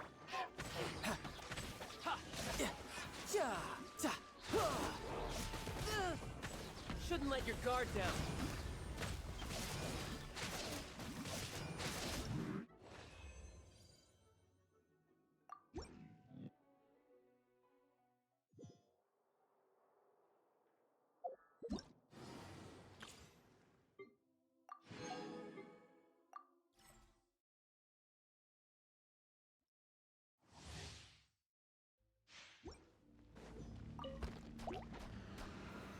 Solidify!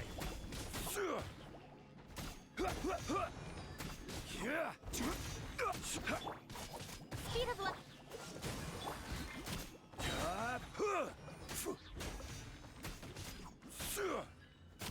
Crumble!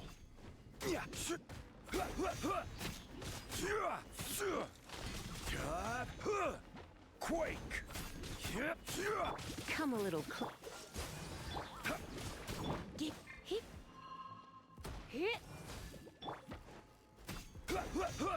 Rise! Try not to enjoy this too much. You're in for a little shock. Order guide you!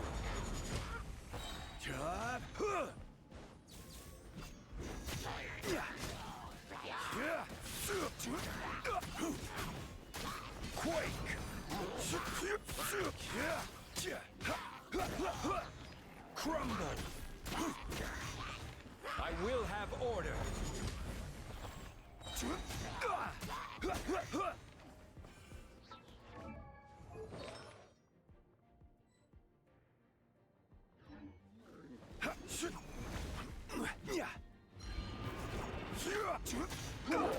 Quake! This is order. Rise!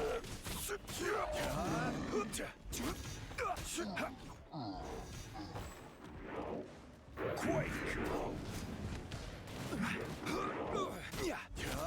Crumble! Careless!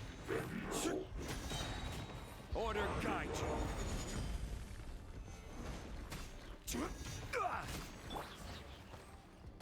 Nowhere to hide. Don't blink. Surrender and I'll be gentle. Speed of light.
Nej, nu får den vara tillräckligt med genshin för denna då.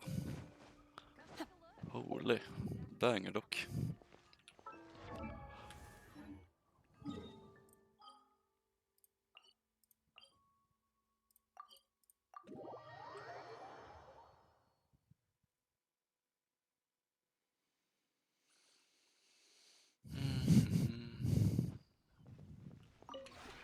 Would you care to sit down and...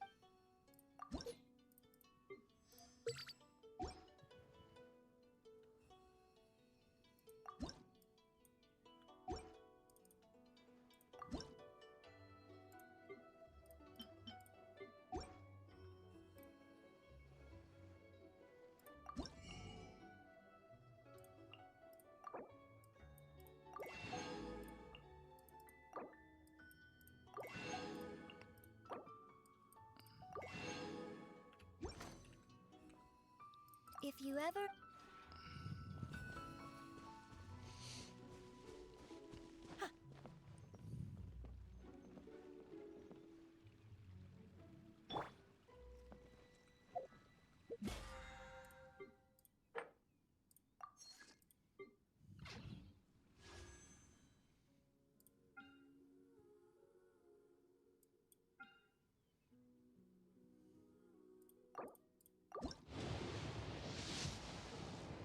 Benny's Adventure Team, assemble!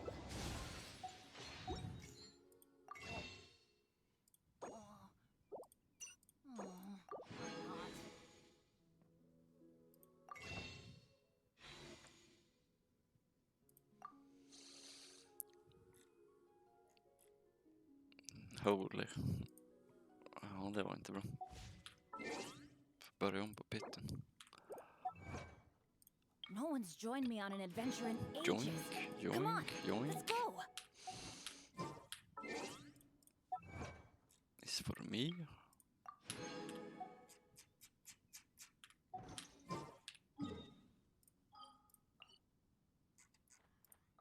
Benny's Adventure Team, assemble!